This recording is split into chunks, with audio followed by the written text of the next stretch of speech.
का खालसा वाहिगुरू जी की फतेह। अस्सलाम वालेकुम आदाब अर्ज महा तुहाडी होस्ट नीलम कौर ते मैं टीवी 84 दे सारे दर्शकों ते ਸਰੋਤਿਆਂ ਨੂੰ जी आया कहंदियां प्रोग्राम सचो सच विच ਜਿਹੜੇ ਇਸ ਪ੍ਰੋਗਰਾਮ ਨਾਲ ਦੇਸ਼ਾਂ ਵਿਦੇਸ਼ਾਂ ਤੋਂ ਜੁੜ ਚੁੱਕੇ ਨੇ। ਖਾਲਸਾ ਅਫੇਅਰ ਸੈਂਟਰ ਦੇ ਸੰਚਾਲਕ ਡਾਕਟਰ ਅਮਰਜੀਤ ਸਿੰਘ ਜੀ ਸਟੂਡੀਓ 'ਚ ਮੇਰੇ ਨਾਲ ਸ਼ਾਮਿਲ ਨੇ। ਆਓ ਉਹਨਾਂ ਨਾਲ ਗੱਲਬਾਤ ਕਰਕੇ ਅੱਜ ਦੇ ਅਹਿਮ ਇਸ਼ੂਜ਼ ਉੱਪਰ ਉਹਨਾਂ ਤੋਂ ਉਹਨਾਂ ਦਾ ਤਬਸਰਾ ਜਾਣਦੇ ਹਾਂ। ਜੀ ਡਾਕਟਰ ਸਾਹਿਬ ਵਾਹਿਗੁਰੂ ਜੀ ਕਾ ਖਾਲਸਾ ਵਾਹਿਗੁਰੂ ਜੀ ਕੀ ਫਤਿਹ। हाँ जी नीलम कौर जी ਤੁਹਾਨੂੰ ਵੀ ਤੇ ਦੁਨੀਆ ਭਰ 'ਚ ਬੈਠੇ ਸਾਡੇ ਬਹੁਤ ਹੀ ਪਿਆਰੇ ਸੋਹਣੇ ਸਿਆਣੇ ਟੀਵੀ 84 ਦੇ ਵਿਊਅਰਸ ਨੂੰ ਵੀ ਵਾਹਿਗੁਰੂ ਜੀ ਕਾ ਖਾਲਸਾ ਵਾਹਿਗੁਰੂ ਜੀ ਕੀ ਫਤਿਹ ਤੇ ਸਾਡੇ ਬਹੁਤ ਹੀ ਪਿਆਰੇ ਮੁਸਲਮਾਨ ਭੈਣਾਂ ਭਰਾਵਾਂ ਨੂੰ अस्सलाम वालेकुम। जी डॉक्टर साहब जी आनू प्रोग्राम सचो सच विच बहुत शुक्रिया जी। डॉक्टर साहब अज 11 जनवरी 2023 29 पो नानकशाही संमत 554 ਦਾ ਦਿਨ ਹੈ ਤੇ ਡਾਕਟਰ ਸਾਹਿਬ ਪ੍ਰੋਗਰਾਮ ਸ਼ੁਰੂ ਕਰਨ ਤੋਂ ਪਹਿਲਾਂ ਅਸੀਂ ਆਪਣੇ ਦਰਸ਼ਕਾਂ ਤੇ ਸਰੋਤਿਆਂ ਨੂੰ ਹਮੇਸ਼ਾ ਤਰ੍ਹਾਂ ਦੱਸਦੇ ਵਿਊਅਰਸ ਆ ਜੇ ਤੁਸੀਂ ਹੱਕ ਸੱਚ ਇਨਸਾਫ ਤੇ ਪੈਰਾ ਦਿੰਦਾ ਇੱਕੋ ਇੱਕ ਚੈਨਲ ਟੀਵੀ 84 ਨੂੰ ਦੇਖਣਾ ਚਾਹੁੰਦੇ ਹੋ ਤਾਂ ਤੁਸੀਂ ਦੇਖ ਸਕਦੇ Spectrum cable RCN cable Bell cable in Canada roku Jadoo box ਸ਼ਾਵਾ ਫੇਸਬੁੱਕ ਟੀਵੀ 84 ਦੀ ਐਪ ਹੈ online streaming and IP box ਤੇ ਤੁਸੀਂ ਟੀਵੀ 84 ਨੂੰ ਦੇਖ ਸਕਦੇ ਹੋ।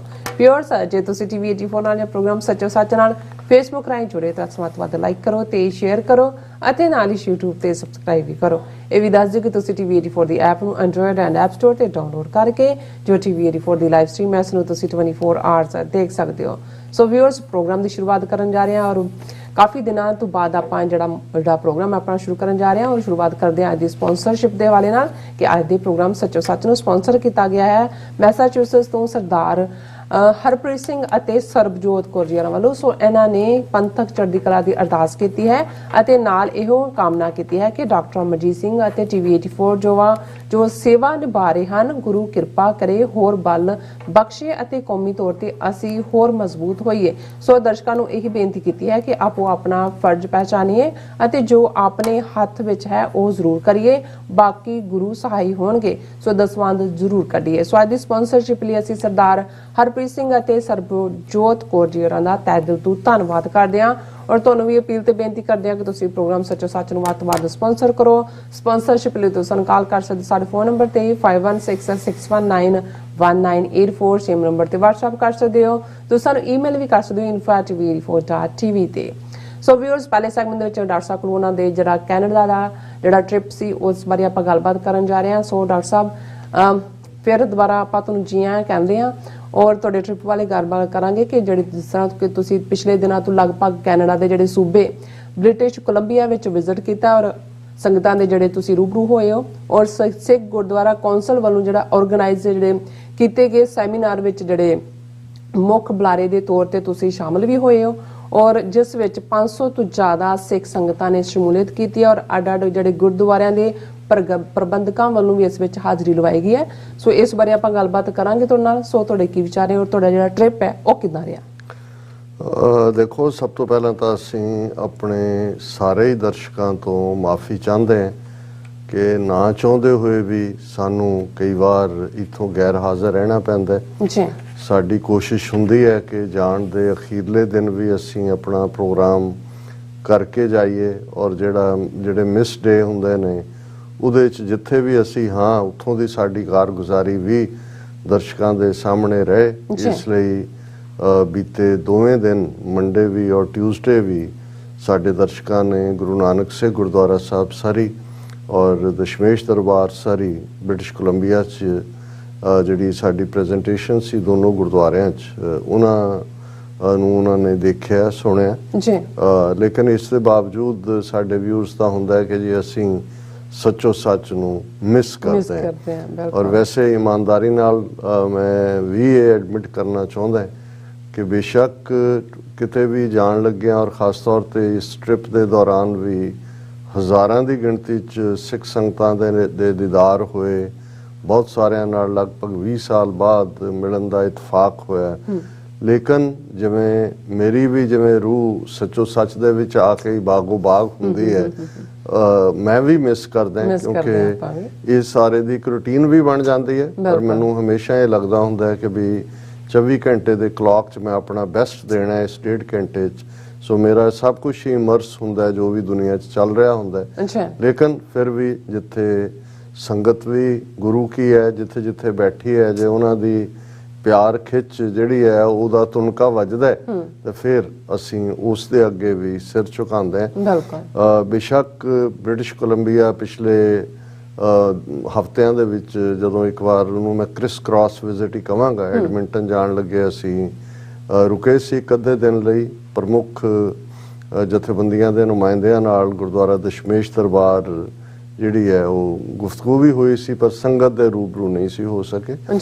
ਇਸ ਵਾਰ ਇਹ ਸਬਬ ਬਣਿਆ ਕਿ ਬ੍ਰਿਟਿਸ਼ ਕੋਲੰਬੀਆ ਗੁਰਦੁਆਰਾ ਕੌਂਸਲ ਵੱਲੋਂ ਉਹਨਾਂ ਨੇ ਇੱਕ ਬਹੁਤ ਵੱਡੇ ਲੈਵਲ ਦਾ ਸੈਮੀਨਾਰ ਜਿਹੜਾ ਉਹਨਾਂ ਨੇ ਗ੍ਰੈਂਡ ਤਾਜ ਬੈਂਕੁਏਟ ਹਾਲ ਦੇ ਵਿੱਚ ਰੱਖਿਆ ਸੀ, ਉਸ ਦਾ ਪ੍ਰਬੰਧ ਕੀਤਾ। ਉਸ ਦਾ ਵਿਸ਼ਾ ਸਿੱਖਸ ਪ੍ਰੈਜ਼ੈਂਟ ਐਂਡ ਫਿਊਚਰ, ਕਿ ਅਸੀਂ ਅੱਜ ਕਿੱਥੇ ਖੜੇ ਹਾਂ ਔਰ ਸਾਡਾ ਭਵਿੱਖ ਕੀ ਹੈ, ਮੁਸਤਕਬਲ ਕੀ ਹੈ। ਔਰ ਇਹ ਕਿਉਂਕਿ ਪਹਿਲਾਂ ਹੀ ਪਲਾਨ ਕੀਤਾ ਗਿਆ ਸੀ ਔਰ ਅਸੀਂ ਉਸ ਲਿਹਾਜ਼ ਦੇ ਨਾਲ ਹੀ ਵਿਜ਼ਿਟ ਕੀਤਾ ਕਿਉਂਕਿ ਸੈਮੀਨਾਰਸ ਦਾ ਇੱਕ ਆਪਣਾ ਫਾਰਮੈਟ ਹੁੰਦਾ ਹੈ, ਲੇਕਿਨ ਗੁਰਦੁਆਰਾ ਸਾਹਿਬਾਨ ਦੇ ਵਿੱਚ ਸੰਗਤਾਂ ਦੇ ਨਾਲ ਸਾਂਝ ਦਾ ਮੌਕਾ ਇਹ ਸਾਨੂੰ ਸਾਡੇ ਲਈ ਜ਼ਰੂਰੀ ਵੀ ਹੁੰਦਾ ਹੈ ਔਰ ਵੈਸੇ ਵੀ ਵੱਡੀ ਗਿਣਤੀ 'ਚ ਸਿੱਖ ਸੰਗਤਾਂ ਗੁਰਦੁਆਰਾ ਸਾਹਿਬਾਨ 'ਚ ਮੌਜੂਦ ਹੁੰਦੀਆਂ ਨੇ। ਸੋ ਅਸੀਂ ਇੱਥੋਂ ਜਿਵੇਂ ਲਾਸਟ ਪ੍ਰੋਗਰਾਮ 6 ਜਨਵਰੀ ਦਾ ਕੀਤਾ ਸੀ, ਸ਼ਹੀਦ ਭਾਈ ਸਤਵੰਤ ਸਿੰਘ ਭਾਈ ਕੇਰ ਸਿੰਘ ਦਾ ਸ਼ਹੀਦੀ ਦਿਨ, ਔਰ ਨੈਕਸਟ ਡੇ ਅਸੀਂ ਫਲਾਈ ਕੀਤਾ, ਸਟਾਪ ਓਵਰ ਸੀਐਟਲ ਸੀ ਔਰ ਬਾਈ ਰੋਡ ਅਸੀਂ ਕੈਨੇਡਾ 'ਚ ਪਹੁੰਚੇ। ਔਰ ਜ਼ਾਹਰ ਹੈ ਕਿ ਕਿਉਂਕਿ 6 ਜਨਵਰੀ ਤੋਂ ਬਾਅਦ ਇਹ ਪਹਿਲਾ ਵੀਕਐਂਡ ਸੰਡੇ ਬਣਦਾ ਸੀ, ਸੋ ਸਾਰੇ ਹੀ ਪ੍ਰਮੁੱਖ ਗੁਰਦੁਆਰਿਆਂ 'ਚ ਜਿਹੜਾ 8 ਜਨਵਰੀ ਦਾ ਸਮਾਗਮ ਹੈ ਉਹ ਸ਼ਹੀਦ ਭਾਈ ਸਤਵੰਤ ਸਿੰਘ, ਭਾਈ ਬੇਅੰਤ ਸਿੰਘ, ਭਾਈ ਕੇਰ ਸਿੰਘ ਦੀ ਯਾਦ ਨੂੰ ਹੀ ਸਮਰਪਿਤ ਸੀ। ਔਰ ਕਿਉਂਕਿ ਜਦੋਂ ਅਸੀਂ ਇਹਨਾਂ 38 ਵਰਿਆਂ ਦੇ ਉਸ ਸਫ਼ਰ ਨੂੰ ਦੇਖਦੇ, ਸੋ ਜੂਨ 84 ਦੇ ਫੌਜੀ ਹਮਲੇ ਦੇ ਨਾਲ ਭਾਰਤੀ ਫੌਜ ਦੇ ਸਿੱਖ ਕੌਮ ਇੱਕ ਨਵੇਂ ਦੌਰ 'ਚ ਸ਼ਾਮਲ ਹੁੰਦੀ ਹੈ। ਉਹ ਨਸਲਕੁਸ਼ੀਆਂ ਦਾ ਦੌਰ ਵੀ ਹੈ, ਉਹ ਸਾਡੀ ਸੁਨਹਿਰੀ ਏਜ ਵੀ ਹੈ, ਉਹ ਸਾਡੀ ਜਿਹੜੀ ਹੈ ਰੈਨੇਸੈਂਸ ਵੀ ਹੈ, ਅਵੇਕਨਿੰਗ ਵੀ ਹੈ ਔਰ ਭਵਿੱਖ ਨੂੰ ਲੈ ਕੇ ਕੁਝ ਕਰ ਗੁਜ਼ਰਨ ਦੀ ਤਮੰਨਾ ਦੇ ਨਾਲ ਭਰਪੂਰ ਸਾਡੇ ਗੱਭਰੂ, ਸਾਡੀਆਂ ਬੀਬੀਆਂ ਜਿਵੇਂ ਸਿਰਾਂ ਤੇ ਕਫਨ ਬਣ ਕੇ ਨਿਕਲੇ, ਉਹਨਾਂ ਨੇ ਅਗਲੇ 1984 ਤੋਂ 1994 ਤੱਕ ਬਹਾਦਰੀਆਂ ਦਾ ਇਤਿਹਾਸ ਵੀ ਰਚਿਆ। ਸੋ ਜਦੋਂ ਅਸੀਂ 31 ਅਕਤੂਬਰ 1984 ਦੇ ਹਵਾਲੇ ਨਾਲ ਹੋਏ, ਜਦੋਂ ਕਿ ਸ਼ਹੀਦ ਭਾਈ ਬੇਅੰਤ ਸਿੰਘ ਮੌਕੇ ਤੇ ਹੀ ਸ਼ਹੀਦ ਹੁੰਦੇ ਨੇ, ਤੇ ਜਾਂ ਜਦੋਂ ਤੱਕ ਅਸੀਂ 1999 ਤੱਕ ਪਹੁੰਚਦੇ ਹਾਂ 6 ਜਨਵਰੀ 1999, ਜਿਸ ਦਿਨ ਭਾਈ ਸਤਵੰਤ ਸਿੰਘ, ਭਾਈ ਕੇਰ ਸਿੰਘ ਹੋਰਾਂ ਨੂੰ ਦਿੱਲੀ ਦੀ ਤਿਹਾੜ ਜੇਲ੍ਹ ਦੇ ਵਿੱਚ ਫਾਂਸੀ ਦਿੱਤੀ ਗਈ ਸੀ। ਸੋ ਸਾਰਾ ਕੁਝ ਹੀ ਜਾ ਕੇ ਜੂਨ 84 ਦੇ ਨਾਲ ਜੁੜਦਾ ਹੈ। ਸੋ ਸੈਚਰਡੇ ਸਾਡਾ ਅੱਡ-ਅੱਡ ਥਾਵਾਂ ਦੇ ਉੱਤੇ 1 to 1, ਔਰ ਕੈਨੇਡਾ ਵਾਲਿਆਂ ਦੇ ਤੁਹਾਨੂੰ ਪਤਾ ਘਰ ਉਹ ਖੁਦ ਬਣਾਉਂਦੇ ਨੇ ਬਹੁਤ ਰੀਝ ਦੇ ਨਾਲ। ਅਮਰੀਕਨ ਉਹਨਾਂ ਨੂੰ ਪਸੰਦ ਨਹੀਂ ਹੁੰਦੇ ਕਿਉਂਕਿ ਉਹ ਸਣੇ, ਜਿਵੇਂ ਕੈਨੇਡਾ ਵਾਲੇ ਕਹਿਣਗੇ ਅਮਰੀਕਾ ਵਾਲੇ ਸਣੇ ਛੂਆਂ ਦੇ ਰਗਾਂ ਤੇ ਤੁਰੇ ਫਿਰਦੇ ਨੇ ਅਮਰੀਕਾ 'ਚ, ਉੱਥੇ ਕੈਨੇਡਾ 'ਚ ਜੁੱਤੀਆਂ ਬਾਹਰ ਲਵਾ ਲੈਂਦੇ ਨੇ, ਉਹ ਸਣੇ ਸ਼ੂਜ਼ ਅੰਦਰ ਨਹੀਂ ਵੜਨ ਦਿੰਦੇ। ਇਹ ਇੱਕ ਜਦੋਂ ਅਸੀਂ ਕਲਚਰ ਦਾ ਦੇਖਦੇ ਹਾਂ, ਹਾਲਾਂ ਕੁਛ ਮੀਲਾਂ ਦੀ ਵਿੱਥ ਦੇ ਉੱਤੇ ਹੀ ਤੁਸੀਂ ਦੇਖਦੇ ਹੋ, ਪਰ ਬਾਰਡਰ ਕ੍ਰਾਸ ਕਰਦੇ ਆ ਤੁਹਾਨੂੰ ਇਸ ਗੱਲ ਦੀ ਯਾਦ ਦਹਾਨੀ ਰਹਿੰਦੀ ਹੈ ਕਿ ਵੀ ਇਹ ਜੁੱਤੀਆਂ ਬਾਹਰ ਲਾਉਣੀਆਂ ਨੇ। ਅੰਦਰ ਵਾਕਈ ਹੀ ਬਹੁਤ ਸੋਹਣੇ ਹੁੰਦੇ ਨੇ ਘਰ। ਜਿਵੇਂ ਇੱਥੇ ਤਾਂ ਚਲੋ ਜਿਹੜੇ ਬਹੁਤ ਅਫੋਰਡ ਕਰ ਸਕਦੇ ਨੇ ਉਹਨਾਂ ਨੇ ਵੱਡੇ ਫਾਰਮ 'ਚ ਕਰ ਲਿਆ, $1 ਮਿਲੀਅਨ ਦਾ ਦੂਜੇ ਤੀਜੇ, ਜਾਂ ਆਪਣਾ ਡਿਜ਼ਾਈਨ ਦੇ ਕੇ ਬਣਾਇਆ, ਪਰ ਉੱਥੇ ਇਹ ਡਿਜ਼ਾਈਨ ਮੁਤਾਬਕ ਜਾਂ ਬਣਾਉਣ ਦਾ, ਕਿਉਂਕਿ ਬਹੁਤ ਸਾਰੇ ਖੁਦ ਵੀ ਸਿੱਖ ਕੰਸਟਰਕਸ਼ਨ ਬਿਜ਼ਨਸ ਨੇ ਔਰ ਉਹ ਖੁਦ ਹੀ ਆਪਣਾ ਘਰ ਬਣਾਉਂਦੇ ਨੇ ਜਾਂ ਕੁਝ ਹਿੱਸਾ ਕੰਟਰੈਕਟ ਤੇ ਦੇ ਦਿੱਤਾ, ਔਰ ਬੜੇ ਸੋਹਣੇ ਘਰ ਹੁੰਦੇ ਨੇ। ਔਰ ਇਹ ਆਪਣੇ ਆਪ ਦੇ ਵਿੱਚ ਇੱਕ ਖੂਬਸੂਰਤੀ ਵੀ ਹੈ, ਸਜਾਇਆ ਵੀ ਹੁੰਦਾ ਹੈ, ਬਾਹਰ ਫੁੱਲ ਵੀ ਲਾਏ ਹੁੰਦੇ ਨੇ ਔਰ ਪੂਰੀ ਹਸਪਿਟੈਲਿਟੀ ਵੀ ਹੈ। ਔਰ ਇਹ ਵੀ ਇੱਕ ਜਿਹੜਾ, ਜਦੋਂ ਮੈਂ ਥੋੜਾ ਬਹੁਤ ਕਲਚਰ ਦੇ ਫਰਕ ਦੇ ਹਵਾਲੇ ਨਾਲ ਗੱਲ ਕਰਦਾ ਤਾਂ ਮੈਨੂੰ ਯਾਦ ਹੈ ਕਿ 1993 ਜਾਂ 94 ਦੇ ਵਿੱਚ ਇੱਕ ਰਿਟਰੀਟ ਹੋਈ ਸਟੂਡੈਂਟਸ ਦੀ, ਵਿੱਚ ਕੈਨੇਡਾ ਅਮਰੀਕਾ ਦੇ ਜਿਹੜੇ ਪੰਥਕ ਪਰਿਵਾਰਾਂ ਵਾਲੇ ਵੀ ਔਰ ਜਿਹੜੇ ਪੰਥ ਲਈ ਕੁਝ ਕਰਨਾ ਚਾਹੁੰਦੇ ਨੇ ਜਾਂ ਚਾਹੁੰਦੇ ਸੀ, ਉਹਨਾਂ ਨੇ ਹਿਊਸਟਨ ਟੈਕਸਾਸ ਦੇ ਵਿੱਚ ਰਿਟਰੀਟ ਰੱਖੀ। 100 ਤੋਂ ਜ਼ਿਆਦਾ, ਸ਼ਾਇਦ 150 ਦੇ ਕਰੀਬ ਹੀ ਜਿਹੜੇ ਬੱਚੇ ਬੱਚੀਆਂ ਸੀ, ਯੂਨੀਵਰਸਿਟੀ ਗੋਅਰ ਵੀ, ਕਾਲਜ ਗੋਅਰ ਵੀ, ਉਹਨਾਂ ਨੇ ਇਕੱਠੇ ਹੋ ਕੇ, ਇਹ ਉਹ ਪੀਰੀਅਡ ਸੀ ਜਦੋਂ ਅਜੇ ਈਮੇਲ ਵੀ ਨਵੀਂ ਚੱਲੀ ਸੀ, ਕੰਪਿਊਟਰ ਵੀ ਜਿਹੜਾ ਉਹ ਨਵੇਂ ਲਾਈਨ ਸੀ, ਔਰ ਇਹੀ ਯੰਗਸਟਰ ਸੀ ਜਿਨ੍ਹਾਂ ਨੇ ਇੱਕ ਸਿੱਖ ਨੈਟਵਰਕ ਬਣਾਇਆ, ਔਰ ਬਾਅਦ ਦੇ ਵਿੱਚ ਹੁਣ ਤਾਂ ਯੰਗਸਟਰਸ ਦੀਆਂ ਹੀ ਆਪਣੀਆਂ ਕਿੰਨੀਆਂ ਜਥੇਬੰਦੀਆਂ ਨੇ ਜੀ। ਤੇ ਮੇਰਾ ਕਿਉਂਕਿ ਕੈਨੇਡਾ ਦੇ ਵਿੱਚ ਜਿਹੜਾ ਉਹ 91 ਤੋਂ ਹੀ ਸੀ, ਜ਼ਿਆਦਾ ਫਰੀਕੁਐਂਟ ਸਗੋਂ ਆਉਣਾ ਜਾਣਾ ਸੀ। ਮੈਂ ਕੈਲੀਫੋਰਨੀਆ ਆਲਮੋਸਟ ਜਿਹੜਾ ਉਹ 4-5 ਸਾਲ ਬੇਸਡ ਰਿਹਾ, ਔਰ ਕੈਨੇਡਾ ਵਾਲੇ ਬੱਚੇ ਵੀ ਰਿਟਰੀਟ 3 ਦਿਨ ਦੀ ਸੀ, ਹੋਰ ਵੀ ਉਹਨਾਂ ਨੇ ਸੱਦਿਆ ਹੋਇਆ ਸੀ ਬਰੀਫਿੰਗ ਲੈਣ ਲਈ। ਮੈਨੂੰ ਵੀ ਪੰਥਕ ਐਕਟਿਵਿਸਟ ਦੇ ਤੌਰ ਤੇ ਇਨਵਾਈਟ ਕੀਤਾ ਹੋਇਆ ਸੀ। ਅੱਛਾ। ਔਰ ਜਿਉਂ ਹੀ ਮੈਂ ਕੰਪਲੈਕਸ ਦੇ ਵਿੱਚ ਐਂਟਰ ਕੀਤਾ, ਔਰ ਸਾਰੇ ਕੈਨੇਡਾ ਵਾਲੇ ਟੋਰਾਂਟੋ ਤੋਂ ਲੈ ਕੇ ਵੈਨਕੂਵਰ ਤੱਕ ਦੇ ਸਾਰੇ ਆ ਗਏ ਮਿਲਣ ਦੇ ਲਈ। ਫਿਰ ਅਸੀਂ ਕੁਦਰਤ ਦੀ ਗੋਦ ਦੇ ਵਿੱਚ ਹੀ ਉਹ ਰਿਟਰੀਟ ਰੱਖਿਆ ਹੋਇਆ ਸੀ, ਇੱਕ ਦਰਖਤ ਜਿਹੇ ਦੇ ਥੱਲੇ ਬੈਠ ਗਏ ਕੈਨੇਡੀਅਨਸ ਸਾਰੇ।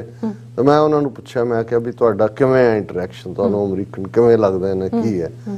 ਤੇ ਉਹ ਕਹਿੰਦੇ ਵੀ ਡਾਕਟਰ ਸਾਹਿਬ ਰੁੱਖੇ ਜਿਹੇ ਨੇ। ਔਰ ਵੈਸੇ ਇਹ ਗੱਲ ਮੈਨੂੰ ਯਾਦ ਹੈ ਕਿ ਵੀ ਡਾਕਟਰ ਸਿੰਥੀਆ ਦੇ ਨਾਲ ਜਦੋਂ ਮੈਂ ਉਹਨਾਂ ਦੀ book project fighting for faith and nation dialogues with Sikh militants, ਇਸ ਦੇ ਉੱਤੇ ਕੰਮ ਕਰਦੇ ਆ, ਕੈਨੇਡਾ ਅਮਰੀਕਾ ਦਾ ਟ੍ਰਿਪ ਕੀਤਾ ਜਿੱਥੇ ਵੀ ਇੰਟਰਵਿਊ ਸਨ। ਔਰ ਇਹ ਡਾਕਟਰ ਸਿੰਥੀਆ ਨੇ ਵੀ ਜਦੋਂ ਕੈਨੇਡਾ ਦੇ ਪਰਿਵਾਰਾਂ ਦੇ ਵਿੱਚ ਇੰਟਰੈਕਸ਼ਨ ਕੀਤਾ, ਔਰ ਤੇ ਇਹ ਗੱਲ ਐਗਜ਼ੈਕਟਲੀ ਬਾਅਦ ਦੇ ਵਿੱਚ ਉਹਨਾਂ ਨੇ ਵੀ ਕਿਹਾ, ਉਹਨਾਂ ਨੇ ਕਿਹਾ ਵੀ ਜਿਹੜਾ ਕਿਉਂਕਿ ਜਿਹੜਾ ਪੰਜਾਬੀ ਕਲਚਰ ਤੋਂ ਤਾਂ ਸਾਰੇ ਵਾਕਿਫ ਨੇ ਕਿ ਕੈਨੇਡਾ ਹੋਏ ਔਰ ਸ਼ਾਇਦ ਯੂਕੇ 'ਚ ਵੀ ਇਵੇਂ ਹੀ ਹੋਏਗਾ, ਇਹ ਕੈਨੇਡੀਅਨ ਕਲਚਰ 'ਚ ਅਜੇ ਉਹ ਰਾ ਨਰਵ ਹੈ ਜਿਹੜੀ ਪੰਜਾਬੀ ਸੁਭਾਅ ਦੀ ਵੀ, ਹੌਸਪਿਟੈਲਿਟੀ ਦੇ ਵੀ, ਔਰ ਬੋਲੀ ਤਾਂ ਹੈ ਹੀ ਹੈ, ਫਿਰ ਰਹਿੰਦੇ ਵੀ ਇਕੱਠੇ ਨੇ। ਫਿਰ ਇਹ ਵੀ ਹੈ ਕਿਉਂਕਿ ਕੈਨੇਡਾ 'ਚ ਹਾਲਾਂਕਿ ਜਿੰਨੇ ਸਿੱਖ ਅਮਰੀਕਾ 'ਚ ਰਹਿੰਦੇ ਨੇ ਉਹਨੇ ਕੀ ਕੈਨੇਡਾ 'ਚ ਰਹਿੰਦੇ ਨੇ, ਲੇਕਿਨ ਅਮਰੀਕਾ 'ਚ 3000 ਮੀਲ 'ਚ ਫੈਲੇ ਹੋਏ ਨੇ, ਕੈਨੇਡਾ 'ਚ ਉਹੀ 8-10 ਸ਼ਹਿਰਾਂ ਦੇ ਵਿੱਚ ਨੇ। ਔਰ ਇਸ ਲਈ ਉੱਥੇ ਤੁਹਾਨੂੰ ਇਹ ਮਹਿਸੂਸ ਵੀ ਨਹੀਂ ਹੁੰਦਾ ਕਿ ਵੀ ਤੁਸੀਂ ਕਿਸੇ ਹੋਰ ਥਾਂ ਤੇ ਹੋ ਪੰਜਾਬ ਦੇ। ਵੈਸੇ ਉੱਥੇ ਜੋਕਿੰਗਲੀ ਕਹਿੰਦੇ ਨੇ ਜੇ ਤੁਹਾਡਾ ਗਲਤ ਨੰਬਰ ਵੀ ਮਿਲ ਜਾਏ ਤੇ ਅੱਗੋਂ ਸਤਿ ਸ੍ਰੀ ਅਕਾਲ ਬੁਲਾ ਕੇ 2-4 ਮਿੰਟ ਅਗਲਾ ਗੱਲ ਕਰਦਾ ਰਹਿੰਦਾ, ਬਾਅਦ ਚ ਪਤਾ ਲੱਗਦਾ ਵੀ ਰੋਂਗ ਨੰਬਰ ਹੈ, ਕਿਉਂਕਿ ਘੁੰਮਣਾ ਵੀ ਆਪਣਿਆਂ ਦਾ ਹੀ ਹੈ। ਚਲੋ ਇਹ ਵੀ ਜ਼ਰੂਰੀ ਹੁੰਦਾ ਸਮਝਣਾ ਕਿ, ਔਰ ਇਸ ਲਈ ਉਹ ਜਿਸ ਵੀ ਭਾਵੁਕਤਾ ਦਾ ਲੈਵਲ ਵੀ ਅਮਰੀਕਾ 'ਚ ਜ਼ਾਹਰ ਹੈ, ਸਾਡਾ ਖੰਡਾ ਵੀ ਹੈ ਕੁਛ, ਜਦੋਂ ਤੁਸੀਂ ਡਿਫਰੈਂਟ ਕਲਚਰ 'ਚ ਰਹਿੰਦੇ ਹੋ ਕੁਛ ਚੀਜ਼ਾਂ ਉਵੇਂ ਐਮੋਸ਼ਨਲ ਰਾ ਨਰਵ ਨਹੀਂ ਹੁੰਦੀ ਵੀ ਤੁਸੀਂ ਇੱਕਦਮ ਰਿਐਕਟ ਕਰੋ ਸੋਚ ਸਮਝ ਕੇ। ਫਿਰ ਡਾਲਰ ਵੀ ਅਮਰੀਕਾ ਦਾ ਭਾਰਾ ਹੈ, ਥੋੜਾ ਜਿਹਾ ਜੇਬ 'ਚ ਹੱਥ ਪਾਉਂਦਿਆਂ ਵੀ ਘਬਰਾਉਂਦੇ। ਤੇ ਕੈਨੇਡਾ 'ਚ ਜਿਹੜਾ ਉਹ ਐਮੋਸ਼ਨਲ ਅਪਰੋਚ ਵੀ ਹੈ, ਔਰ ਸਿੱਖੀ ਪ੍ਰਤੀ ਵੀ, ਔਰ ਕਾਜ਼ ਪ੍ਰਤੀ ਵੀ, ਔਰ ਸ਼ਾਇਦ ਇੰਗਲੈਂਡ 'ਚ ਵੀ ਖੈਰ ਇਹ ਅਪਰੋਚ ਤਾਂ ਹੈ। ਸ਼ਾਇਦ ਇਹੀ ਕਾਰਨ ਸੀ ਕਿ ਇੰਡੀਅਨ ਏਜੰਸੀਆਂ ਜ਼ਿਆਦਾ ਈਜ਼ੀਲੀ ਯੂਕੇ ਔਰ ਕੈਨੇਡਾ ਦੇ ਵਿੱਚ ਆਪਣੇ ਏਜੰਟ ਪ੍ਰੋਵੋਕੇਟਰਸ ਰਾਹੀਂ ਜਿਹੜਾ ਉਹ ਕੁਛ ਇਸ ਕਿਸਮ ਦੇ ਕਾਰੇ ਕਰਵਾਏ ਉਹਨਾਂ ਨੇ, ਜਿਹਦੇ 'ਚ ਕਿ ਜਜ਼ਬਾਤੀ ਹੋਣਾ ਇੱਕ ਕਮਜ਼ੋਰੀ ਬਣੀ, ਕਿਉਂਕਿ ਉਹਨਾਂ ਨੂੰ ਜਿਹੜਾ ਉਹ ਸਿੱਖਾਂ ਦੇ ਸੁਭਾਅ ਦਾ ਪਤਾ ਹੈ। ਔਰ ਇਹਦੇ 'ਚ ਫਿਰ ਕਈ ਵਾਰੀ ਇਹ ਵੀ ਹੁੰਦਾ ਹੈ ਕਿ ਜਿੱਥੇ ਤੁਹਾਡੀ ਜਜ਼ਬਾਤੀ ਪਹੁੰਚ ਕੌਮ ਪ੍ਰਤੀ, ਹਾਲਾਂਕਿ ਜਿਵੇਂ ਅਸੀਂ ਕਿਹਾ ਵੀ ਪੋਲੀਟੀਕਲੀ ਪਾਵਰਫੁਲ ਨੇ, 16-17 MP, 3-4 ਮਿਨਿਸਟਰ, ਔਰ ਜਿਹੜੀਆਂ ਤਿੰਨੋਂ ਹੀ ਮੇਜਰ ਪਾਰਟੀਆਂ ਨੇ, ਕੰਜ਼ਰਵੇਟਿਵ ਪਾਰਟੀ ਹੈ ਜਾਂ ਲਿਬਰਲ ਹੈ ਜਾਂ NDP ਹੈ, ਤਿੰਨਾਂ 'ਚ ਹੀ ਸਿੱਖ ਚਿਹਰੇ ਤੁਹਾਨੂੰ ਨਜ਼ਰ ਆਉਂਦੇ ਨੇ। ਹੁਣ ਇਹ ਫਿਕਰ ਨਹੀਂ ਹੁੰਦਾ ਕਿ ਇੱਕ ਹਕੂਮਤ 'ਚੋਂ ਲੱਥੀ ਤੇ ਦੂਸਰੀ ਆਈ ਤੇ ਕੀ ਹੋਏਗਾ, ਲੇਕਿਨ ਇਹਦੇ ਬਾਵਜੂਦ ਕਿ ਪੋਲੀਟੀਕਲ ਪ੍ਰੋਸੈਸ ਦੇ ਵਿੱਚ ਉੱਥੇ ਆਪਣੇ ਕਾਫੀ ਲੋਕ ਨੇ ਸਾਡੇ ਨਾਲ ਜਿਹੜੇ ਜੁੜੇ ਹੋਏ, ਖਾਸ ਤੌਰ ਤੇ ਯੰਗਸਟਰਸ ਖਾਲਿਸਤਾਨੀ ਐਕਟਿਵਿਸਟ ਨੇ, ਉਹ ਇੰਨੇ ਐਨਰਜੈਟਿਕ ਵੀ ਨੇ ਔਰ ਐਗਰੈਸਿਵ ਵੀ ਨੇ। ਉਹਨਾਂ ਨੂੰ ਆਪਣੇ ਲੋਕਲ ਨੁਮਾਇੰਦਿਆਂ ਤੋਂ ਸ਼ਿਕਾਇਤ ਵੀ ਹੁੰਦੀ ਹੈ ਵੀ ਕੁਝ ਨਹੀਂ ਕਰਦੇ। ਤੇ ਮੇਰਾ ਇਹ ਕਹਿਣਾ ਹੁੰਦਾ ਕਿ ਭਾਈ ਚਲੋ ਇੰਨਾ ਹੀ ਬੜਾ ਹੈ ਵੀ ਜੇ ਉਹਨਾਂ ਨੇ ਪੱਗ ਦੇ ਨਾਲ ਜਾਂ ਦੂਜੇ ਆਪਣੀ ਪ੍ਰੈਜ਼ੈਂਸ ਰੱਖੀ ਹੈ, ਇੰਡੀਅਨ ਸਿਸਟਮ ਨੂੰ ਵੀ ਉਹ ਤਕਲੀਫ ਦਿੰਦੇ ਨੇ, ਤੇ ਹਾਲ ਦੀ ਘੜੀ ਇਵੇਂ ਹੀ ਤੁਸੀਂ ਉਸ ਕਿਸਮ ਦੇ ਅੱਗੇ ਲਿਆਓ ਜਿਹੜੇ ਅਲਟੀਮੇਟਲੀ ਇਸ ਮਾਹੌਲ 'ਚੋਂ ਰੜ ਕੇ ਅੱਗੇ ਆਏ ਹੁਣ। ਉਹਦੇ 'ਚ ਕੋਈ ਸ਼ੱਕ ਨਹੀਂ ਹੈ ਕਿ ਬਹੁਤ ਵਾਰ ਜਿਵੇਂ ਇੰਡੀਅਨ ਸਿਸਟਮ ਦੇ ਵਿੱਚ ਵੀ ਜਿਹੜਾ ਸਿੱਖ ਕੋਈ ਪਹੁੰਚ ਵੀ ਜਾਂਦਾ ਸੀ, ਜਿਨ੍ਹਾਂ ਜ਼ਮਾਨਿਆਂ 'ਚ ਜੇ ਇੰਨੀ ਨਫ਼ਰਤ ਵਿਜ਼ੀਬਲ ਨਹੀਂ ਸੀ ਉਹਨਾਂ ਦੇ ਲੋਕਾਂ ਦੀ ਉੱਪਰ ਤੱਕ, ਤਾਂ ਉਹਨੂੰ ਇਹੀ ਫਿਕਰ ਰਹਿੰਦਾ ਸੀ ਕਿ ਮੈਨੂੰ ਕੋਈ ਫਿਰਕੂ ਨਾ ਕਹਿ ਦੇ, ਮੈਨੂੰ ਕੋਈ ਕਮਿਊਨਲ ਨਾ ਕਹਿ ਦੇ। ਉਹ ਆਪਣੇ ਆਪ ਨੂੰ ਸੈਕੂਲਰ ਸਾਬਤ ਕਰਨ ਦੇ ਲਈ ਮੋਰ ਪੈਟਰੀਓਟਿਕ ਪੋਸਚਰ ਲੈਂਦਾ ਸੀ, ਈਵਨ ਕਿ ਦੂਸਰਿਆਂ ਦੇ ਮੁਕਾਬਲੇ ਵੀ। ਹਾਲਾਂਕਿ ਦੂਸਰੀਆਂ ਸਟੇਟਾਂ ਦੇ ਆਪਣੇ ਲੋਕਾਂ ਦਾ ਕੰਮ ਕਰਵਾਉਂਦਾ ਸੀ, ਸਾਡੇ ਸਾਰੇ ਹੀ ਨਿਕੰਮੇ ਸਾਬਤ ਹੋਏ। ਸ਼ਾਇਦ ਇੱਥੇ ਵੀ ਇਸ ਕੰਪਲੈਕਸ ਦਾ ਆਪਣੇ ਲੋਕ ਸ਼ਿਕਾਰ ਨੇ ਕਿ ਜੀ ਅਸੀਂ ਜੇ ਇਸ ਕਿਸਮ ਦਾ ਕਰ ਲਿਆ, ਔਰ ਜਿਵੇਂ ਇੰਡੀਆ ਨੇ ਵੀ ਕੈਨੇਡਾ ਨੂੰ ਔਰ ਜਸਟਿਨ ਟਰੂਡੋ ਦੀ ਵਿਜ਼ਿਟ ਵੇਲੇ ਹਰ ਚੀਜ਼ ਜਿਹੜੀ ਹੈ ਉਹ anti India and pro India line ਦੇ ਵਿੱਚ ਲਾਈਨ ਖਿੱਚੀ, ਉਹਨੇ ਆਪਣੇ ਵੀ ਕੁਝ ਲੋਕਾਂ ਨੂੰ ਚੁੱਪ ਕਰਾਇਆ। ਸੋ ਇਹ ਸਾਰਾ ਤਾਂ ਹੈ ਹੀ ਸੀ, ਲੇਕਿਨ ਜਿਵੇਂ ਮੈਂ 90s ਦੇ ਵਿੱਚ ਜਾਂ ਲਾਸਟ ਟਾਈਮ 9/11 ਤੋਂ ਪਹਿਲਾਂ ਹੀ ਮੈਂ ਵਿਜ਼ਿਟ ਕੀਤਾ 1999-2000 ਚ, ਉਸ ਕਿਸਮ ਦੀ ਵਾਰਮਥ, ਔਰ ਹੁਣ ਉਹੀ ਜਨਰੇਸ਼ਨ ਜਿਨ੍ਹਾਂ ਨੂੰ ਤੁਸੀਂ ਕਦੇ ਸਕੂਲ ਡੇਜ਼ 'ਚ ਦੇਖਿਆ ਸੀ ਜਾਂ 5-7 ਸਾਲ ਦੇ ਦੇਖਿਆ ਸੀ, ਭਾਵੇਂ ਟੈਲੀਫੋਨਿਕ ਰਾਬਤੇ ਰਹੇ ਇਸ ਪੀਰੀਅਡ 'ਚ, ਉਹ ਹੁਣ ਗਰੋਨ ਅਪ ਨੇ, ਉਹਨਾਂ 'ਚ ਪੂਰਾ ਐਕਟਿਵਿਜ਼ਮ ਹੈ ਔਰ ਪੂਰੇ ਜੋਸ਼ ਔਰ ਉਤਸ਼ਾਹ ਦੇ ਨਾਲ ਨੇ। ਸੋ ਸਾਡੀ ਫੇਰੀ ਕੁੱਲ ਮਿਲਾ ਕੇ ਜਿਹੜੀ ਹੈ ਬੜੀ ਗਰਮਜੋਸ਼ੀ ਵਾਲੀ ਸੀ, ਔਰ ਪਹਿਲੀ ਜਿਹੜਾ ਪਬਲਿਕ ਸਪੀਚ ਸੀ ਉਹ ਗੁਰੂ ਨਾਨਕ ਸਿੱਖ ਗੁਰਦੁਆਰਾ ਸਰੀ, ਇਹ ਉਹੀ ਗੁਰਦੁਆਰਾ ਸਾਹਿਬ ਹੈ ਜਿੱਥੇ 1991 ਦੇ ਵਿੱਚ ਜਦੋਂ ਮੈਂ ਪਹਿਲੀ ਵਾਰ ਨਵੰਬਰ 1991 ਚ ਸਪੋਕਸਪਰਸਨ ਪੰਥਕ ਕਮੇਟੀ ਦੀ ਸੇਵਾ ਮਿਲੀ, ਔਰ ਦਸੰਬਰ 1991 ਚ ਮੇਰੀ ਪਹਿਲੀ ਵਿਜ਼ਿਟ ਉਸ ਸਰੀ ਦੇ ਸ਼ਹਿਰ 'ਚ ਹੀ ਸੀ, ਔਰ ਸਰੀ ਉਸ ਵੇਲੇ ਹੀ ਮੇਨ ਗੁਰਦੁਆਰਾ ਸੀ। ਔਰ ਮੈਂ ਸੰਗਤ ਨਾਲ ਵਿਚਾਰ ਸਾਂਝੇ ਕਰਦੇ ਹਾਂ ਜਿਹੜਾ ਇਸ ਦਾ ਜ਼ਿਕਰ ਵੀ ਕੀਤਾ। ਬਹੁਤ ਵਾਰਮ ਵੈਲਕਮ ਸੀ, ਹਾਲਾਂ ਸੰਡੇ ਮੀਂਹ ਪੈ ਰਿਹਾ ਸੀ, ਲੇਕਿਨ ਬਹੁਤ ਵੱਡੀ ਗਿਣਤੀ 'ਚ ਸਿੱਖ ਸੰਗਤਾਂ ਔਰ ਉਹਨਾਂ ਦੀ ਕਮੇਟੀ ਜਿਸ ਨੂੰ ਸਰਬਸੰਮਤੀ ਨਾਲ ਚੁਣਿਆ ਸੰਗਤ ਨੇ ਦੁਬਾਰਾ, ਹਰਦੀਪ ਸਿੰਘ ਨਿੱਜਰ, ਉਹਨਾਂ ਦੀ ਸਾਰੀ ਟੀਮ, ਉਹਨਾਂ ਨੇ ਸਾਨੂੰ, ਸਾਡੇ ਗਰੁੱਪ ਨੂੰ, ਔਰ ਖਾਸ ਤੌਰ ਤੇ ਸਾਡੇ ਨਾਲ ਭਾਈ ਗੁਰਦੇਵ ਸਿੰਘ ਕਲਾ ਮਾਜ਼ੂ, ਉਹਨਾਂ ਦੀ ਸਿੰਘਣੀ ਸਾਹਿਬਾ ਵੀ ਆਏ ਹੋਏ ਸੀ, ਔਰ ਇਸੇ ਤਰ੍ਹਾਂ ਭਾਈ ਸਤਪਾਲ ਸਿੰਘ ਪੁਰੇਵਾਲ ਜਿਹੜੇ ਸੀਐਟਲ ਤੋਂ ਚੇਚਾ, ਜਿਨ੍ਹਾਂ ਨੇ, ਔਰ ਜਿਹੜਾ ਕੱਲ ਜਾਂ ਪਰਸੋਂ ਜਿਹੜੀਆਂ ਸਪੀਚਿਸ ਸਾਡੇ ਦਰਸ਼ਕਾਂ ਤੱਕ ਪਹੁੰਚ ਸਕੀਆਂ ਉਹਦੇ 'ਚ ਉਹਨਾਂ ਨੇ ਹੀ ਮੇਨ ਰੋਲ ਅਦਾ ਕੀਤਾ। ਉਹਨਾਂ ਦੇ ਨਾਲ ਸਾਡੇ ਵੀਰ ਅਮਰਜੀਤ ਸਿੰਘ ਲੋਕਲੀ ਨੇ ਜਿਹੜੇ, ਉਹਨਾਂ ਵੀ ਰਿਕਾਰਡਿੰਗ ਸਾਰੀਆਂ ਚੱਲ ਰਹੀਆਂ ਸੀ, ਔਰ ਗੁਰਦੁਆਰਾ ਕਮੇਟੀ ਦੇ ਨਾਲ ਪਹਿਲਾਂ ਮੀਟਿੰਗ ਵੀ ਹੋਈ। ਮੈਂ ਐਪਰੀਸ਼ੀਏਟ ਵੀ ਕੀਤਾ ਤੁਹਾਨੂੰ। ਉਸ ਗੁਰਦੁਆਰਾ ਸਾਹਿਬ ਦੇ ਅੰਦਰ ਐਂਟਰ ਕਰਦੇ ਹੀ ਤੁਸੀਂ ਦੇਖਦੇ ਹੋ 5 ਤਖਤਾਂ ਦੀਆਂ ਵੀ ਪਿਕਚਰਸ ਨੇ, ਖਾਲਿਸਤਾਨੀ ਯੋਧਿਆਂ ਦੀਆਂ ਵੀ ਨੇ, ਔਰ 4 ਚਫੇਰਾ ਖਾਲਿਸਤਾਨ ਦੀ ਗੱਲ ਜਿਹੜੀ ਹੈ ਉਹ ਨਜ਼ਰ ਆਉਂਦੀ ਹੈ, ਔਰ ਬੜੇ ਵਾਰਮ ਸ਼ਬਦ ਵੀ ਉਹਨਾਂ ਨੇ ਕਹੇ। ਔਰ ਕਿਉਂਕਿ ਦੀਵਾਨ ਭਾਈ ਸਤਵੰਤ ਸਿੰਘ, ਭਾਈ ਕੇਰ ਸਿੰਘ, ਔਰ ਮੈਂ ਉਹਦੇ ਨਾਲ ਹਮੇਸ਼ਾ ਪੰਥ ਦੀ ਅਲੋਕਾਰ ਸੁਹਾਗਣ ਬੀਬੀ ਸੁਰਿੰਦਰ ਕੌਰ ਦਾ ਜ਼ਿਕਰ ਕਰਦਾ, ਉਹਨਾਂ ਦੀ ਯਾਦ ਨੂੰ ਸਮਰਪਿਤ ਸੀ। ਸੋ ਸੰਗਤ ਵੱਲੋਂ ਭਰਪੂਰ ਹੁੰਗਾਰਾ, ਬਹੁਤ ਸਾਰਾ ਪਿਆਰ। ਔਰ ਫਿਰ ਉੱਥੋਂ ਅਸੀਂ ਜ਼ਿਆਦਾ ਦੇਰ ਰੁਕਣ ਦਾ ਤਾਂ ਸਮਾਂ ਨਹੀਂ ਸੀ। ਦਸ਼ਮੇਸ਼ ਦਰਬਾਰ ਜਿਹੜਾ ਇਸ ਵੇਲੇ ਇੱਕ ਵੱਡੀ ਹੱਬ ਹੈ ਖਾਲਿਸਤਾਨ ਦੀ ਐਕਟੀਵਿਟੀ ਦੀ ਵੀ, ਔਰ ਜਿਹੜਾ ਜੇ ਨਾਰਥ ਅਮਰੀਕਾ ਦੀ ਹਿਸਟਰੀ ਜਾਂ ਇਹ ਕਹਿਣਾ ਹੋਏ ਕਿ ਅਨੰਦਪੁਰ ਸਾਹਿਬ ਤੋਂ ਬਾਅਦ ਜੇ ਕੋਈ ਸਭ ਤੋਂ ਵੱਡਾ ਨਗਰ ਕੀਰਤਨ ਖਾਲਸਾ ਸਾਜਨਾ ਦਿਵਸ ਦਾ ਹੁੰਦਾ ਹੈ, ਜਦੋਂ ਕਿ ਕੋਵਿਡ ਤੋਂ ਪਹਿਲਾਂ ਜਦੋਂ ਹੋਇਆ, ਤੇ ਆਫੀਸ਼ੀਅਲ ਜਿਹੜਾ ਕਾਊਂਟ ਸੀ ਨੰਬਰ ਦਾ 6 ਲੱਖ ਦੇ ਕਰੀਬ ਸਿੱਖ ਸੰਗਤਾਂ ਦੀ ਸ਼ਮੂਲੀਅਤ ਹੁੰਦੀ ਹੈ। ਮੀਲਾਂ ਤੱਕ ਤੁਹਾਨੂੰ ਕੇਸਰੀ ਦਸਤਾਰਾਂ, ਕੇਸਰੀ ਚੁੰਨੀਆਂ ਨਜ਼ਰ ਆਉਂਦੀਆਂ ਨੇ।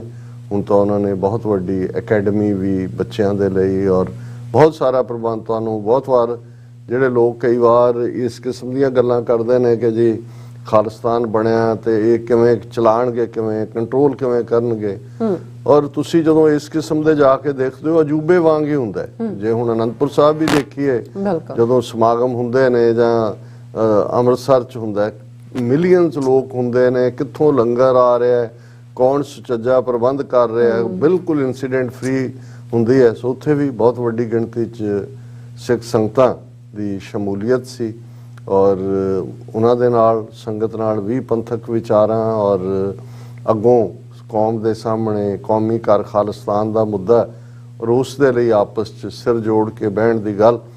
ਔਰ ਫਿਰ ਉਸੇ ਹੀ ਸ਼ਾਮ, ਕਿਉਂਕਿ ਇਹ ਦੋਨੋਂ ਹੀ ਦੀਵਾਨ ਸੰਡੇ ਦਾ ਹੀ ਸੀ, ਔਰ ਸੰਡੇ ਸ਼ਾਮ ਗ੍ਰੈਂਡ ਤਾਜ ਬੈਂਕਟ ਹਾਲ 'ਚ, ਜਿੱਥੇ ਕਿ ਉਹਨਾਂ ਕੋਲ ਪ੍ਰੋਵੀਜ਼ਨ ਹੈ ਹਾਲ ਖੁੱਲ੍ਹਾ ਕਰਨ ਦਾ, ਕਿਉਂਕਿ ਜਿਹੜੇ ਪ੍ਰਬੰਧਕ, ਜਿਵੇਂ ਮੈਂ ਦੱਸਿਆ ਕਿ ਗੁਰਦੁਆਰਾ ਕੌਂਸਲ ਬ੍ਰਿਟਿਸ਼ ਕੋਲੰਬੀਆ ਦੇ ਗੁਰਦੁਆਰਿਆਂ ਦੀ, ਉਹਨਾਂ ਦਾ ਅੰਦਾਜ਼ਾ ਸੀ ਕਿ 350 ਦੇ ਕਰੀਬ ਜਿਹੜਾ ਰਿਪਰੈਜ਼ੈਂਟੇਟਿਵ ਔਰ ਸੰਗਤ ਹੋਏਗੀ, ਕਿਉਂਕਿ ਬਹੁਤ ਸਾਰੇ ਸਮਾਗਮ ਹੋਰ ਵੀ ਚੱਲ ਰਹੇ ਹੁੰਦੇ ਨੇ। ਪਰ ਉਹਨਾਂ ਦੀ ਖੁਸ਼ੀ ਦਾ ਕੋਈ ਟਿਕਾਣਾ ਵੀ ਨਹੀਂ ਸੀ, ਔਰ ਸੰਗਤ ਦੇ ਭਰਵੇਂ ਹੁੰਗਾਰੇ ਦਾ ਨਤੀਜਾ ਸੀ ਕਿ ਉਹ ਹਾਲ ਖੁੱਲਦਾ ਗਿਆ, ਜਿੰਨੇ ਟੇਬਲਸ ਦਾ, ਕਿਉਂਕਿ ਡਿਨਰ ਦਾ ਪ੍ਰਬੰਧ ਸੀ, ਤੇ 200 ਹੋਰ ਕੁਰਸੀਆਂ ਉਹਨਾਂ ਨੂੰ ਐਮਰਜੈਂਸੀ ਚਲਾਉਣੀਆਂ ਪਈਆਂ ਹਾਲ ਸਪਰੈਡ ਦੇ ਵਿੱਚ, ਔਰ 550 ਤੋਂ ज़्यादा और फिर भी ਜਿਹੜੇ ਨੇ ਲੋਕ ਖੜੇ ਸੀ ਔਰ ਲਗਭਗ 3 ਘੰਟੇ ਇਹ ਸਮਾਗਮ ਚੱਲਿਆ ਜੀ ਔਰ ਬਹੁਤ ਚੰਗੀ ਗੱਲ ਸੀ ਵੀ ਹਾਲਾਂ ਪੰਜਾਬ 'ਚ ਜੋ ਇਸ ਵੇਲੇ ਭਾਈ ਅੰਮ੍ਰਿਤਪਾਲ ਸਿੰਘ ਭਾਈ ਦਲਜੀਤ ਸਿੰਘ ਜਿਹੜੇ ਸਾਡੇ ਸੰਘਰਸ਼ ਦੇ ਪੁਰਾਣੇ ਆਗੂ ਨੇ ਸਾਰਿਆਂ ਦੀਆਂ ਐਕਟੀਵਿਟੀਜ਼ ਨੇ ਪਰ ਕਿਉਂਕਿ ਇਸ ਸੈਮੀਨਾਰ ਨੂੰ ਵੈਲ ਐਡਵਰਟਾਈਜ਼ ਵੀ ਕੀਤਾ ਗਿਆ ਸੀ ਉਹਦਾ ਵਿਸ਼ਾ ਹੀ ਸੀ ਸਿੱਖਸ ਪ੍ਰੈਜ਼ੈਂਟ ਐਂਡ ਫਿਊਚਰ ਔਰ ਇਸ ਦੇ ਉੱਤੇ ਖਾਸ ਸੁਨੇਹੇ ਜਿਹੜੇ ਰਿਕਾਰਡਡ ਮੈਸੇਜ ਸੀ ਉਹ ਇਹਨਾਂ ਦੋਨੋਂ ਹੀ ਸ਼ਖਸੀਅਤਾਂ ਦੇ ਸੀ ਔਰ ਪ੍ਰੋਗਰਾਮ ਦੀ ਸ਼ੁਰੂਆਤ ਭਾਈ ਦਲਜੀਤ ਸਿੰਘ ਜਿਹੜੇ ਸਾਡੇ ਜੁਝਾਰੂ ਸੰਘਰਸ਼ ਦੇ ਲੀਡਰ ਰਹੇ ਨੇ ਲੰਬਾ ਵਕਤ ਹੁਣ ਉਹ ਇੱਕ ਡਿਫਰੈਂਟ ਰੋਲ ਅਦਾ ਕਰ ਰਹੇ ਨੇ ਆਪਣੀਆਂ ਯਾਦਾਂ ਵੀ ਉਹਨਾਂ ਨੇ ਲਿਖੀਆਂ ਪਲੱਸ ਗੋਸ਼ਟੀਆਂ ਦਾ ਸਿਲਸਿਲਾ ਵੀ ਜਾਰੀ ਹੈ ਸੋ ਉਹਨਾਂ ਦੀ ਜਿਹੜੀ ਹੈ ਪ੍ਰੈਜੈਂਟੇਸ਼ਨ ਜਿਹਦੇ 'ਚ ਉਹਨਾਂ ਨੇ 4 ਨੁਕਤਿਆਂ ਦੇ ਵਿੱਚ ਕੌਮ ਦੇ ਸਾਹਮਣੇ ਪ੍ਰੋਗਰਾਮ ਦਿੱਤਾ ਕਿ ਕਿਵੇਂ ਅਸੀਂ ਅੱਜ ਕਿੱਥੇ ਖੜੇ ਹਾਂ ਕਿਵੇਂ ਅਸੀਂ ਪਾਸਟ ਦੇ ਨਾਲ ਡੀਲ ਕੀਤਾ ਔਰ ਭਵਿੱਖ ਦੇ ਲਈ ਸਾਨੂੰ ਕੀ ਕਰਨ ਦੀ ਲੋੜ ਹੈ ਬੜੀ ਪਿਨ ਡ੍ਰੌਪ ਸਾਇਲੈਂਸ ਦੇ ਵਿੱਚ ਹਾਲਾਂ ਉਹਨਾਂ ਦਾ ਅੰਦਾਜ਼ ਬੜਾ ਹੌਲੀ ਮਿੱਠੜੇ ਅੰਦਾਜ਼ ਦੇ ਵਿੱਚ ਇੱਕ ਥਿੰਕਰ ਵਾਂਗ ਉਹ ਇੱਕ ਬੜੀ ਹੰਬਲ ਪਰਸਨੈਲਿਟੀ ਨੇ ਸੰਗਤ 'ਚ ਵੈਲ ਰਿਸੀਵਡ ਸੀ ਪਰ ਜਿਹੜੀ ਹੋਰ ਯੰਗਸਟਰਸ ਨੂੰ ਖਾਸ ਤੌਰ ਤੇ ਜਦੋਂ ਇਹ ਵੀ ਇਸ ਗੱਲ ਦਾ ਪਤਾ ਲੱਗਾ ਕਿ ਭਾਈ ਅੰਮ੍ਰਿਤਪਾਲ ਸਿੰਘ ਉਹਨਾਂ ਨੇ ਵੀ ਐਡਰੈਸ ਕਰਨਾ ਹੈ ਦੋ ਰਿਕਾਰਡਡ ਮੈਸੇजेस ਸੀ ਔਰ ਬੜੀ ਰੈਪਟ ਅਟੈਂਸ਼ਨ ਦੇ ਨਾਲ ਉਹਨਾਂ ਦੀ 7-8 ਮਿੰਟ ਦੀ ਕ੍ਰਿਸਪ ਸਪੀਚ ਸੀ ਨਾਈਸ ਜਿਹਦੇ 'ਚ ਉਹਨਾਂ ਨੇ ਕਿਹਾ ਵੀ ਯੂਬਾ ਸਿਟੀ ਦੇ ਇਕੱਠ ਤੋਂ ਬਾਅਦ ਮੈਂ ਫਿਰ ਬਾਹਰ ਰੂਬਰੂ ਹੋ ਰਿਹਾ ਤੁਸੀਂ ਇਸ ਦੇ ਉੱਤੇ ਵਿਚਾਰਾਂ ਕਰਨੀਆਂ ਨੇ ਫਿਊਚਰ ਕੀ ਹੈ ਔਰ ਉਹਨਾਂ ਨੇ ਇਹੀ ਕਿਹਾ ਵੀ ਪਹਿਲਾ ਪਾਰਟ ਤਾਂ ਗੁਰੂ ਵਾਲੇ ਬਣੋ ਭਾਈ ਅਸੀਂ ਇੱਕ ਪਾਸੇ ਹਕੂਮਤਾਂ ਦਾ ਜ਼ੋਰ ਲੱਗਾ ਹੋਇਆ ਸਾਨੂੰ ਸਾਡੇ ਸਿਦਕ ਤੋਂ ਡੁਲਾਉਣ ਲਈ ਸਾਰੀਆਂ ਚਾਲਾਂ ਚੱਲਦੇ ਨੇ ਤੇ ਗੁਰੂ ਗ੍ਰੰਥ ਸਾਹਿਬ ਦੇ ਲੜ ਲੱਗੋ ਅੰਮ੍ਰਿਤਧਾਰੀ ਹੋਵੋ ਔਰ ਦੂਸਰੀ ਕਾਲ ਉਹਨਾਂ ਨੇ ਜਿਹੜੀ ਇਹ ਦਿੱਤੀ ਕਿ ਭਾਈ ਇੱਥੇ ਬੇਸ਼ੱਕ ਤੁਸੀਂ ਖੁਸ਼ਹਾਲ ਜ਼ਿੰਦਗੀ ਲਈ ਆਏ ਹੋ ਲੇਕਿਨ ਪੰਜਾਬ ਖਾਲੀ ਹੁੰਦਾ ਜਾ ਰਿਹਾ ਸੋ ਤੁਸੀਂ ਕੋਸ਼ਿਸ਼ ਕਰੋ ਕਿ ਵੀ ਜਿੱਥੇ ਭਾਵੇਂ ਤੁਸੀਂ ਉੱਥੋਂ ਦੇ ਸ਼ਹਿਰੀ ਹੋ ਆਪਣੇ ਬੱਚੇ ਬੱਚੀਆਂ ਨੂੰ ਪੜ੍ਹਾਈ ਇੱਥੇ ਕਰਵਾਓ ਉਹਨਾਂ ਨੂੰ ਲੈ ਕੇ ਆਓ ਔਰ ਖਾਸ ਤੌਰ ਤੇ ਜਿਹੜੇ ਬਜ਼ੁਰਗ ਔਰ ਦੂਸਰੇ ਨੇ ਉਹ ਯਕੀਨੀ ਬਣਾਓ ਕਿ ਆ ਕੇ ਤੁਸੀਂ ਪੰਜਾਬ ਨੂੰ ਜਿਹੜਾ ਹੈ ਪੰਜਾਬ ਦੇ ਵਿੱਚ ਵਸੋ ਤਾਂ ਕਿ ਇੱਕ ਤਾਂ ਡੈਮੋਗ੍ਰਾਫੀ ਦੇ ਲਿਹਾਜ਼ ਨਾਲ ਵੀ ਦੂਸਰਾ ਉਹਨਾਂ ਨੇ ਕਿਹਾ ਕਿ ਭਾਈ ਇਹ ਗੁਰੂਆਂ ਦੀ ਧਰਤੀ ਇਤਿਹਾਸ ਨਾਲ ਜੁੜੀ ਹੋਈ ਧਰਤੀ ਹੈ ਔਰ ਇਹ ਬੜਾ ਜ਼ਰੂਰੀ ਹੈ ਕਿ ਤੁਹਾਡੇ ਬੱਚੇ ਬੱਚੀਆਂ ਇਸ ਗੱਲ ਦੇ ਉੱਤੇ ਫਖਰ ਮਹਿਸੂਸ ਕਰਨ ਕਿ ਇਹ ਸਾਡੀ ਗੁਰੂਆਂ ਦੀ ਧਰਤੀ ਹੈ ਸਾਡੀ ਆਪਣੀ ਧਰਤੀ ਹੈ ਉਹਨਾਂ ਨੇ ਕਿਹਾ ਵੀ ਅਲਟੀਮੇਟਲੀ ਸਾਡਾ ਜਿਹੜਾ ਗੁਜ਼ਾਰਾ ਹੈ ਉਹ ਖਾਲਿਸਤਾਨ ਤੋਂ ਬਿਨਾਂ ਤਾਂ ਨਹੀਂ ਹੋਣਾ ਪਰ ਇਹ ਜਿਹੜੇ ਵੀ ਸਟੈਪ ਨਾਲ ਨੇ ਇਹ ਸਾਡਾ ਫਰਜ਼ ਬਣਦਾ ਹੈ ਕਿ ਭਾਈ ਅਸੀਂ ਜਿਹੜਾ ਇਸ ਪਾਸੇ ਪੇਸ਼ਕਦਮੀ ਕਰੀਏ ਔਰ ਇਸ ਦੇ ਨਾਲ ਫਿਰ ਰੈਗੂਲਰ ਸੈਮੀਨਾਰ ਦੀ ਸ਼ੁਰੂਆਤ ਹੋਈ ਭਾਈ ਮਨਜੀਤ ਸਿੰਘ ਧਾਮੀ ਜਿਹੜੇ ਦਸ਼ਮੇਸ਼ ਦਰਬਾਰ ਦੇ ਅਹੁਦੇਦਾਰਾਂ ਚੋਂ ਵੀ ਨੇ ਉਹਨਾਂ ਨੇ ਸਟੇਜ ਨੂੰ ਕੰਡਕਟ ਕੀਤਾ ਔਰ ਚੰਗੇ ਅੰਦਾਜ਼ ਦੇ ਵਿੱਚ ਹਰ ਇੱਕ ਨੂੰ ਇੰਟਰੋਡਿਊਸ ਵੀ ਕਰਵਾਇਆ ਗਿਆ ਔਰ ਭਾਈ ਮਨਿੰਦਰ ਸਿੰਘ ਜਿਹੜੇ ਖੁਦ ਇੱਕ young man full of energy ਔਰ ਗੁਰਸਿੱਖੀ ਵੈਲਿਊਜ਼ ਨੂੰ ਪਰਨਾਏ ਹੋਏ ਨੇ ਉਹਨਾਂ ਦੀ ਪ੍ਰੈਜੈਂਟੇਸ਼ਨ ਜਿਹੜੀ ਉਹਨਾਂ ਨੇ ਇਤਿਹਾਸਕ ਹਵਾਲਿਆਂ ਨਾਲ ਕਿ ਸਿੱਖ ਦਾ ਕਿਰਦਾਰ ਕੀ ਹੈ ਪ੍ਰਾਚੀਨ ਪੰਥ ਪ੍ਰਕਾਸ਼ ਭਾਈ ਰਤਨ ਸਿੰਘ ਭੰਗੂ ਰਿਪੀਟਡਲੀ ਕੋਟ ਕਰਦੇ ਆ ਗੁਰਬਾਣੀ ਨੂੰ ਕੋਟ ਕਰਦੇ ਆ ਸਿੱਖ ਇਤਿਹਾਸ ਔਰ ਅੱਜ ਦੇ ਸਾਡੇ ਯੋਧਿਆਂ ਨੂੰ ਜਿਨ੍ਹਾਂ ਨੇ ਕਿਵੇਂ ਸਿੱਖੀ ਸਿਦਕ ਕੇਸਾਂ ਸਵਾਸਾਂ ਨਾਲ ਨਿਭਾਇਆ ਲੇਕਿਨ ਸੋਵਰਨਿਟੀ ਫੋਕਸ ਸਾਡੀ ਪ੍ਰਭੂ ਸਤਾ ਸਾਡੀ ਬਾਦਸ਼ਾਹਤ ਔਰ ਉਸ ਦੇ ਲਈ ਸਾਡਾ ਕਿਰਦਾਰ ਦਾ ਹੋਣਾ ਸਾਡੇ ਪਰਿਵਾਰਾਂ ਦੀ ਕਮਿਟਮੈਂਟ ਸਾਡਾ ਇਸ ਪਾਸੇ ਵੱਲ ਰੁਝਾਨ ਹੋਣਾ ਕਿਉਂਕਿ ਮਨਿੰਦਰ ਸਿੰਘ ਕਾਫੀ ਸਪਿਰਿਟਡ ਮੋਟੀਵੇਸ਼ਨਲ ਸਪੀਕਰ ਨੇ ਯੂਥ ਦੇ ਲਿਹਾਜ਼ ਨਾਲ ਔਰ ਉਹਨਾਂ ਨੂੰ ਵੀ ਜਿਹੜਾ ਭਰਵਾਂ ਹੁੰਗਾਰਾ ਔਰ ਸਿੱਖੀ ਤਰੀਕਾ ਤੇ ਜੈਕਾਰਿਆਂ ਦੀ ਗੂੰਜ ਹੁੰਦਾ ਔਰ ਇਸ ਤੋਂ ਇਲਾਵਾ ਫਿਰ ਇੱਕ ਦੋ ਹੋਰ ਸਪੀਕਰਸ ਵੀ ਜਿਨ੍ਹਾਂ ਦੇ ਵਿੱਚ ਭਾਈ ਹਰਦੀਪ ਸਿੰਘ ਨਿੱਜਰ ਸ੍ਰੀ ਗੁਰਦੁਆਰਾ ਸਾਹਿਬ ਦੇ ਪ੍ਰਧਾਨ ਉਹਨਾਂ ਨੇ ਵੀ ਉਹੀ ਜਿਵੇਂ ਗੁਰਦੁਆਰਾ ਸਾਹਿਬ 'ਚ ਉਹਨਾਂ ਨੇ ਦੁਹਰਾਇਆ ਸੀ ਕਿ ਭਾਈ ਅਲਟੀਮੇਟਲੀ ਖਾਲਿਸਤਾਨ ਤੋਂ ਬਿਨਾਂ ਸਾਡੇ ਕੋਲ ਕੋਈ ਹੱਲ ਨਹੀਂ ਹੈ ਔਰ ਇਸ ਦੇ ਲਈ ਅਸੀਂ ਜਿਹੜਾ ਉਹ ਪੇਸ਼ਕਦਮੀ ਕਰੀਏ ਪਰ ਕਿਉਂਕਿ ਜਿਵੇਂ ਸੈਮੀਨਾਰ 'ਚ ਹੁੰਦਾ ਹੈ ਚਾਹ ਪਾਣੀ ਦਾ ਪ੍ਰਬੰਧ ਵੀ ਹੁੰਦਾ ਹੈ ਕਈ ਵਾਰ ਵਿਚਾੜਿਓ ਲੰਬਾ ਹੁੰਦਾ ਜਾਂਦਾ ਔਰ ਇੱਕ ਬੇਚੈਨੀ ਦਾ ਰੁਖ ਵੀ ਸੀ ਕਿਉਂਕਿ ਹਰ ਇੱਕ ਨੂੰ ਇਵੇਂ ਲੱਗਦਾ ਸੀ, ਔਰ ਜਿਵੇਂ ਬਾਅਦ ਦੇ ਵਿੱਚ ਬਹੁਤ ਸਾਰਿਆਂ ਨੇ ਕਿਹਾ ਜੀ ਅਸੀਂ ਤਾਂ ਡਾਕਟਰ ਅਮਰਜੀਤ ਸਿੰਘ ਨੂੰ ਸੁਣਨਾ ਹੈ। ਮੇਰੇ ਲਈ ਇਹ ਫਖਰ ਮਾਣ ਵਾਲੀ ਗੱਲ ਵੀ ਸੀ, ਲੇਕਿਨ ਮੈਂ ਬਹੁਤ ਵਾਰ ਦੇਖਦਾ ਵੀ ਜਿਸ ਕਿਸਮ ਦੀ ਤਾਰੀਫ ਸਾਡੇ ਵੀਰ ਕਰਦੇ ਨੇ, ਔਰ ਮੈਂ ਇਹ ਸਰੀ ਦੇ ਗੁਰਦੁਆਰਾ ਸਾਹਿਬ 'ਚ ਵੀ ਜਦੋਂ ਉਹਨਾਂ ਨੇ ਇੰਨੇ ਕੁ ਵਡਿਆਣ ਵਾਲੇ ਲਫ਼ਜ਼ ਕਹੇ ਤੇ ਮੈਂ ਕਿਹਾ ਕਿ ਭਾਈ ਮੈਨੂੰ ਤਾਂ ਆਪਣੇ ਆਪ ਨੂੰ ਬੈਠਿਆ ਮੈਂ ਨੀਵਾਂ ਹੁੰਦਾ ਜਾਂਦਾ, ਸ਼ਰਮਿੰਦਗੀ ਮਹਿਸੂਸ ਹੁੰਦੀ ਹੈ, ਕਿਉਂਕਿ ਪਹਿਲਾ ਗੁਰਸਿੱਖਾਂ ਕੇ ਮਨ ਭਾਵਦੀ ਗੁਰ ਸਤਿਗੁਰ ਕੀ ਵਡਿਆਈ, ਕਿ ਵਡਿਆਈ ਗੁਰੂ ਸਤਿਗੁਰੂ ਦੀ ਹੈ। ਤੇ ਫਿਰ ਜਦੋਂ ਮੈਂ ਆਪਣੇ ਆਪ ਵੱਲ ਨਜ਼ਰ ਮਾਰਦਾ ਤਾਂ ਫਿਰ ਮੈਨੂੰ ਲੱਗਦਾ ਵੀ ਅਸੀਂ ਤਾਂ ਇੰਨੇ ਗੁਨਾਹਗਾਰ, ਕਦੇ ਭਾਈ ਗੁਰਦਾਸ ਜੀ ਦੀ ਜੇ ਮੈਂ ਉਹ ਵਾਰ ਆਪਣੇ ਆਪ ਤੇ ਟੁਕਾਵਾਂ ਤਾਂ ਹਰ ਗੱਲ ਹੀ ਟੁਕਦੀ ਹੈ ਕਿ ਜਿਹਦੇ 'ਚ ਉਹਨਾਂ ਨੇ ਬਾਰ-ਬਾਰ ਕਿਹਾ ਕਿ ਹਉ ਅਪਰਾਧੀ ਗੁਨਾਹਗਾਰ ਹਉ ਬੇਮੁਖ ਮੰਦਾ ਚੋਰ ਯਾਰ ਜੁਆਰ ਹੋ ਪਰ ਕਰ ਜੋ ਹੰਦਾ ਨਿੰਦਕ ਦੁਸ਼ਟ ਹਰਾਮ ਖੋਰ ਸਭ ਦੇਸ਼ ਠਕੰਦਾ। ਇਹ ਸਾਰੀ ਵਾਰ ਕਹਿ ਕੇ ਉਹਨਾਂ ਨੇ ਕਿਹਾ ਕਿ ਬਖਸ਼ ਮੁਰੀਦਾ ਬਖਸ਼ ਪੀਰਾ ਪੂਰਿਆ ਸਤਿਗੁਰ ਬਖਸ਼ਣ ਦਾ, ਕਿ ਵੀ ਸਤਿਗੁਰੂ ਬਖਸ਼ਣਹਾਰ ਹੈ, ਮੈਂ ਤਾਂ ਇੱਕ ਗੁਨਾਹਗਾਰ ਆਦਮੀ। ਔਰ ਮੈਂ ਤਾਂ ਇਹੀ ਮਹਿਸੂਸ ਕਰਦਾ ਹਾਂ ਕਿ ਭਾਈ ਹਮ ਰੁਲਤੇ ਫਿਰਤੇ ਕੋਈ ਬਾਤ ਨਾ ਪੁੱਛਤਾ ਗੁਰ ਸਤਿਗੁਰ ਸੰਗ ਪੀਰੇ ਕੀਰੇ ਹਮ ਥਾਪੇ, ਕਿ ਵਡਿਆਈ ਗੁਰੂ ਦੀ ਹੈ। ਔਰ ਇਸ ਦੇ ਉੱਤੇ ਹੀ ਸਤਿਗੁਰੂ ਜੀ ਰਹਿਮਤ ਕਰਨ ਕਿ ਸੱਚ ਹੱਕ ਇਨਸਾਫ ਤੇ ਇਸ ਰਸਤੇ ਤੇ ਜਿਹੜਾ ਸਾਬਤ ਕਦਮਾਂ ਨਾਲ ਤੁਰਦੇ ਰਹੀਏ।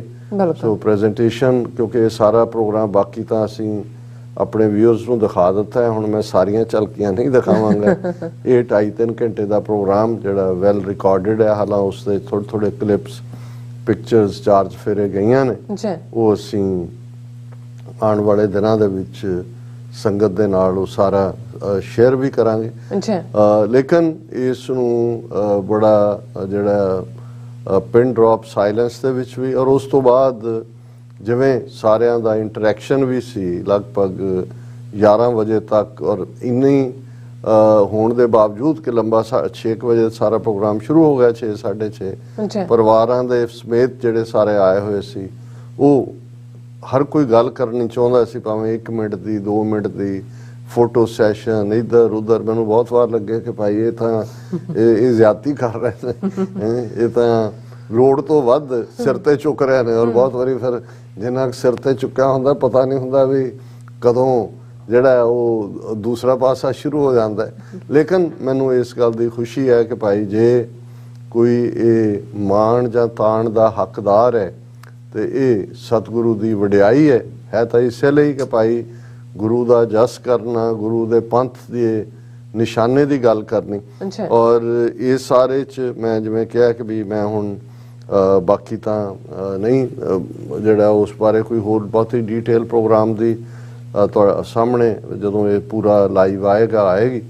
ਔਰ ਇਸ ਦੇ ਨਾਲ ਈਵਨ ਵਾਪਸੀ ਦੇ ਉੱਤੇ ਜਦੋਂ ਮੈਂ ਸੀਐਟਲ ਸੀ, ਹਾਲਾਂ ਮੈਂ ਰੈਡ ਆਈ ਫਲਾਈਟ ਲਈ, ਤੇ ਉੱਥੇ ਮੈਨੂੰ ਪਤਾ ਲੱਗਾ, ਜੇ ਪਹਿਲਾਂ ਪਤਾ ਹੁੰਦਾ ਸ਼ਾਇਦ ਮੈਂ ਵੀ ਉਹਦਾ ਹਿੱਸਾ ਬਣਦਾ, ਕਿ ਪਾਕਿਸਤਾਨ ਦੇ ਅਮਰੀਕਾ ਦੇ ਵਿੱਚ ਐਂਬੈਸਡਰ ਮਸੂਦ ਖਾਨ, ਉਹਨਾਂ ਦੀ ਸੀਐਟਲ ਫੇਰੀ ਸੀ, ਔਰ ਪਾਕਿਸਤਾਨੀ ਕਮਿਊਨਿਟੀ ਦੇ ਨਾਲ ਸਿੱਖ ਡੈਲੀਗੇਸ਼ਨ ਨੇ ਵੀ ਉਹਦੇ ਵਿੱਚ ਪਾਰਟਿਸਿਪੇਸ਼ਨ ਕੀਤੀ। ਭਾਈ ਸਤਪਾਲ ਸਿੰਘ ਪੁਰੇਵਾਲ ਉਸ ਨੂੰ ਲੀਡ ਕਰ ਰਹੇ ਸੀ, ਉਹਨਾਂ ਨੇ ਉਹਨਾਂ ਨੂੰ ਜਿਹੜਾ ਸਨਮਾਨ ਚਿੰਨ੍ਹ ਵੀ ਦਿੱਤਾ, ਲੋਈ ਭੇਟ ਕੀਤੀ।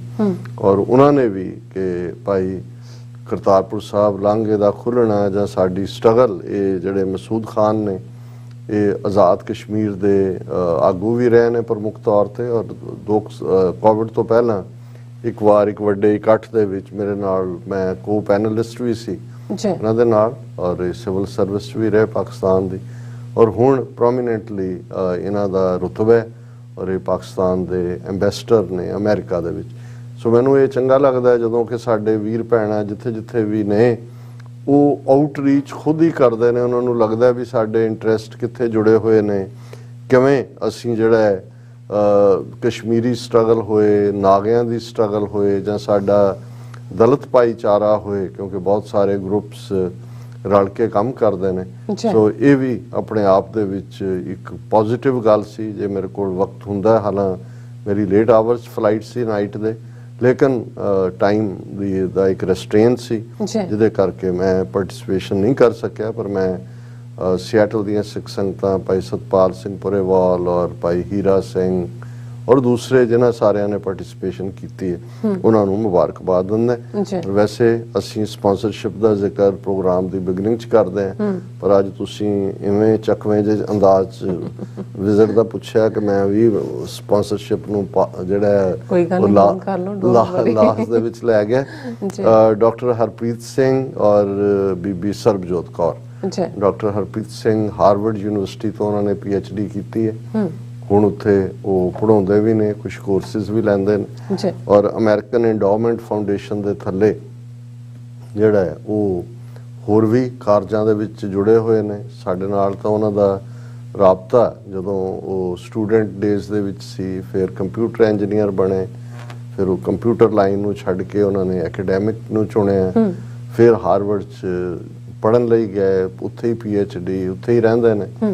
ਔਰ TV 84 ਦੇ ਨਾਲ ਵੀ ਜਿਵੇਂ ਸਾਡੇ ਨਾਲ ਪਰਿਵਾਰ ਵਾਂਗ, ਛੋਟੇ ਭਰਾ ਵਾਂਗ ਉਹ ਮੈਂ ਵੀ ਉਹਨਾਂ ਨੂੰ ਸਮਝਦਾ, ਤੇ ਉਹ TV 84 ਦੇ ਵੀ ਐਡਮਾਇਰਰ ਨੇ। ਹਨਾ, ਬਹੁਤ ਵਾਰ ਮੈਨੂੰ ਲੱਗਦਾ ਹੁੰਦਾ ਵੀ ਅਸੀਂ ਤਾਂ ਸਿੱਧੀਆਂ ਜਿਹੀਆਂ ਗੱਲਾਂ ਕਰਨ ਵਾਲੇ ਆਮ ਹਾਂ, ਜਿਹੜੇ ਹਾਰਵਰਡ 'ਚ ਪਹੁੰਚ ਕੇ PhD ਹੋ ਜਾਣ ਜਾਂ ਆਕਸਫੋਰਡ 'ਚ ਪਹੁੰਚ ਗਏ, ਉੱਪਰ ਹੀ ਨਾ ਦੇਖਣ ਲੱਗ ਜਾਣ, ਪਰ ਉਹਨਾਂ ਨੂੰ ਹਮੇਸ਼ਾ ਹੀ ਇਹ ਹੁੰਦਾ ਕਿ ਨਹੀਂ, ਤੁਸੀਂ ਪੰਥ ਦੀ ਸੇਵਾ ਕਰਦੇ ਹੋ ਆਪਣੇ ਅੰਦਾਜ਼ ਦੇ ਵਿੱਚ। ਔਰ ਇਹ ਸਾਡਾ ਈਅਰ ਐਂਡ ਦੇ ਉੱਤੇ ਉਹਨਾਂ ਨੇ ਜਿਹੜਾ ਹੈ ਉਹ ਇੱਕ ਚੰਗਾ ਚੈੱਕ ਭੇਜਦੇ ਨੇ ਕਿ ਵੀ ਇਹ ਸਾਡਾ ਦਸਵੰਧ ਹੈ, ਭਾਵੇਂ ਅਸੀਂ ਕਹਿੰਦੇ ਡੇ ਟੂ ਡੇ ਤੁਹਾਡੇ ਨਾਲ ਨਾ ਵੀ ਰਾਬਤਾ ਰੱਖਦੇ ਹੋਈਏ, ਪਰ ਅਸੀਂ ਐਡਮਾਇਰ ਕਰਦੇ ਹਾਂ, ਸਾਡਾ ਸਾਰਾ ਪਰਿਵਾਰ ਐਡਮਾਇਰ ਕਰਦਾ ਹੈ ਕਿ ਜਿਸ ਡੈਡੀਕੇਸ਼ਨ ਦੇ ਨਾਲ TV 84 ਸਿੱਖ ਨੈਰੇਟਿਵ ਨੂੰ ਸਿਰਜਦਾ ਹੈ।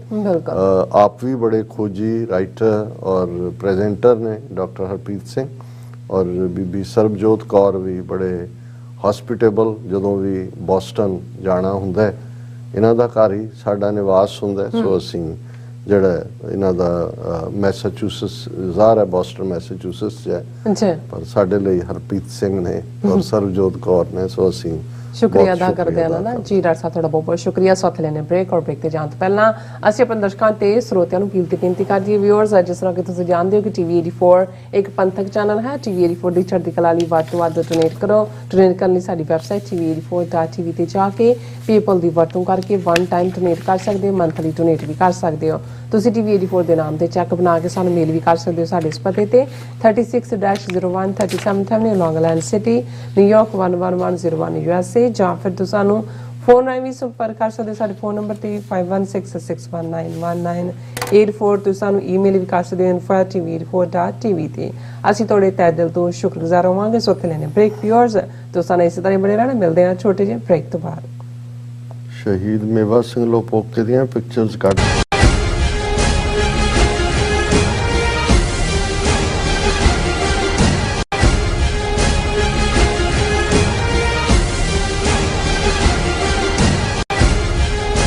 ਕੀ ਤੁਸੀਂ ਰੋਜ਼ਾਨਾ ਕੰਮ ਤੇ ਆਪਣਾ ਵਧੇਰੇ ਸਮਾਂ ਬਿਤਾਉਣ ਤੋਂ ਪਰੇਸ਼ਾਨ ਹੋ? ਆਪਣੀ ਪੂੰਜੀ ਨੂੰ ਕੰਮ ਤੇ ਲਗਾਓ, ਸਾਡੇ ਨਾਲ ਇਨਵੈਸਟ ਕਰੋ। ਅਸੀਂ ਤੁਹਾਡੀ ਪੂੰਜੀ ਤੋਂ ਤੁਹਾਡੇ ਲਈ ਵਧੇਰੇ ਪੈਸੇ ਬਣਾ ਸਕਦੇ ਹਾਂ। ਅਸੀਂ ਪ੍ਰਾਈਵੇਟ ਇਕੁਇਟੀ ਇਨਵੈਸਟਮੈਂਟ ਫਰਮ ਹਾਂ ਤੇ ਕਮਰਸ਼ੀਅਲ ਰੀਅਲ ਏਸਟੇਟ ਵਿੱਚ ਮਾਹਿਰ ਹਾਂ। Property management, leasing, asset management, commercial real estate investment ਵਿੱਚ ਸਾਰੀਆਂ ਸੇਵਾਵਾਂ ਲਈ ਅਮਰੀਕਾ ਭਰ ਵਿੱਚੋਂ ਤੁਸੀਂ ਸਾਡੇ ਤੱਕ ਪਹੁੰਚ ਕਰ ਸਕਦੇ ਹੋ। ਆਜ਼ਾਦ ਕਮਰਸ਼ੀਅਲ ਰੀਅਲਟੀ ਸਰਵਿਸਿਜ਼ ਤੇ Azad family trust, 701 north post oak road, suite number 204, Houston, Texas. ਤੁਸੀਂ ਸਾਨੂੰ ਸਾਡੇ ਫੋਨ ਨੰਬਰ 7136861277 ਤੇ ਵੀ ਸੰਪਰਕ ਕਰ ਸਕਦੇ ਹੋ। ਆਜ਼ਾਦ ਕਮਰਸ਼ੀਅਲ ਰੀਅਲਟੀ ਸਰਵਿਸਿਜ਼। ਕੀ ਤੁਹਾਨੂੰ 30, 40 ਜਾਂ 50 ਦਿਨ ਵੇਟ ਕਰਨੀ ਪੈ ਰਹੀ ਹੈ ਤੁਹਾਡੇ ਚੈੱਕ ਲਈ? ਫਿਰ ਬ੍ਰੋਕਰਾਂ ਪਿੱਛੇ ਭੱਜਦੇ ਫਿਰਦੇ ਹੋ ਪੈਸੇ ਲਈ, ਬਹੁਤ ਜ਼ਿਆਦਾ ਟਾਈਮ ਵੇਸਟ ਹੋ ਜਾਂਦਾ ਇੱਦਾਂ ਤਾਂ। ਜੇ ਤੁਸੀਂ ਅੱਜ ਹੀ ਪੈਸੇ ਲੈਣੇ ਤਾਂ ਬਾਬ ਟੇਲ ਨੂੰ ਕਾਲ ਕਰੋ। ਬਾਬ ਟੇਲ ਤੁਹਾਡੀਆਂ ਇਨਵੋਇਸਿਸ ਸੇਮ ਡੇ ਫੰਡ ਕਰ ਸਕਦੇ ਹਨ for a small fee, no contract, no reserve and no hidden fees। ਅੱਜ ਹੀ ਕਾਲ ਕਰੋ ਬਾਬ ਟੇਲ ਨੂੰ ਤੇ ਤੁਹਾਡਾ ਪਹਿਲਾ ਮਹੀਨਾ ਫ੍ਰੀ। 410-204-2084। ਅਗੇਨ 410-204-2084।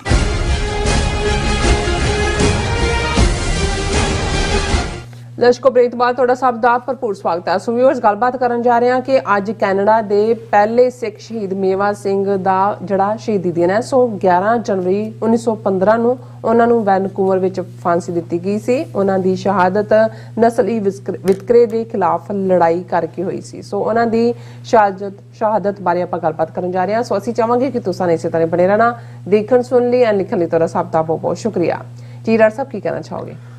ਦੇਖੋ, ਅਸੀਂ ਆਪਣੇ ਬ੍ਰਿਟਿਸ਼ ਕੋਲੰਬੀਆ ਦੇ ਟ੍ਰਿਪ ਦੀ ਗੱਲ ਕੀਤੀ। ਅੱਛਾ। ਜ਼ਾਹਰ ਹੈ ਜਦੋਂ ਉਸ ਤੋਂ ਹਫ਼ਤਾ ਪਹਿਲਾਂ ਅਸੀਂ ਸਟਾਕਟਨ 1 ਜਨਵਰੀ ਦਾ ਦੀਵਾਨ, ਜਿਹੜਾ ਕਿ ਸ਼ਹੀਦ ਭਾਈ ਗੁਰਦੇਵ ਸਿੰਘ ਕੌਂਕੇ ਜਥੇਦਾਰ ਅਕਾਲ ਤਖ਼ਤ ਸਾਹਿਬ ਦੀ ਯਾਦ ਨੂੰ ਸਮਰਪਿਤ ਸੀ, ਉਸ ਬਾਰੇ ਵੀ ਡਿਟੇਲ 'ਚ ਗੱਲ ਕੀਤੀ ਸੀ, ਉਹਦੇ 'ਚ ਸ਼ਮੂਲੀਅਤ ਵੀ ਕੀਤੀ ਸੀ। ਔਰ ਜਦੋਂ ਸਟਾਕਟਨ ਦਾ ਜ਼ਿਕਰ ਹੁੰਦਾ ਹੈ ਔਰ ਵੈਨਕੂਵਰ, ਸਰੀ, ਬ੍ਰਿਟਿਸ਼ ਕੋਲੰਬੀਆ ਦਾ ਜ਼ਿਕਰ ਹੁੰਦਾ ਹੈ, ਤੇ ਜ਼ਾਹਰ ਹੈ ਕਿ ਗਦਰ ਪਾਰਟੀ ਦਾ ਜ਼ਿਕਰ ਪ੍ਰੋਮੀਨੈਂਟਲੀ ਹੁੰਦਾ ਹੈ ਕਿ ਕਿਵੇਂ ਗੇਮ ਚੇਂਜਰ ਸੀ ਗਦਰ ਮੂਵਮੈਂਟ।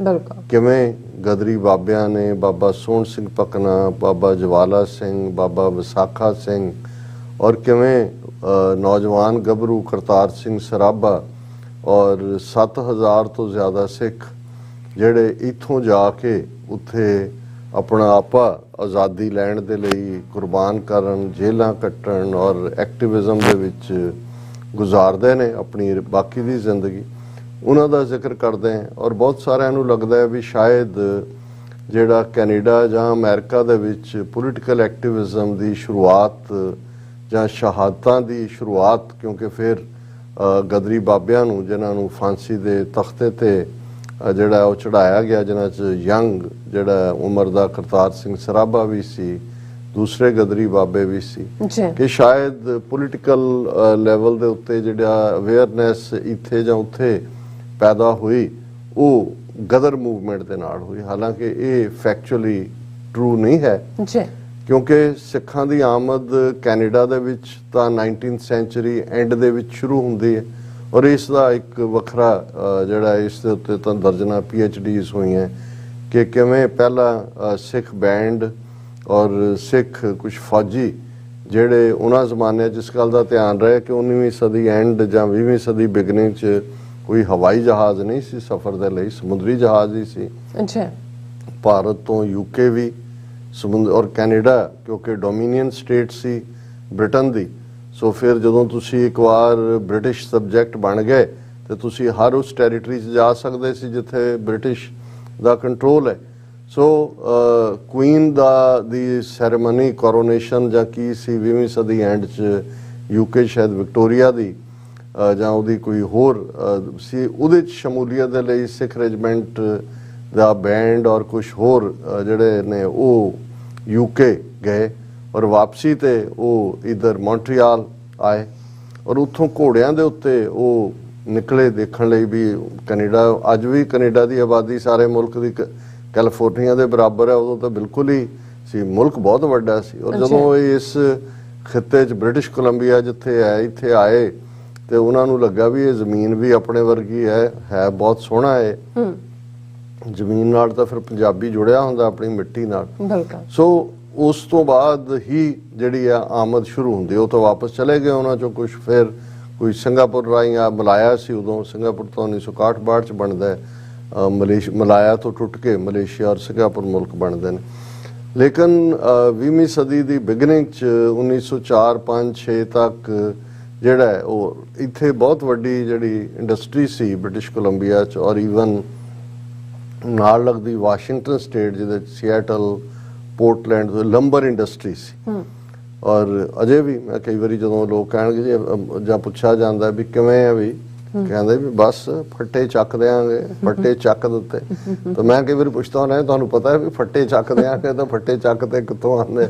ਨਹੀਂ, ਮੈਂ ਕਿਹਾ ਜੀ ਇਹ ਇੱਥੋਂ ਹੀ ਕੈਨੇਡਾ ਵਾਲਿਆਂ ਨੇ ਇਹ ਟਰਮ ਕੱਢੀ ਹੈ ਜਾਂ ਪੋਰਟਲੈਂਡ ਵਾਲਿਆਂ ਨੇ ਕਿ ਜਦੋਂ ਲੰਬਰ ਇੰਡਸਟਰੀ ਲੱਕੜ ਦਾ ਹੀ ਕੰਮ ਸੀ, ਔਰ ਹੁਣ ਵੀ ਵੱਡੀ ਜਿਹੜੀ ਕੈਨੇਡਾ ਦੀ ਇਕੋਨਮੀ ਉਹਦੇ ਇੰਡਸਟਰੀ ਨਾਲ ਹੀ ਜੁੜੀ ਹੋਈ ਹੈ, ਲੰਬਰ ਜਾਂ ਫਿਸ਼, ਕਿਉਂਕਿ ਉਹਨਾਂ ਦੀ ਫਰੇਜ਼ਰ ਰਿਵਰ ਔਰ ਦੂਸਰੀਆਂ ਦੇ ਵਿੱਚ ਖਾਸ ਕਾਈਂਡ ਆਫ ਫਿਸ਼ ਹੁੰਦੀ ਹੈ ਜੀ। ਔਰ ਉਹਨਾਂ ਨੇ ਜਿਹੜਾ ਉਹ ਕੰਮ ਦੇ ਦੇਣਾ। ਔਰ ਜਦੋਂ ਆਏ ਸਟਰਡੀ 6-6 ਫੁੱਟੇ ਸਿੰਘ ਔਰ ਕੰਮ ਕਰਨ 'ਚ ਤਗੜੇ, ਇਕੱਲੇ ਗੋਰੇ ਨਾਲੋਂ ਵੀ ਦੁੱਗਣਾ ਕੰਮ ਕਰਦੇ, ਇਸ ਲਈ ਉਹਨਾਂ ਦੇ ਖਿਲਾਫ ਰੇਸਿਜ਼ਮ ਵੀ ਬਹੁਤ ਹੋਇਆ, ਮਾਰ ਕੁਟਾਈਆਂ ਵੀ ਹੁੰਦੀਆਂ ਸੀ। ਔਰ ਜਿੰਨਾ ਕੁ ਉਹਨਾਂ ਨੂੰ ਕੰਮ ਹੁੰਦਾ ਸੀ ਕਿ ਇੰਨੇ ਫੱਟੇ ਰੱਖਣੇ ਨੇ ਤੇ ਇਹਦੀਆਂ ਚੀਰੇ ਜਾਂਦੇ ਸੀ ਇੰਨੇ, ਤਾਂ ਉਹਨਾਂ ਨੇ 6 ਘੰਟੇ ਦਾ ਕੰਮ ਵੀ 4 ਚ ਮੁਕਾ ਕੇ ਕਹਿਣਾ ਚੱਕ ਤੇ ਫੱਟੇ। ਸੋ ਇਹ ਟਰਮ ਦਾ ਓਰੀਜਨ ਜਿਹੜਾ ਇਸ ਦੇ ਨਾਲ ਜੁੜਦਾ। ਸੋ ਇੱਕ ਪਾਸੇ ਵਿਦਨ ਵੀ ਜਦੋਂ ਅਜੇ ਵੀ ਉਹ ਜਿਹੜਾ ਸੀਐਟਲ ਦੇ ਨੇੜੇ ਦਾ ਇੱਕ ਸ਼ਹਿਰ ਹੈ ਜਿੱਥੇ ਸਿੱਖਾਂ ਦੇ ਖਿਲਾਫ ਇੰਨੇ ਕੁ ਦੰਗੇ ਹੋਏ ਵੀ ਉਹਨਾਂ ਨੂੰ ਮੇਅਰ ਨੇ ਪਾਸ ਕਰਕੇ ਰੈਜ਼ੋਲੂਸ਼ਨ ਤੇ ਉਹਨਾਂ ਸਾਰਿਆਂ ਨੂੰ ਸ਼ਹਿਰ ਛੱਡਣ ਲਈ ਕਿਹਾ ਸੀ। ਉਹ ਟ੍ਰੇਨ ਲੈ ਕੇ ਕੈਲੀਫੋਰਨੀਆ, ਹਾਲਾਂ ਹੁਣ 100 ਸਾਲ ਬਾਅਦ ਉਸੇ ਸ਼ਹਿਰ ਦੇ ਮੇਅਰ ਨੇ ਸਿੱਖਾਂ ਤੋਂ ਮਾਫੀ ਵੀ ਮੰਗੀ ਔਰ ਉਹਨਾਂ ਦੀ ਯਾਦ ਦੇ ਵਿੱਚ ਇੱਕ ਪੂਰਾ ਮਿਊਜ਼ੀਅਮ ਟਾਈਪ ਵੀ ਬਣਾਇਆ ਹੋਇਆ। ਇਹ ਮੇਰੀ ਕੋਸ਼ਿਸ਼ ਹੁੰਦੀ ਹੈ ਕਿ ਥੋੜਾ ਲੇਟੈਂਟ ਜੋ ਮੈਨੂੰ ਪਤਾ ਹੈ ਜਿੰਨਾ ਥੋੜਾ ਬਹੁਤ, ਤਾਂ ਕਿ ਸਾਡਾ ਇਹ ਜਿਹੜਾ ਪਾਰਟ ਹੈ ਸਾਰਿਆਂ ਦੇ ਨਾਲ ਸ਼ੇਅਰ ਹੋਏ। ਪਰ ਇੱਕ ਪਾਸੇ ਇਹ ਪਾਰਟ ਵੀ ਵੱਧ ਰਿਹਾ ਸੀ, ਦੂਸਰੇ ਪਾਸੇ ਜਿਹੜੇ ਸਿੱਖਾਏ ਜ਼ਾਹਰ ਹੈ ਕਿ ਸਿੱਖਾਂ ਨੇ ਉਸੇ ਹੀ ਜਿਸ ਧਰਤੀ ਤੋਂ ਆਏ 50 ਸਾਲ ਪਹਿਲਾਂ ਤੱਕ ਤਾਂ ਉਹਨਾਂ ਨੇ ਆਪਣਾ ਰਾਜ ਉੱਥੇ ਸਥਾਪਿਤ ਕੀਤਾ ਹੋਇਆ ਸੀ। 1849 ਚ ਸਿੱਖ ਰਾਜ ਅੰਗਰੇਜ਼ਾਂ ਦੇ ਭੇਟੇ ਪੈਂਦਾ ਹੈ ਔਰ 19ਵੀਂ ਸਦੀ ਐਂਡ ਤੱਕ 40-50 ਸਾਲ ਅਜੇ ਵੀ ਉਹਨਾਂ ਦੇ ਆਪਣੇ ਰਾਜ ਦੀਆਂ ਯਾਦਾਂ ਵੀ ਸੀ, ਉਹਨਾਂ ਦੇ ਅੰਦਰ ਇੱਕ ਆਜ਼ਾਦੀ ਦਾ ਜਜ਼ਬਾ ਵੀ ਸੀ ਔਰ ਉਹ ਸਿੱਖੀ ਸਰੂਪ ਔਰ ਸਿੱਖੀ ਵੈਲਿਊਜ਼ ਨੂੰ ਪਰਨਾਏ ਹੋਏ। ਔਰ ਉਹਨਾਂ ਨੇ ਇਹ ਵੀ ਦੇਖਿਆ ਇੱਥੇ ਆ ਕੇ, ਹਾਲਾਂਕਿ ਇਹ ਵੀ ਬ੍ਰਿਟਿਸ਼ ਪਾਰਟੀ ਸੀ, ਉਹਨਾਂ ਦੀ ਟੈਰੀਟਰੀ ਸੀ, ਲੇਕਿਨ ਸ਼ੁਰੂ ਚ ਇੰਨੀਆਂ ਬੰਦਸ਼ਾਂ ਨਹੀਂ ਸੀ। ਪਰ ਜਿਉਂ-ਜਿਉਂ ਆਬਾਦੀ ਵਧਣ ਲੱਗੀ ਤਿਉਂ-ਤਿਉਂ ਇਹ ਟ੍ਰੈਂਡ ਵੀ ਸ਼ੁਰੂ ਹੋਇਆ, ਰੇਸਿਜ਼ਮ ਵਾਲਾ ਵੀ ਔਰ ਦੂਸਰਾ ਵੀ। ਔਰ 1907 ਤੱਕ ਪਹੁੰਚਦੇ ਆ ਉਹਨਾਂ ਸਿੱਖਾਂ ਤੋਂ ਕੈਨੇਡਾ 'ਚ ਰਹਿੰਦੇ ਵੀ ਵੋਟ ਦਾ ਹੱਕ ਜਿਹੜਾ ਉਹਨਾਂ ਨੂੰ ਨਹੀਂ ਦਿੱਤਾ ਗਿਆ, ਤੁਸੀਂ ਤਾਂ ਗੁਲਾਮ ਸਬਜੈਕਟ ਹੋ, ਔਰ ਬਾਕੀ ਡਿਸਕ੍ਰਿਮੀਨੇਸ਼ਨ ਵੀ ਚੱਲ ਰਹੀ ਸੀਗੀ। ਔਰ ਇੱਕ ਹੌਪਕਿੰਸਨ ਨਾਂ ਦਾ ਜਿਹੜਾ ਐਂਗਲੋ ਇੰਡੀਅਨ ਇਸ ਲਈ ਕਿਉਂਕਿ ਗੋਰਾ ਪਿਓ ਸੀ ਤੇ ਹਿੰਦਵਾਣੀ ਉਹਦੀ ਮਾਂ ਸੀ, ਉਸ ਚੋਂ ਜੰਮਿਆ। ਹੁਣ ਉਹਨੂੰ ਹਿੰਦੁਸਤਾਨੀ ਜ਼ਬਾਨ ਵੀ ਆਉਂਦੀ ਸੀ, ਪੰਜਾਬੀਆਂ 'ਚ ਇੰਡੀਅਨਸ ਰਹਿਣ ਕਰਕੇ ਉਹ ਸਾਰਾ। ਸੋ ਉਹ ਇੱਕ ਮੁਖਬਰ ਵੀ ਸੀ ਬ੍ਰਿਟਿਸ਼ ਇੰਟੈਲੀਜੈਂਸ ਦਾ, ਸਿੱਖਾਂ ਦੇ ਵਿੱਚ ਵੀ, ਦੂਜਾ ਵੀ, ਔਰ ਕਰਪਟ ਵੀ ਸੀ, ਇਹ ਬਦ ਅਖਲਾਕ ਵੀ ਸੀ। ਸੋ ਉਹ ਐਕਸਪਲੋਇਟ ਵੀ ਕਰਦਾ ਸੀ। ਰੇਸਿਜ਼ਮ ਤਾਂ ਹੈ ਹੀ ਹੈ ਸੀ ਕਿ ਇਧਰੋਂ ਸਖਤ ਕਾਨੂੰਨਾਂ ਦਾ ਸ਼ਿਕੰਜਾ ਕੱਸਿਆ ਜਾਣ ਲੱਗ ਪਿਆ, ਦੂਸਰੇ ਪਾਸੇ ਉਹ ਸਿੱਖਾਂ ਦੇ ਮਾਮਲਿਆਂ 'ਚ ਇੰਟਰਫੇਰੈਂਸ ਵੀ ਕਰਨ ਲੱਗ ਗਿਆ। ਔਰ ਪਹਿਲਾ ਜਿਹੜਾ ਗੁਰਦੁਆਰਾ ਸਾਹਿਬ ਐਸਟੈਬਲਿਸ਼ ਹੋਇਆ ਇਸ ਬ੍ਰਿਟਿਸ਼ ਕੋਲੰਬੀਆ 'ਚ, ਉਹ ਖਾਲਸਾ ਦੀਵਾਨ ਸੁਸਾਇਟੀ ਵੈਨਕੂਵਰ ਸੀ, ਉਹਨਾਂ ਦੇ ਮਾਮਲੇ 'ਚ ਵੀ। ਔਰ ਉਹਨੇ ਫਿਰ ਜਿਵੇਂ ਸਾਡਿਆਂ 'ਚ ਜੇ ਅਕਸਰ ਜਦੋਂ ਕੋਈ ਕਹੇਗਾ ਕਿ ਜੀ ਸਾਡੇ 'ਚ ਗਦਾਰ ਬੜੇ ਨੇ, ਤਾਂ ਮੇਰਾ ਇਹ ਕਹਿਣਾ ਹੁੰਦਾ ਕਿ ਸਾਡੇ 'ਚ ਸਰਦਾਰ ਵੀ ਬੜੇ ਨੇ।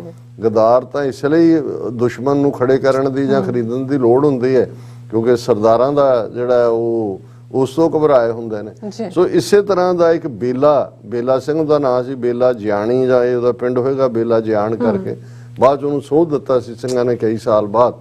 ਇਹ ਸਾਰਾ ਉਹਦਾ ਹੌਪਕਿੰਸਨ ਦਾ ਇੱਕ ਨੈਟਵਰਕ ਉਹਨੇ ਮੁਖਬਰੀ ਦਾ ਵਿੱਚ ਬਣਾਇਆ ਹੋਇਆ। ਔਰ ਕਿਉਂਕਿ ਖਾਲਸਾ ਦੀਵਾਨ ਸੁਸਾਇਟੀ ਵੈਨਕੂਵਰ ਇੱਕ ਹੱਬ ਬਣ ਗਿਆ ਪੰਥਕ ਐਕਟੀਵਿਟੀ ਦਾ, ਸਿੱਖੀ ਦੀ ਗੱਲ ਦਾ। ਹਾਲਾਂ ਉਦੋਂ ਤੱਕ ਅਜੇ ਕੋਈ ਐਂਟਾਈ ਬ੍ਰਿਟਿਸ਼ ਕੋਈ ਮੂਵਮੈਂਟ ਨਹੀਂ ਸੀ, ਮੱਚ ਲੇਟਰ ਗਦਰ ਲਹਿਰ ਸ਼ੁਰੂ ਹੁੰਦੀ ਹੈ। ਔਰ ਭਾਈ ਬਲਵੰਤ ਸਿੰਘ, ਭਾਈ ਭਾਗ ਸਿੰਘ, ਬੜੇ ਚੰਗੇ ਗੁਰਸਿੱਖ ਜਿਹੜੇ ਨੇ ਉਹਨਾਂ ਨੇ ਅੰਮ੍ਰਿਤ ਸੰਚਾਰ ਕਰਕੇ, ਔਰ ਭਾਈ ਮੇਵਾ ਸਿੰਘ ਲੋਪੋਕੇ, ਹੁਣ ਲੋਪੋਕੇ ਤਹਿਸੀਲ ਅਜਨਾਲਾ ਜ਼ਿਲ੍ਹਾ ਅੰਮ੍ਰਿਤਸਰ ਉਸ ਦਾ ਪਿੰਡ ਰਿਹਾ, ਉਹਨਾਂ ਦਾ ਪਿੰਡ ਹੈ ਭਾਈ ਸਾਹਿਬ ਦਾ। ਔਰ ਉਹਨਾਂ ਦੀ ਜਿਹੜੀ ਸ਼ਹਾਦਤ ਹੈ ਉਹ ਅੱਜ ਦੇ ਦਿਨ ਫਾਂਸੀ ਦੇਣ ਉਹਨਾਂ ਨੂੰ ਦਿੱਤੀ ਜਾਂਦੀ ਹੈ ਜਦੋਂ ਕਿ ਉਹ ਲਗਭਗ 35 ਸਾਲ ਦੀ ਉਮਰ ਦੇ ਸੀ। ਔਰ ਉਹ ਕੈਨੇਡਾ ਦੀ ਧਰਤੀ ਦੇ ਪਹਿਲੇ ਜਿਹੜੇ ਨੇ ਉਹ ਸਿੱਖ ਸ਼ਹੀਦ ਨੇ। ਔਰ ਮੈਂ ਜ਼ਿਕਰ ਕਰਾਂਗਾ ਕਿ ਭਾਈ ਮੇਵਾ ਸਿੰਘ ਲੋਪੋਕੇ ਨੂੰ ਇਹ ਐਕਸ਼ਨ ਕਿਉਂ ਲੈਣਾ ਪਿਆ ਜਿਹਦੇ ਕਰਕੇ ਫਾਈਨਲੀ ਉਹਨਾਂ ਨੂੰ ਮੌਤ ਦੀ ਸਜ਼ਾ ਦਿੱਤੀ ਗਈ, ਕਿਉਂਕਿ ਇਸ ਪੀਰੀਅਡ ਜਿੱਥੇ ਇੱਕ ਪਾਸੇ ਵੋਟ ਦਾ ਹੱਕ ਲੈ ਲਿਆ ਗਿਆ ਸੀ, ਸਿੱਖਾਂ ਦੇ ਅੰਦਰੂਨੀ ਮਾਮਲਿਆਂ 'ਚ ਦਖਲ ਅੰਦਾਜ਼ੀ ਔਰ ਇਸ ਕਿਸਮ ਦੀਆਂ ਹੋਰ ਐਕਟੀਵਿਟੀਜ਼, ਇਹ ਜਿਹੜਾ ਹੌਪਕਿੰਸਨ ਹੈ ਇਹ ਬੜੀ ਸ਼ਰਾਰਤ ਕਰ ਰਿਹਾ ਸੀ ਇਹ ਬੇਲਾ ਜਿਆਣੀ ਨੂੰ ਨਾਲ ਮਿਲਾ ਕੇ। ਔਰ ਅਖੀਰ ਜਿਹੜਾ ਇੱਕ ਸਟੇਜ ਦੇ ਉੱਤੇ ਇਹਨਾਂ ਨੇ ਦੇਖਿਆ, ਕਿਉਂਕਿ ਕੰਮ ਤਾਂ ਇਹ ਬ੍ਰਿਟਿਸ਼ ਇੰਟੈਲੀਜੈਂਸ ਔਰ ਬ੍ਰਿਟਿਸ਼ ਹਕੂਮਤ ਦੀ ਮਰਜ਼ੀ ਨਾਲ ਹੀ ਕਰ ਰਹੇ ਸੀ ਸਾਰੇ, ਉਹਨਾਂ ਨੂੰ ਲੱਗਾ ਵੀ ਵੈਨਕੂਵਰ ਸ਼ਹਿਰ ਦਾ ਇਹ ਗੁਰਦੁਆਰਾ ਸਿੱਖੀ ਦੀ ਹੱਬ ਬਣਦਾ ਜਾਂਦਾ ਹੈ, ਇਹਨਾਂ ਨੂੰ ਕਰੋ ਜਿਹੜਾ ਸਬਕ ਸਿਖਾਓ। ਔਰ ਹਾਲਾਂ ਜਲਿਆਂਵਾਲਾ ਬਾਗ ਤਾਂ 1919 ਚ ਹੁੰਦਾ ਹੈ। ਇਹਨਾਂ ਦੇ ਰਾਹੀਂ ਇਹ ਬੇਲਾ ਜਿਆਣ ਔਰ ਇਹ ਹੌਪਕਿੰਸਨ ਦੀ ਸਾਰੀ ਸਾਜ਼ਿਸ਼ ਦੇ ਥੱਲੇ ਜਿਹੜਾ ਵੈਨਕੂਵਰ ਦੇ ਗੁਰਦੁਆਰਾ ਸਾਹਿਬ ਦੇ ਵਿੱਚ ਜਿਹੜਾ 4 ਅਗਸਤ ਤਾਂ ਜਿਹੜਾ 4 ਅਗਸਤ 1914 ਨੂੰ ਤਾਂ ਪਹਿਲਾ ਵਰਲਡ ਵਾਰ ਸ਼ੁਰੂ ਹੁੰਦਾ ਹੈ, ਜਦੋਂ ਕਿ ਬਹੁਤ ਸਾਰੇ ਗਦਰੀ ਬਾਬੇ ਇੱਥੋਂ ਨਿਕਲਦੇ ਨੇ ਆਜ਼ਾਦ ਕਰਵਾਉਣ ਲਈ। ਪਰ ਉਸ ਤੋਂ ਪਹਿਲਾਂ ਜਿਹੜਾ 5 ਸਤੰਬਰ ਜਿਉਂ ਹੀ ਇਹ ਜਿਹੜੇ ਨੇ ਉਧਰ ਨੂੰ ਹੁੰਦਾ ਹੈ, ਤੇ 5 ਸਤੰਬਰ ਨੂੰ ਵੈਨਕੂਵਰ ਦੇ ਗੁਰਦੁਆਰਾ ਸਾਹਿਬ ਦੇ ਅੰਦਰ ਜਿੱਥੇ ਕਿ ਮੁੱਖ ਤੌਰ ਦੇ ਉੱਤੇ ਵੱਡਾ ਇਕੱਠ ਸੀ, ਸੰਗਤ ਦਾ ਸਪਤਾਕ ਦੀਵਾਨ ਲੱਗਾ ਹੋਇਆ ਸੀ। ਇਹ ਜਿਹੜੀਆਂ ਨੇ ਇਹਨੇ ਹੌਪਕਿੰਸਨ ਦੀ ਸਾਜ਼ਿਸ਼ ਦੇ ਥੱਲੇ ਔਰ ਬੇਲਾ ਜਿਆਣ ਇਹਨਾਂ ਨੇ ਗੋਲੀਆਂ ਚਲਾਈਆਂ, ਔਰ ਪ੍ਰਮੁੱਖ ਜਿਹੜੇ ਆਗੂ ਸੀ ਉਸ ਵੇਲੇ ਦੇ ਭਾਈ ਭਾਗ ਸਿੰਘ ਵੀ ਔਰ ਭਾਈ ਬਤਨ ਸਿੰਘ ਵੀ, ਉਹਨਾਂ ਨੂੰ ਮੌਕੇ ਦੇ ਉੱਤੇ ਹੀ ਸ਼ਹੀਦ ਕਰ ਦਿੱਤਾ ਗਿਆ ਗੁਰਦੁਆਰੇ ਦੇ ਅੰਦਰ, ਔਰ ਬਹੁਤ ਸਾਰੇ ਜਿਹੜੇ ਨੇ ਹੋਰ ਉਹ ਜ਼ਖਮੀ ਹੋਏ। ਔਰ ਇਹ ਜਦੋਂ ਅਸੀਂ ਇਸ ਵਾਕਿਆ ਦੀ ਗੱਲ ਕਰਦੇ ਹਾਂ ਕਿ 1914 ਦੇ ਵਿੱਚ ਇਹ ਵਾਪਰਦਾ ਹੈ। ਹੁਣ 1914 ਦਾ 4 ਅਗਸਤ ਨੂੰ ਵਰਲਡ ਵਾਰ ਡਿਕਲੇਅਰ ਹੁੰਦਾ, ਕਿਉਂਕਿ 1914 ਤੋਂ 1918 ਤੱਕ ਪਹਿਲੀ ਸੰਸਾਰ ਜੰਗ ਹੈ, ਔਰ 5 ਸਤੰਬਰ ਨੂੰ ਇਹ ਵਾਕਿਆ ਵੈਨਕੂਵਰ ਦੇ ਗੁਰਦੁਆਰਾ ਸਾਹਿਬ ਦੇ ਵਿੱਚ ਹੁੰਦਾ ਹੈ। ਹੁਣ ਭਾਈ ਮੇਵਾ ਸਿੰਘ ਜਿਹੜੇ ਅੰਮ੍ਰਿਤਧਾਰੀ ਸਿੰਘ ਸੱਜ ਚੁੱਕੇ ਸੀ, ਵਿਆਹ ਉਹਨਾਂ ਨੇ ਨਹੀਂ ਸੀ ਕਰਵਾਇਆ, ਕੌਮ ਦੀ ਸੇਵਾ ਦਾ ਚਾਅ ਸੀ, ਉਹ ਵੀ ਦੀਵਾਨ ਦੇ ਵਿੱਚ ਸੀ, ਲੇਕਿਨ ਉਹਨਾਂ ਨੂੰ ਇਹ ਸੀ ਕਿ ਭਾਈ ਇਹ ਬਹੁਤ ਮਾੜਾ ਕੰਮ ਕੀਤਾ ਹੈ, ਗੁਰੂ ਘਰ ਗੁਰੂ ਗ੍ਰੰਥ ਸਾਹਿਬ ਦੀ ਬੇਅਦਬੀ ਕੀਤੀ ਹੈ, ਸਾਡੇ ਆਗੂ ਭਾਈ ਭਾਗ ਸਿੰਘ ਨੂੰ ਸ਼ਹੀਦ ਕੀਤਾ ਹੈ, ਔਰ ਇਸ ਸਭ ਦੇ ਲਈ ਹੌਪਕਿੰਸਨ ਜ਼ਿੰਮੇਵਾਰ ਹੈ, ਜਿਹਨਾਂ ਬ੍ਰਿਟਿਸ਼ ਇੰਟੈਲੀਜੈਂਸ ਲਈ ਕੰਮ ਕਰਦਾ ਹੈ, ਔਰ ਇਹ ਐਂਗਲੋ ਇੰਡੀਅਨ ਵਿੱਚੋਂ ਹੀ ਨੇ ਸਾਡੇ ਕਮੇਟੀ ਦੇ ਗਦਾਰ ਖਰੀਦ ਕੇ ਇਸ ਕਿਸਮ ਦਾ ਕਾਰਾ ਕਰਵਾਇਆ, ਇਸ ਨੂੰ ਸਜ਼ਾ ਦਿੱਤੀ ਜਾਣੀ ਚਾਹੀਦੀ ਹੈ। ਔਰ ਇਹ ਜਦੋਂ ਇਹ ਹੁਣ ਮੁਕੱਦਮਾ ਤਾਂ ਚੱਲਣਾ ਹੀ ਸੀ ਉਦੋਂ ਬੇਲਾ ਜਿਆਣ ਦੇ ਖਿਲਾਫ, ਕਿਉਂਕਿ ਆਪ ਤਾਂ ਹੌਪਕਿੰਸਨ ਪਿੱਛੇ ਸੀ, ਔਰ ਬੇਲਾ ਜਿਆਣ ਦੇ ਖਿਲਾਫ ਮੁਕੱਦਮਾ ਜਿਹੜਾ ਹੈ ਉਹ 21 ਅਕਤੂਬਰ 1914 ਨੂੰ, ਕਿਉਂਕਿ 1914 ਦੇ ਆਲੇ ਦੁਆਲੇ ਇਹ ਸਾਰੇ ਵਾਕਿਆ ਘੁੰਮ ਰਹੇ ਨੇ, ਜਦੋਂ ਕਿ ਇਹ ਮੁਕੱਦਮਾ ਚੱਲ ਰਿਹਾ ਸੀ, ਤੇ ਇਹ ਵਿਲੀਅਮ ਹੌਪਕਿੰਸ ਜਿਹਨੇ ਇਹਨੂੰ ਖੜਾ ਕੀਤਾ ਹੋਇਆ ਸੀ ਬੇਲੇ ਨੂੰ, ਇਹ ਗਵਾਹੀ ਦੇਣ ਦੇ ਲਈ ਜਿਹੜਾ ਅਦਾਲਤ ਦੇ ਵਿੱਚ ਆਇਆ, ਔਰ ਮੇਵਾ ਸਿੰਘ ਜਿਹੜੇ ਨੇ ਉਹ ਤਿਆਰ ਸੀ। ਉਹਨਾਂ ਨੇ ਜਦੋਂ ਅਜੇ ਉਹ ਬਰਾਂਡੇ ਦੇ ਵਿੱਚ ਹੀ ਸੀ ਤਾਂ ਉਹਨਾਂ ਨੇ ਉਹਨੂੰ ਹੌਪਕਿੰਸਨ ਨੂੰ ਦਬੋਚ ਲਿਆ, ਦੋਨਾਂ ਹੱਥਾਂ 'ਚ ਉਹਨਾਂ ਦੇ ਪਿਸਤੌਲ ਤੇ ਰਿਵਾਲਵਰ ਸੀ। ਉਹਨੇ ਕਿਹਾ ਵੀ ਲੈ ਵੀ ਸਿੱਖਾਂ ਦੇ ਕਾਤਲ ਆ, ਗੱਦਾਰੀਆਂ ਕਰਨ ਵਾਲੇ ਆ, ਨਸਲਵਾਦੀ ਬੰਦੇ ਆ, ਆ ਲੈ ਹੁਣ ਗੁਰੂ ਕਾ ਖਾਲਸਾ ਪਹੁੰਚ ਗਿਆ। ਤੇ ਅਦਾਲਤ ਦੇ ਅੰਦਰ ਹੀ ਜਿਹੜਾ ਉਹਨੂੰ ਹੌਪਕਿੰਸਨ ਨੂੰ ਜਿਹੜਾ ਉਡਾਤਾ। ਔਰ ਇਹ ਬੇਸ਼ੱਕ ਜਿਵੇਂ ਅਸੀਂ ਜਦੋਂ ਗਦਰੀ ਲਹਿਰ ਦੇ ਸ਼ਹੀਦਾਂ ਦੀ ਗੱਲ ਕਰਦੇ, ਇਹ ਪਹਿਲਾ ਇਸ ਕਿਸਮ ਦਾ ਵਾਕਿਆ ਸੀ ਜਿਹਨੇ ਦਹਿਲਾ ਕੇ ਰੱਖ ਦਿੱਤਾ।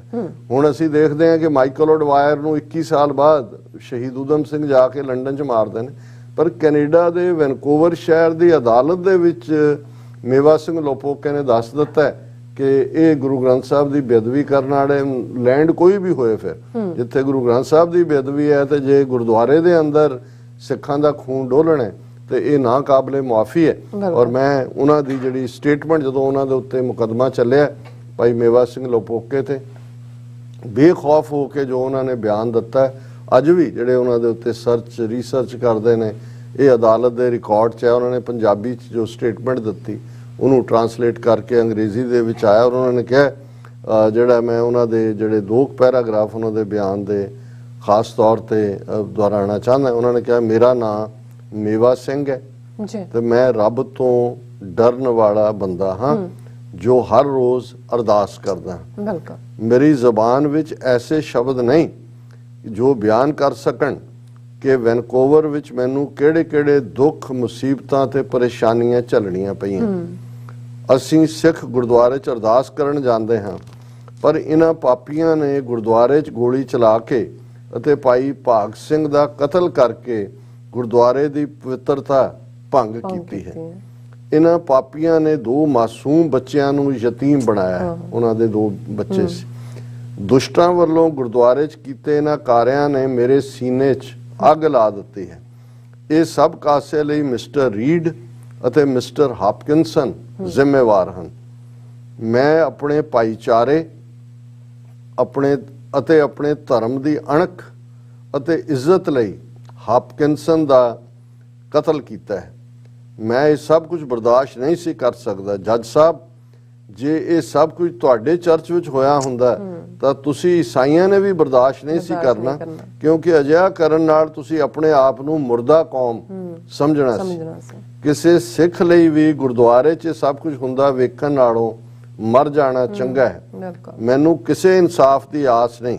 ਮੈਨੂੰ ਪਤਾ ਹੈ ਕਿ ਮੈਂ ਹਪਕਿੰਸਨ ਨੂੰ ਗੋਲੀ ਮਾਰੀ ਹੈ, ਇਸ ਵਾਸਤੇ ਮੈਨੂੰ ਮਰਨਾ ਪਵੇਗਾ, ਪਰ ਮੈਂ ਇਹ ਬਿਆਨ ਇਸ ਕਰਕੇ ਦੇ ਰਿਹਾ ਹਾਂ ਤਾਂ ਜੋ ਲੋਕਾਂ ਨੂੰ ਪਤਾ ਲੱਗ ਸਕੇ ਕਿ ਸਾਡੇ ਨਾਲ ਕੀ ਵਰਤਾਰਾ ਹੁੰਦਾ ਰਿਹਾ। ਸਾਨੂੰ ਜੱਜਾਂ ਕੋਲੋਂ, ਪੁਲਿਸ ਕੋਲੋਂ ਜਾਂ ਕਿਸੇ ਹੋਰ ਕੋਲੋਂ ਕਦੇ ਇਨਸਾਫ ਨਹੀਂ ਮਿਲਿਆ, ਤੇ ਮੈਂ ਆਪਣੀ ਜਾਨ ਇਸ ਕਰਕੇ ਦੇ ਰਿਹਾ ਹਾਂ ਤਾਂ ਜੋ ਲੋਕਾਂ ਨੂੰ ਇਸ ਹਕੀਕਤ ਦਾ ਪਤਾ ਲੱਗ ਸਕੇ। ਇਹ ਇਤਿਹਾਸਕ ਦਸਤਾਵੇਜ਼ ਜਿਹੜਾ ਹੈ ਉਹ ਅੱਜ ਵੀ ਮੌਜੂਦ ਹੈ, ਔਰ ਜੱਜ ਨੇ ਉਹਨਾਂ ਨੂੰ ਇਹ ਜਿਹੜਾ ਸਾਰਾ ਕੇਸ 1 ਘੰਟਾ 40 ਮਿੰਟ 'ਚ ਚੱਲਿਆ, ਔਰ ਜੱਜ ਨੇ ਭਾਈ ਸਾਹਿਬ ਨੂੰ ਸਜ਼ਾਏ ਮੌਤ ਦਿੱਤੀ। ਔਰ 11 ਜਨਵਰੀ 1915 ਨੂੰ, ਅੱਜ ਜਦੋਂ ਅਸੀਂ ਗੱਲ ਕਰ ਰਹੇ ਹਾਂ, ਠੀਕ 108 ਸਾਲ ਪਹਿਲਾਂ ਸਵੇਰੇ 8 ਵਜੇ ਨਿਊ ਵੈਸਟਮਿਨਿਸਟਰ, ਉਸ ਦੇ ਨੇੜੇ ਹੀ ਹੈ, ਦੀ ਪ੍ਰੋਵਿੰਸ਼ੀਅਲ ਜੇਲ੍ਹ ਵਿੱਚ ਸਵੇਰੇ 7:45 ਵਜੇ ਭਾਈ ਮੇਵਾ ਸਿੰਘ ਜੀ ਨੂੰ ਫਾਂਸੀ ਦਿੱਤੀ ਗਈ। ਔਰ ਜਦੋਂ ਫਾਂਸੀ ਦੇ ਤਖਤੇ ਵੱਲੋਂ ਜਾ ਰਹੇ ਸੀ, ਉਹ ਉੱਚੀ ਉੱਚੀ ਇਹ ਸ਼ਬਦ ਪੜ੍ਹ ਰਹੇ ਸੀ, ਹਰ ਜਸ ਰੇ ਮਨਾ ਗਾਇ ਲੈ ਜੋ ਸੰਗੀ ਹੈ ਤੇਰੋਂ। ਔਰ ਇਹੀ ਗੁਰੂ ਤੇਗ ਬਹਾਦਰ ਸਾਹਿਬ ਦਾ ਸ਼ਬਦ ਹੈ, ਹਰ ਜਸ ਰੇ ਮਨਾ ਗਾਇ ਲੈ ਜੋ ਸੰਗੀ ਹੈ ਤੇਰੋਂ, ਕਿਉਂਕਿ ਇਹੀ ਤੇਰੇ ਸੰਗ ਜਾਣ ਵਾਲਾ। ਉਹ ਹੱਸਦਿਆਂ ਹੱਸਦਿਆਂ ਫਾਂਸੀ ਦੇ ਉੱਤੇ ਚੜੇ, ਔਰ ਜਦੋਂ ਉਹਨਾਂ ਨੂੰ ਫਾਂਸੀ ਦਿੱਤੀ ਜਾ ਰਹੀ ਸੀ, ਉਸ ਦੇ ਬਾਹਰ 400 ਦੇ ਕਰੀਬ ਸਿੱਖ ਇਕੱਠੇ ਹੋ ਕੇ ਬਾਣੀ ਪੜ੍ਹ ਰਹੇ ਸੀ ਔਰ ਗੁਰੂ ਚਰਨਾਂ 'ਚ ਅਰਦਾਸ ਕਰ ਰਹੇ ਸੀ ਕਿ ਹਜ਼ਾਰਾਂ ਮੀਲ ਦੂਰ ਪੰਜਾਬ ਦੀ ਧਰਤੀ ਤੋਂ ਵੀ ਸਿੱਖੀ, ਗੈਰਤ ਔਰ ਅਣਖ ਨੂੰ ਜਿਹੜਾ ਜਿਉਂਦਾ ਰੱਖਿਆ 35 ਸਾਲਾ ਸ਼ਹੀਦ ਭਾਈ ਮੇਵਾ ਸਿੰਘ ਨੇ ਆਪਣੀ ਸ਼ਹਾਦਤ ਦੇ ਨਾਲ। ਔਰ ਇਹ ਜਦੋਂ ਅੱਜ ਇਸ ਮੁੱਦੇ ਦੇ ਉੱਤੇ ਸੈਮੀਨਾਰ ਵੀ ਹੋ ਰਿਹਾ ਆਉਣ ਵਾਲੇ ਦਿਨਾਂ 'ਚ ਵੀ, ਕਿ ਇਹ ਰੇਸਿਜ਼ਮ ਦੇ ਖਿਲਾਫ, ਜੇ ਨਸਲਵਾਦ ਦੇ ਖਿਲਾਫ ਪਹਿਲੀ ਸ਼ਹਾਦਤ ਕੈਨੇਡਾ ਅਮਰੀਕਾ ਦੀ ਧਰਤੀ ਤੇ ਕਹਿਣੀ ਹੋਏ ਤੇ ਉਹ ਭਾਈ ਮੇਵਾ ਸਿੰਘ ਲੋਪੋਕੇ ਦੀ ਹੈ। ਔਰ ਅੱਜ ਵੀ ਜਿੱਥੇ ਇਹ ਜਿਸ ਅਪਮਾਨ ਦਾ ਉਹਨਾਂ ਨੇ ਬਦਲਾ ਲਿਆ, ਖਾਲਸਾ ਦੀਵਾਨ ਸੁਸਾਇਟੀ ਵੈਨਕੂਵਰ ਦੇ ਗੋਲੀ ਕਾਂਡ ਦਾ, ਉਹਦੇ ਲੰਗਰ ਹਾਲ ਦੇ ਵਿੱਚ ਵੱਡੀ ਪਿਕਚਰ ਭਾਈ ਮੇਵਾ ਸਿੰਘ ਲੋਪੋਕੇ ਦੀ ਲੱਗੀ ਹੋਈ ਹੈ। ਲੰਗਰ ਹਾਲ ਦਾ ਨਾਂ ਹੀ ਭਾਈ ਮੇਵਾ ਸਿੰਘ ਲੋਪੋਕੇ ਦੇ ਨਾਂ ਤੇ ਹੈ। ਪਰ ਅਸੀਂ ਇੰਨੇ ਸਾਲਾਂ ਤੋਂ ਪ੍ਰੋਗਰਾਮ ਕਰਦੇ ਹਾਂ, ਪਾਸਿੰਗ 'ਚ ਕਦੇ ਰੈਫਰੈਂਸ ਦਿੱਤੀ ਹੋਏਗੀ, ਪਰ ਮੈਨੂੰ ਲੱਗਾ ਕਿ ਭਾਈ ਇਹ ਇੰਨਾ ਵੱਡਾ ਸ਼ਹੀਦ ਹੈ ਸਾਡੀ ਬਾਹਰਲੀ ਧਰਤੀ ਦਾ ਕਿ ਉਹਨਾਂ ਦਾ ਬਣਦੀ ਥਾਂ ਜਿਹੜੀ ਹੈ ਸਾਡੇ ਇਤਿਹਾਸਕਾਰਾਂ ਨੇ ਜਾਂ ਦੂਜਿਆਂ ਨੇ ਤਾਂ ਨਹੀਂ ਦਿੱਤੀ। ਕੌਮ ਦੇ ਵਿੱਚ ਵੀ ਉਨੀ ਅਵੇਅਰਨੈਸ ਨਹੀਂ ਹੈ, ਔਰ ਅਸੀਂ ਅੱਜ ਦਾ ਇਹ ਸਮੁੱਚਾ ਪ੍ਰੋਗਰਾਮ ਭਾਈ ਮੇਵਾ ਸਿੰਘ ਲੋਪੋਕੇ ਦੀ ਯਾਦ ਨੂੰ ਸਮਰਪਿਤ ਕਰਦੇ ਜੀ। ਡਾਕਟਰ ਸਾਹਿਬ ਤੁਹਾਡਾ ਬਹੁਤ ਬਹੁਤ ਧੰਨਵਾਦ। ਸਾਥੀਆਂ ਨੇ ਬ੍ਰੇਕ ਵਿਊਅਰਸ ਤੁਸੀਂ ਇਸੇ ਤਰ੍ਹਾਂ ਜੁੜੇ ਰਹਿਣਾ। ਮਿਲਦੇ ਹਾਂ ਛੋਟੇ ਜਿਹੇ ਵਕਫੇ ਤੋਂ ਬਾਅਦ।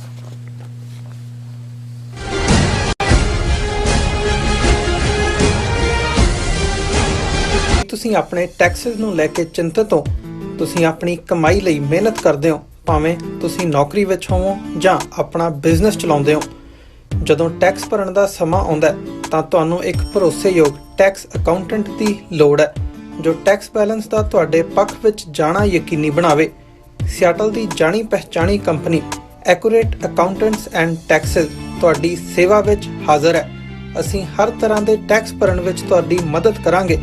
ਟੈਕਸ ਸੰਬੰਧੀ ਕਿਸੇ ਵੀ ਤਰ੍ਹਾਂ ਦੇ ਸਵਾਲ ਲਈ ਅੱਜ ਹੀ ਸਾਡੇ ਤੱਕ ਪਹੁੰਚ ਕਰੋ। Accurate accountants and taxes. UK, Geneva, Italy, Austria ਅਤੇ ਕੈਨੇਡਾ ਤੋਂ ਬਾਅਦ ਖਾਲਿਸਤਾਨ ਰੈਫਰੈਂਡਮ ਦੀਆਂ ਵੋਟਾਂ ਦਾ ਅਗਲਾ ਪੜਾਅ ਆਸਟ੍ਰੇਲੀਆ। ਆਸਟ੍ਰੇਲੀਆ ਵਿੱਚ ਖਾਲਿਸਤਾਨ ਰੈਫਰੈਂਡਮ ਦੇ ਪਹਿਲੇ ਪੜਾਅ ਦੀਆਂ ਵੋਟਾਂ 29 ਜਨਵਰੀ ਦਿਨ ਐਤਵਾਰ ਨੂੰ ਮੈਲਬਰਨ ਦੇ ਫੈਡਰੇਸ਼ਨ ਸਕੁਆਇਰ ਵਿੱਚ ਸਵੇਰੇ 9 ਵਜੇ ਤੋਂ ਲੈ ਕੇ ਸ਼ਾਮ ਦੇ 5 ਵਜੇ ਤੱਕ ਪੈਣਗੀਆਂ। ਹੋਰ ਜਾਣਕਾਰੀ ਲਈ ਦਿੱਤੇ ਹੋਏ ਨੰਬਰਾਂ ਤੇ ਸੰਪਰਕ ਕਰ ਸਕਦੇ ਹੋ।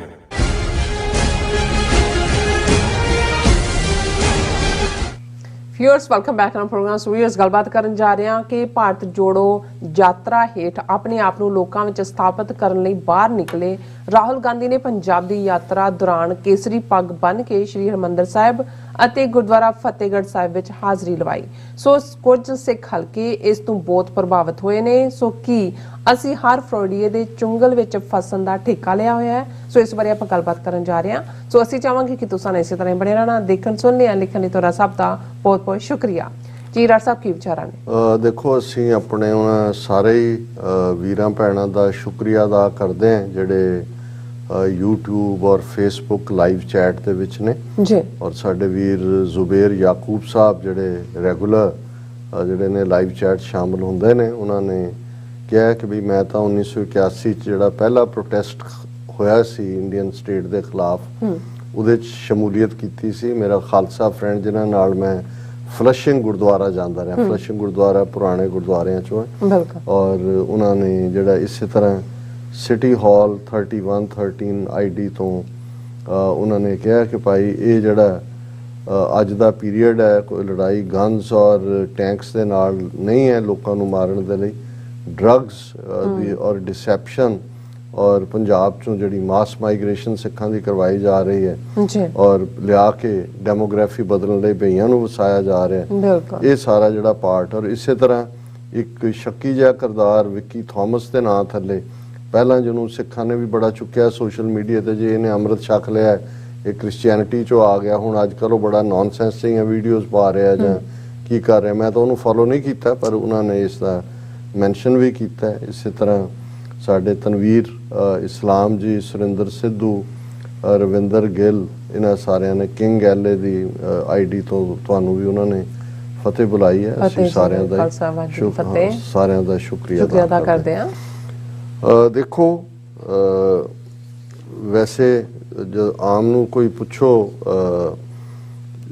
ਇੱਕ ਕਹਾਣੀ ਕਿਸੇ ਦੇ ਹਵਾਲੇ ਨਾਲ ਕਹੀ ਜਾਂਦੀ ਹੈ ਕਿ ਵੀ ਉਹਨੂੰ ਸਜ਼ਾ ਹੋਈ ਜੇਲ੍ਹ ਦੀ ਔਰ ਮੁਕੰਮਲ ਹੋਣ ਤੋਂ ਬਾਅਦ ਧਾੜੇ ਪਾਉਣ ਤੋਂ ਡਾਕਾ, ਤੇ ਕਸ਼ਮੀਰ 'ਚ ਦੀ ਗੱਲ ਹੈ। ਔਰ ਉਹ ਜਦੋਂ ਉਸ ਜ਼ਮਾਨੇ ਦੀ ਗੱਲ ਹੈ ਕਿ ਅਕਾਲੀ ਕੌਰ ਸਿੰਘ ਨਿਹੰਗ ਜਿਹੜੇ ਕਿ ਗੁਰੂ ਨਾਨਕ ਸਿੱਖ ਆਸ਼ਰਮ ਚਕਾਰ ਜਿਹੜਾ ਮੁਜ਼ੱਫਰਾਬਾਦ ਦੇ ਵਿੱਚ ਹੈ, ਹੁਣ ਤਾਂ ਆਜ਼ਾਦ ਕਸ਼ਮੀਰ ਦਾ ਹਿੱਸਾ ਹੈ, ਉੱਥੇ ਉਹਨਾਂ ਨੇ ਬਹੁਤ ਵੱਡਾ ਐਸਟੈਬਲਿਸ਼ ਕੀਤਾ ਸੀ ਸਿੱਖ ਆਸ਼ਰਮ ਬੱਚਿਆਂ ਦੇ ਲਈ, ਦੂਰੋਂ ਗੁਰਮਤ ਦੀ ਵਿਦਿਆ ਲਈ ਆਉਂਦੇ ਸੀ।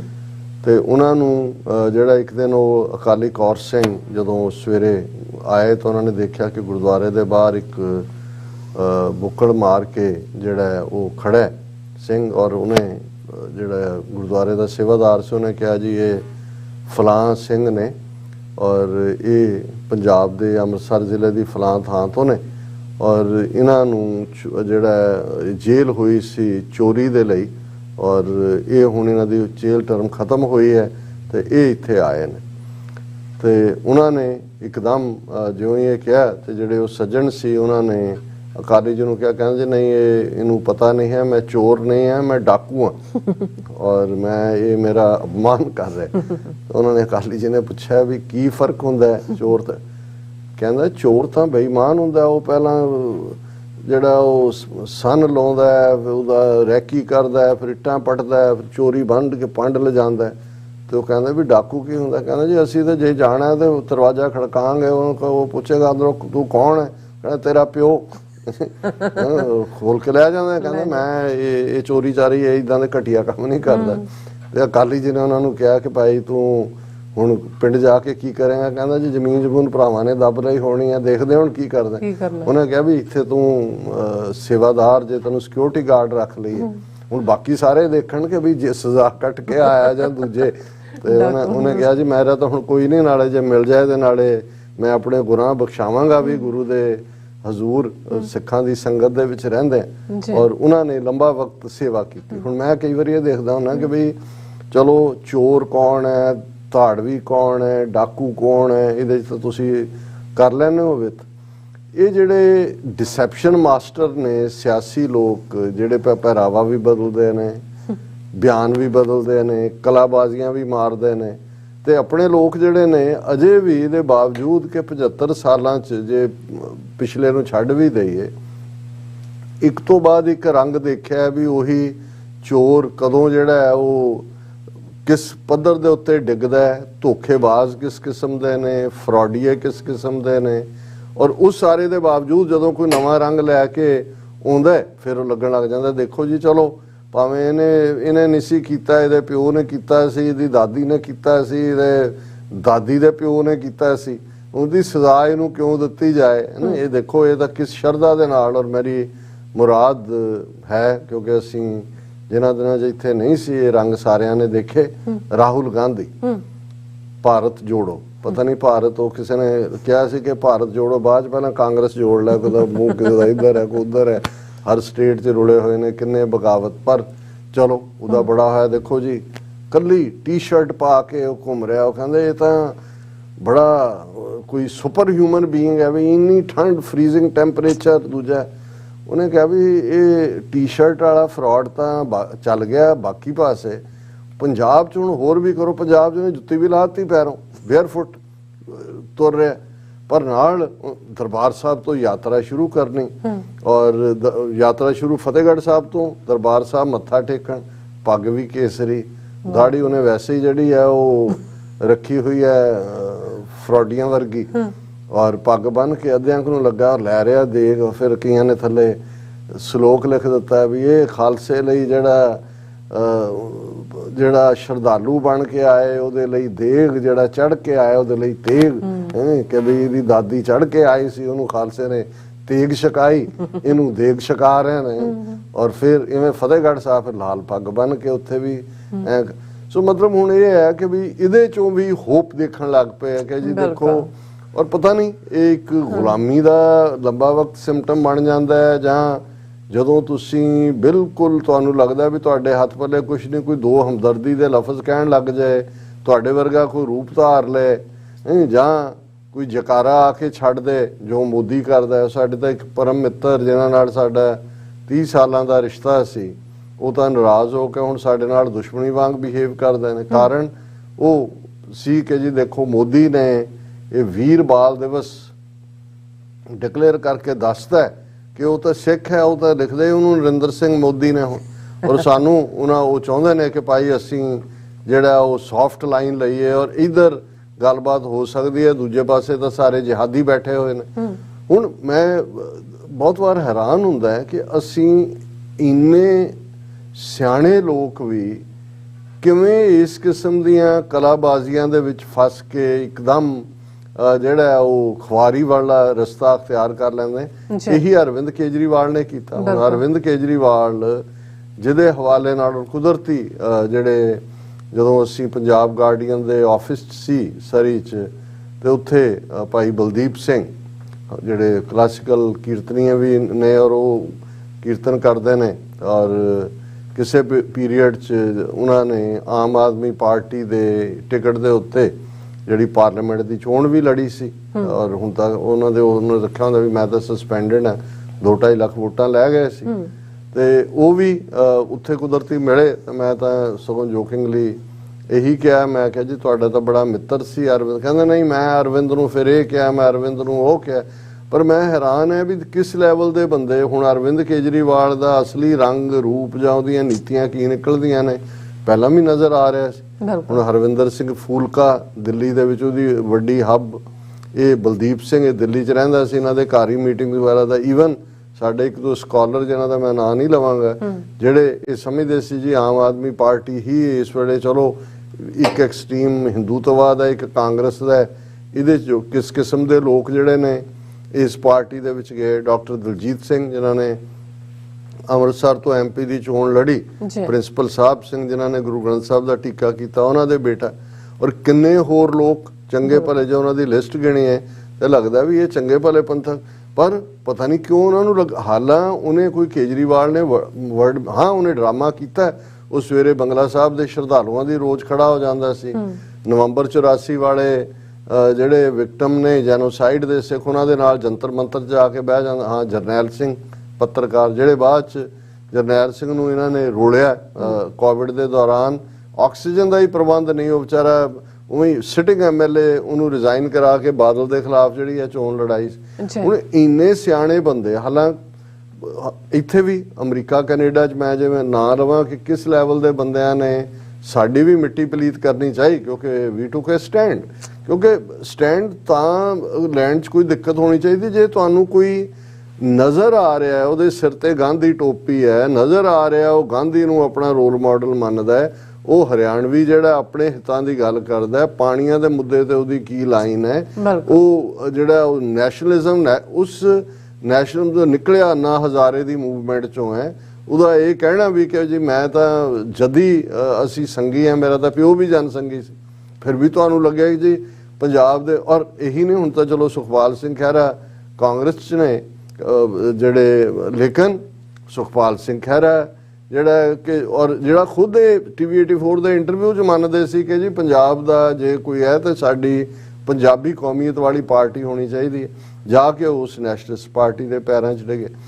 ਹੁਣ ਜਿਹੜੇ ਰਾਹੁਲ ਗਾਂਧੀ ਦੀ ਇਸ ਯਾਤਰਾ ਨੂੰ ਲੈ ਕੇ ਜਾਂ ਉਹਦੀ ਹਿਊਮਿਲਿਟੀ ਕਿ ਜੀ ਦੇਖੋ ਨੰਗੇ ਪੈਰੀ ਦੇਖੋ ਜੀ ਕੇਸਰੀ ਰੰਗ, ਠੀਕ ਕਿਸੇ ਨੇ ਲਿਖਿਆ ਕਹਿੰਦੇ ਵੀ ਇਹਦੇ ਪਿਓ ਨੇ ਤਾਂ 85 ਦੇ ਵਿੱਚ ਇਹਨਾਂ ਦੇ ਕੇਸਰੀ ਸੀ, ਪੱਗ ਬੰਨੀ ਹੋਈ, ਤੇ ਜੇਲ੍ਹਾਂ 'ਚ ਤੁੰਨ ਕੇ ਮਾਰੇ, ਝੂਠੇ ਪੁਲਿਸ ਮੁਕਾਬਲਿਆਂ 'ਚ ਮਾਰੇ। ਔਰ ਅਜੇ ਵੀ ਕਈ ਸਿੱਖਾਂ ਦਾ ਇੱਕ ਤਬਕਾ ਹੈਗਾ ਉਹ ਸ਼ੁਰੂ ਕਰ ਲੈਂਦੇ ਨੇ ਜੀ ਇਹ ਕੇਸਰੀ ਰੰਗ ਹੈ, ਭਗਵਾ ਰੰਗ ਹੈ, ਫਲਾਣਾ ਹਿੰਦੂ ਤੋਂ ਵੀ ਰੰਗ ਕੇ ਨੀਲਾ ਰੰਗ ਸਾਡਾ।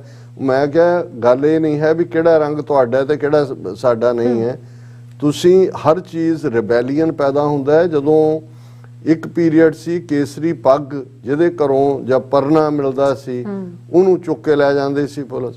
85 ਤੱਕ ਪਹੁੰਚਦੇ ਬਗਾਵਤ ਦੀ ਨਿਸ਼ਾਨੀ ਸੀ, ਰਿਬੈਲੀਅਨ ਦੀ ਨਿਸ਼ਾਨੀ ਸੀ।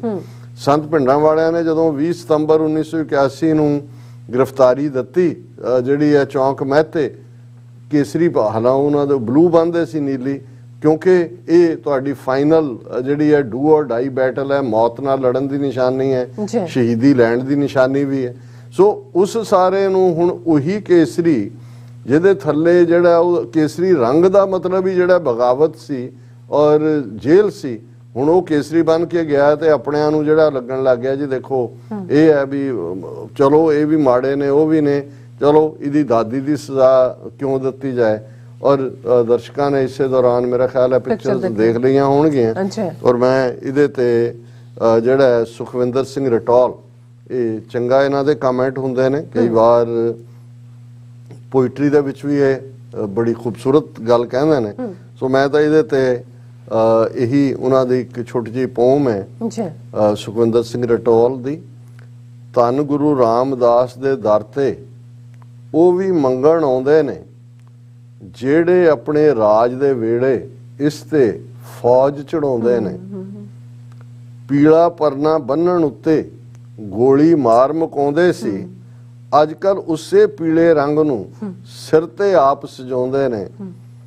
ਇੰਦਰਾ ਨੂੰ ਇਹ ਮਾਂ ਦੱਸਦੇ ਐ ਬਾਪੂ ਕਹਿਣ ਰਾਜੀਵ ਤਾਈ, ਬੱਚੇ ਸਾਡੇ ਕੋ ਮਾਰੇ ਫਿਰ ਕਿਹੜਾ ਪਛਤਾਉਂਦੇ ਨੇ। ਹੁਣ ਜੇ ਤਾਂ ਉਹ ਆ ਕੇ ਪੰਜਾਬ ਦੀ ਧਰਤੀ ਤੇ ਹੱਥ ਜੋੜ ਕੇ ਕਹੇ ਕਿ ਵੀ ਮੇਰੀ ਦਾਦੀ ਗੁਨਾਹਗਾਰ, ਮੇਰਾ ਪਿਓ ਗੁਨਾਹਗਾਰ, ਮੇਰੀ ਦਾਦੀ ਨੇ ਦਰਬਾਰ ਸਾਹਿਬ ਤੇ ਟੈਂਕਾਂ ਤੋਪਾਂ ਦੇ ਨਾਲ ਪੰਜਾਬ 'ਚ ਸਿੱਖਾਂ ਦੀ ਨਸਲਕੁਸ਼ੀ ਟੋਟਲ ਵਾਰ ਦਾ ਆਰੰਭ ਕੀਤਾ, ਉਹਦੇ ਲਈ ਮੈਨੂੰ ਪੰਥ ਮਾਫ ਕਰੇ।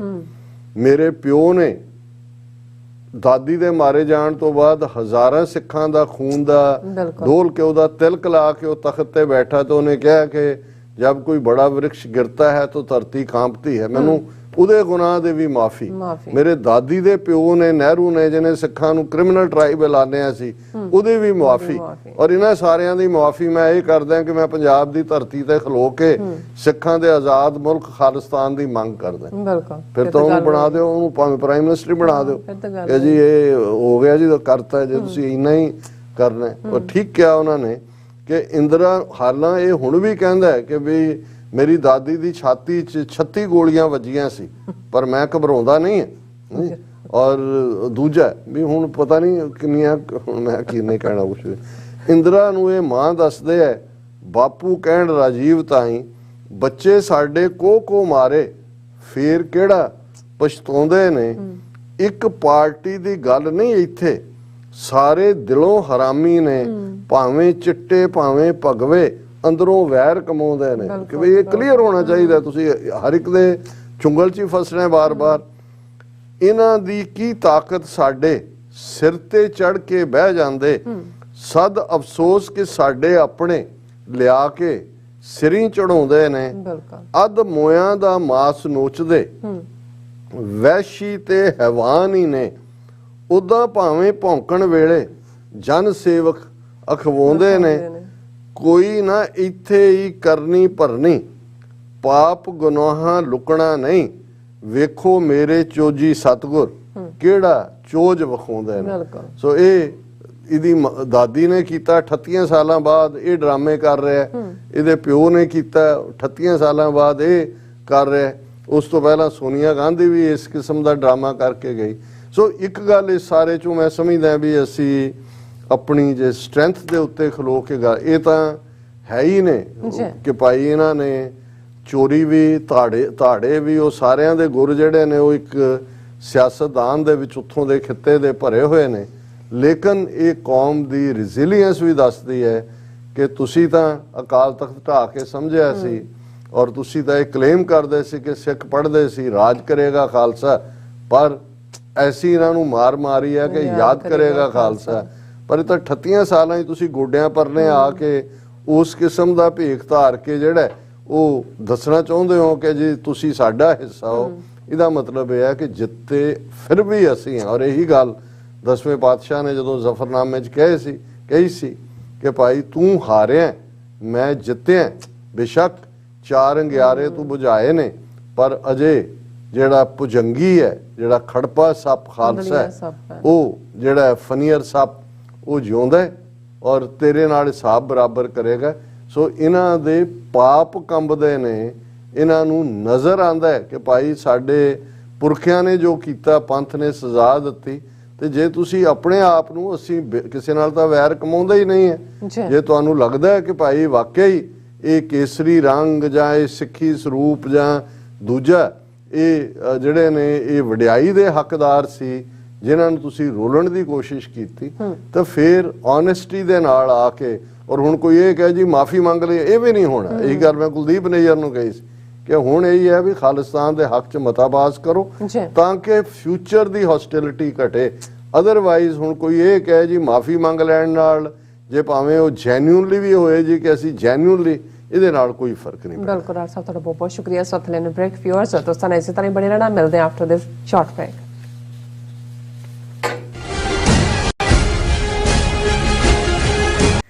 ਯੂਕੇ, ਜਨੇਵਾ, ਇਟਲੀ, ਆਸਟਰੀਆ ਅਤੇ ਕੈਨੇਡਾ ਤੋਂ ਬਾਅਦ ਖਾਲਿਸਤਾਨ ਰੈਫਰੈਂਡਮ ਦੀਆਂ ਵੋਟਾਂ ਦਾ ਅਗਲਾ ਪੜਾਅ ਆਸਟ੍ਰੇਲੀਆ।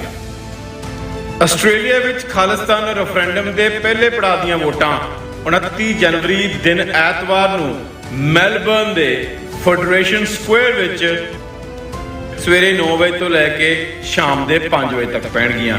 ਹੋਰ ਜਾਣਕਾਰੀ ਲਈ ਦਿੱਤੇ ਹੋਏ ਨੰਬਰਾਂ ਤੇ ਸੰਪਰਕ ਕਰ ਸਕਦੇ ਹੋ। ਇੱਕ ਓੰਕਾਰ, ਇੱਕ ਸ਼ਬਦ ਵੱਖਰਾ ਕਹਿਣਾ, ਇੱਕ ਓੰਕਾਰ, ਇਸ ਤਰ੍ਹਾਂ ਬੋਲਣਾ। ਸਾਡਾ ਇਹ ਨਿੱਕਾ ਜਿਹਾ ਉਪਰਾਲਾ ਹੈ ਕਿ ਅਸੀਂ ਸਾਰੇ ਖੁਦ ਧੰਨ ਸ਼੍ਰੀ ਗੁਰੂ ਗ੍ਰੰਥ ਸਾਹਿਬ ਜੀ ਦੀ ਬਾਣੀ ਦਾ ਸ਼ੁੱਧ ਉਚਾਰਨ ਕਰ ਸਕੀਏ। ਸਤਿਨਾਮ ਕਰਤਾ ਪੁਰਖ। ਪਰਿਵਾਰ ਵਿੱਚ ਬੈਠ ਕੇ ਇਸ ਪ੍ਰੋਗਰਾਮ ਨੂੰ ਦੇਖੀਏ ਤੇ ਆਪਣੇ ਪਰਿਵਾਰਾਂ ਨੂੰ ਗੁਰਬਾਣੀ ਨਾਲ ਜੋੜੀਏ। TV 84 ਤੇ ਹਰ ਰੋਜ਼ ਸ਼ਾਮ 6 ਵਜੇ ਤੋਂ 6:30 ਵਜੇ ਤੱਕ ਗੁਰਬਾਣੀ ਸੰਥਿਆ ਦਾ ਪ੍ਰਸਾਰਣ ਕੀਤਾ ਜਾਵੇਗਾ।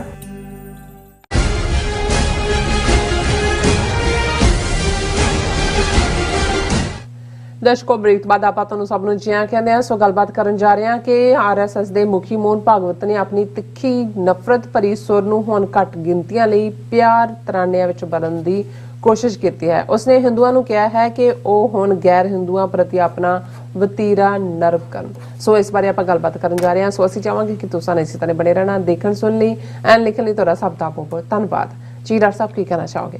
ਦੇਖੋ, ਅਸੀਂ ਆਪਣੇ ਉਹਨਾਂ ਵਿਊਅਰਸ ਨੂੰ ਵੀ ਐਕਨੋਲੇਜ ਕਰਨਾ ਚਾਹੁੰਦੇ ਹਾਂ ਜਿਹੜੇ ਕਿ ਫੇਸਬੁੱਕ ਲਾਈਵ ਦੇ ਉੱਤੇ ਜੁੜੇ ਹੋਏ ਨੇ। ਸੋਹਣ ਸਿੰਘ ਮਾਹਿਲ, ਉਹਨਾਂ ਦਾ ਮੈਸੇਜ ਹੈ। ਜਸਬੀਰ ਸਿੰਘ ਜੀ, ਸਤਨਾਮ ਢਿੱਲੋਂ, ਪ੍ਰਦੀਪ ਸਿੰਘ ਖਹਿਰਾ, ਬਲਿਹਾਰ ਸਿੰਘ ਕੰਗ, ਵੀਰ ਭੁਪਿੰਦਰ ਸਿੰਘ ਲਿਖਦੇ ਨੇ ਇਹਨਾਂ ਦੇ ਪਾਪ ਕੰਬਦੇ ਨੇ ਤਾਂ ਹੀ ਭਾਰਤ ਜੋੜੋ ਯਾਤਰਾ ਸ਼ੁਰੂ ਕਰਨੀ ਪਈ। ਔਰ ਫਿਰ ਉਹਨਾਂ ਨੇ ਇਹ ਰੱਖਿਆ ਕਿ ਜੇ ਭਾਰਤ ਮਾਤਾ ਟੁੱਟਣ ਲੱਗੀ ਹੈ, ਜਿਹੜੀ ਭਾਰਤ ਜੋੜੋ ਯਾਤਰਾ ਸ਼ੁਰੂ ਕਰਨੀ ਪਈ, ਸਵਾਲੀਆ ਨਿਸ਼ਾਨ ਹੈ।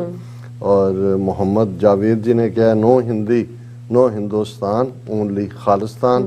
ਤੇ ਸਾਡੇ ਬਹੁਤ ਪਿਆਰੇ ਵੀਰ ਜਸਬੀਰ ਸਿੰਘ ਉਹ ਕਹਿੰਦੇ ਨੇ ਇੰਡੀਅਨ ਡਿਪਲੋਮੇਸੀ ਬੈਕਫੁੱਟ ਨਾਓ, ਰੈਫਰੈਂਡਮ ਖਾਲਿਸਤਾਨ ਡੈਮੋਕ੍ਰੇਟਲੀ ਇਹ ਸਮਾਰਟ ਪ੍ਰੋਸੈਸ। ਤੁਸੀਂ ਬਿਲਕੁਲ ਠੀਕ ਫਰਮਾਇਆ ਵੀਰ ਜਸਬੀਰ ਸਿੰਘ ਜੀ। ਹੁਣ ਗੱਲ ਕਰੀਏ, ਅਜੇ ਇੱਕ ਫਰੋਡੀਏ ਦੀ ਗੱਲ ਕਰਕੇ ਹਟੇ ਹਾਂ, ਹੁਣ ਦੂਜਾ ਹਿੰਦੂਤਵਾਦ ਦਾ ਜਿਹੜਾ ਸਰਗਣਾ fountain head Nagpur RSS headquarter 'ਚ ਬੈਠਾ ਮੋਹਨ ਭਾਗਵਤ, ਜਿਹਨੇ 2014 'ਚ ਜਦੋਂ ਨਰਿੰਦਰ ਮੋਦੀ ਨੇ ਪ੍ਰਧਾਨ ਮੰਤਰੀ ਦੇ ਤੌਰ ਤੇ ਸਹੁੰ ਚੁੱਕੀ ਤੇ ਮੋਹਨ ਭਾਗਵਤ ਨੇ ਦਿੱਲੀ ਦੇ ਪ੍ਰੈਸ ਕਾਨਫਰੰਸ किया ਸੀ कि 1000 साल के बाद भारत में हिंदू राष्ट्र स्थापित होने जा रहा है। और उस तो अगला उदा जुमला सी कि 2020 तक भारत का हर वासी हिंदू होगा। हालां उदों कईयां नूं लगदा सी कि भी ये तो बहुत गापी छड्डी है ये तो, और बहुतियां ने यह भी कहा कि नेहरू नूं हिंदू नहीं मानते, जां अटल बिहारी वाजपेयी भी उस तो पहला जिहड़ा है वो 3 वार प्राइम मिनिस्टर बनया, एक बारी 13 दिन लई, एक बारी 13 महीने लई, एक बारी आलमोस्ट 4.5 साल लई, कि भी वो हिंदू राष्ट्र। लेकिन उन्हां दी पोजीशन बिल्कुल ठीक सी, क्योंकि वाजपेयी भी एक अगली चेहरा जिहड़ा है हिंदूत्व दा उस दे उत्ते चाढ़िया होया एक मुखौटा सी मॉडरेट कह के। हालां वो अपने उन्हें कदे भी आइडियोलॉजी नूं डिल्यूट नहीं होण दिता, लेकिन फिर भी क्योंकि वो दूसरिਆਂ ਨੂੰ प्लीज़ ਕਰਨ ਲਈ ਮਿੱਠੀਆਂ ਗੱਲਾਂ ਵੀ ਕਰਦਾ, ਲਖਨਊ ਦਾ ਨੂੰ ਰਿਪਰੈਜ਼ੈਂਟ ਕਰਦਾ ਸੀ, ਉਰਦੂ ਸ਼ਾਇਰੀ ਵੀ ਕਰਦਾ ਸੀ।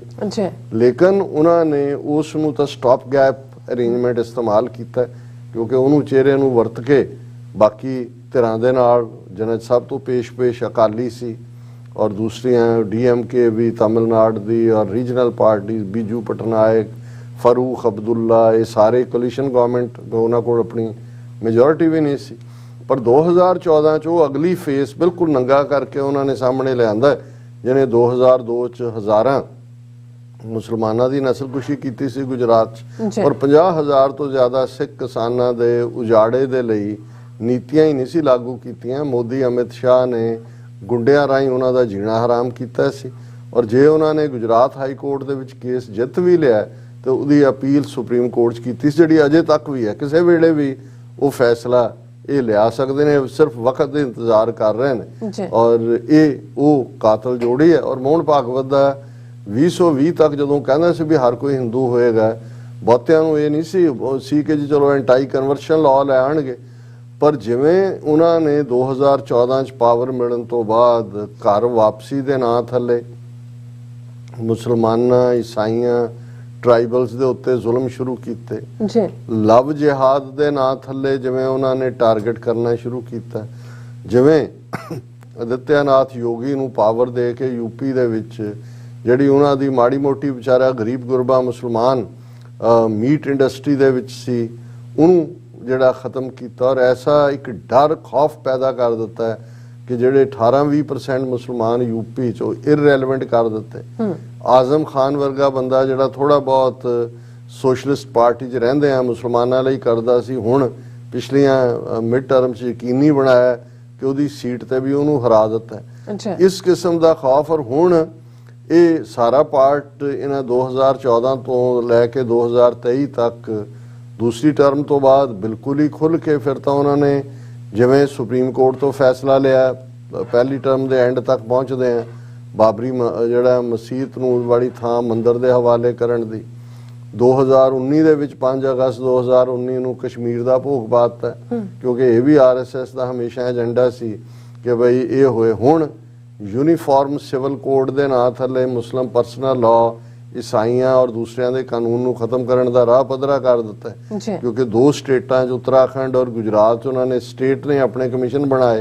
जे उन्होंने सुप्रीम कोर्ट चैलेंज किया गया तो पिछले हफ्ते सुप्रीम कोर्ट ने अपना फैसला सुना दिता है कि जी वो well within the ambit state के कर सकते हैं। सो हुण उन्होंने लगता है कि भी दुनिया दे विच भी कोई किसी ने उन्होंने रोकया नहीं। ठीक है, कश्मीर के मुद्दे ते 2-4 मते होए, कांग्रेसमैनां ने कोई हीरिंग की, ब्रिटिश पार्लीमेंट च आवाज़ हुई, की फर्क पिया। ਉਹੀ ਇੰਡੀਆ ਸਟ੍ਰੈਟੇਜਿਕ ਪਾਰਟਨਰ ਅਮਰੀਕਾ ਦੇ ਨਾਲ ਉਵੇਂ ਹੀ ਜਿਹੜਾ ਉਹ ਸਾਰਾ ਪਾਰਟ ਚੱਲ ਰਿਹਾ ਹੈ। ਇਹਦੇ ਬਾਵਜੂਦ ਹਾਲਾਂਕਿ ਇਹਨਾਂ ਦੀ ਦਵਾਈ ਜਿਹੜੀ ਹੈ ਹੁਣ ਜਿਹਨੂੰ ਕਹਿੰਦੇ ਨੇ ਹੀ got a taste of his own medicine, ਜਦੋਂ ਇਹਨਾਂ ਨੇ ਉਸ ਪੁਲਵਾਮਾ ਦੇ ਹਵਾਲੇ ਨਾਲ ਪਾਕਿਸਤਾਨ ਦੇ ਬਾਲਾਕੋਟ 'ਚ ਜਾ ਕੇ ਸੋ ਕਾਲਡ ਸਰਜੀਕਲ ਸਟ੍ਰਾਈਕ ਦਾ ਦਾਅਵਾ ਕੀਤਾ ਸੀ ਔਰ ਉਹਦੇ ਚੋਂ 2019 ਦੀ ਚੋਣ ਕੱਢੀ।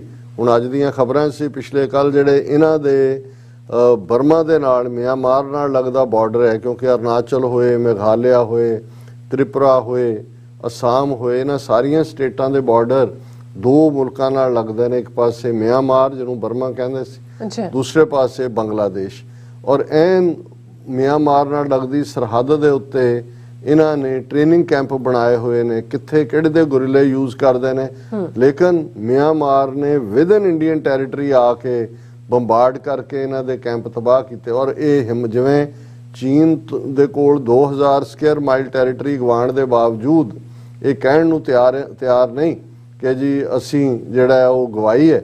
ਔਰ ਦੂਜੇ ਪਾਸੇ ਬਾਲਾਕੋਟ ਹਾਲਾਂ ਉਹ ਵੀ fake so called operation C, लेकिन किवें इन्होंने प्रचारिया जी उनके घर में घुस के मारा। उन्होंने कहा जी म्यांमार जिथे फौजी जुंटा रूल करते उन्होंने घुस के मारा, उन्होंने आके बंबार्ड करके इन्हां दी विद इन टैरीटरी वापस मुड़े। हुण इधरों जुत्तियां उधरों जुत्तियां, कोई इकोनॉमी का भी बुरा हाल, अनएम्पलॉयमेंट, ये सारे च हुण इन्हां नूं लगदा है भी ये जिहड़ा नफरती एजेंडा इन्वेस्टमेंट भी ਜਿਹੜੀ ਆ ਉਹ ਹੋਰ ਕੀ ਹੋਣੀ ਸੀ ਜਿਨ੍ਹਾਂ ਨੇ ਕੀਤੀ ਸੀ ਉਹਨਾਂ ਨੇ ਵੀ।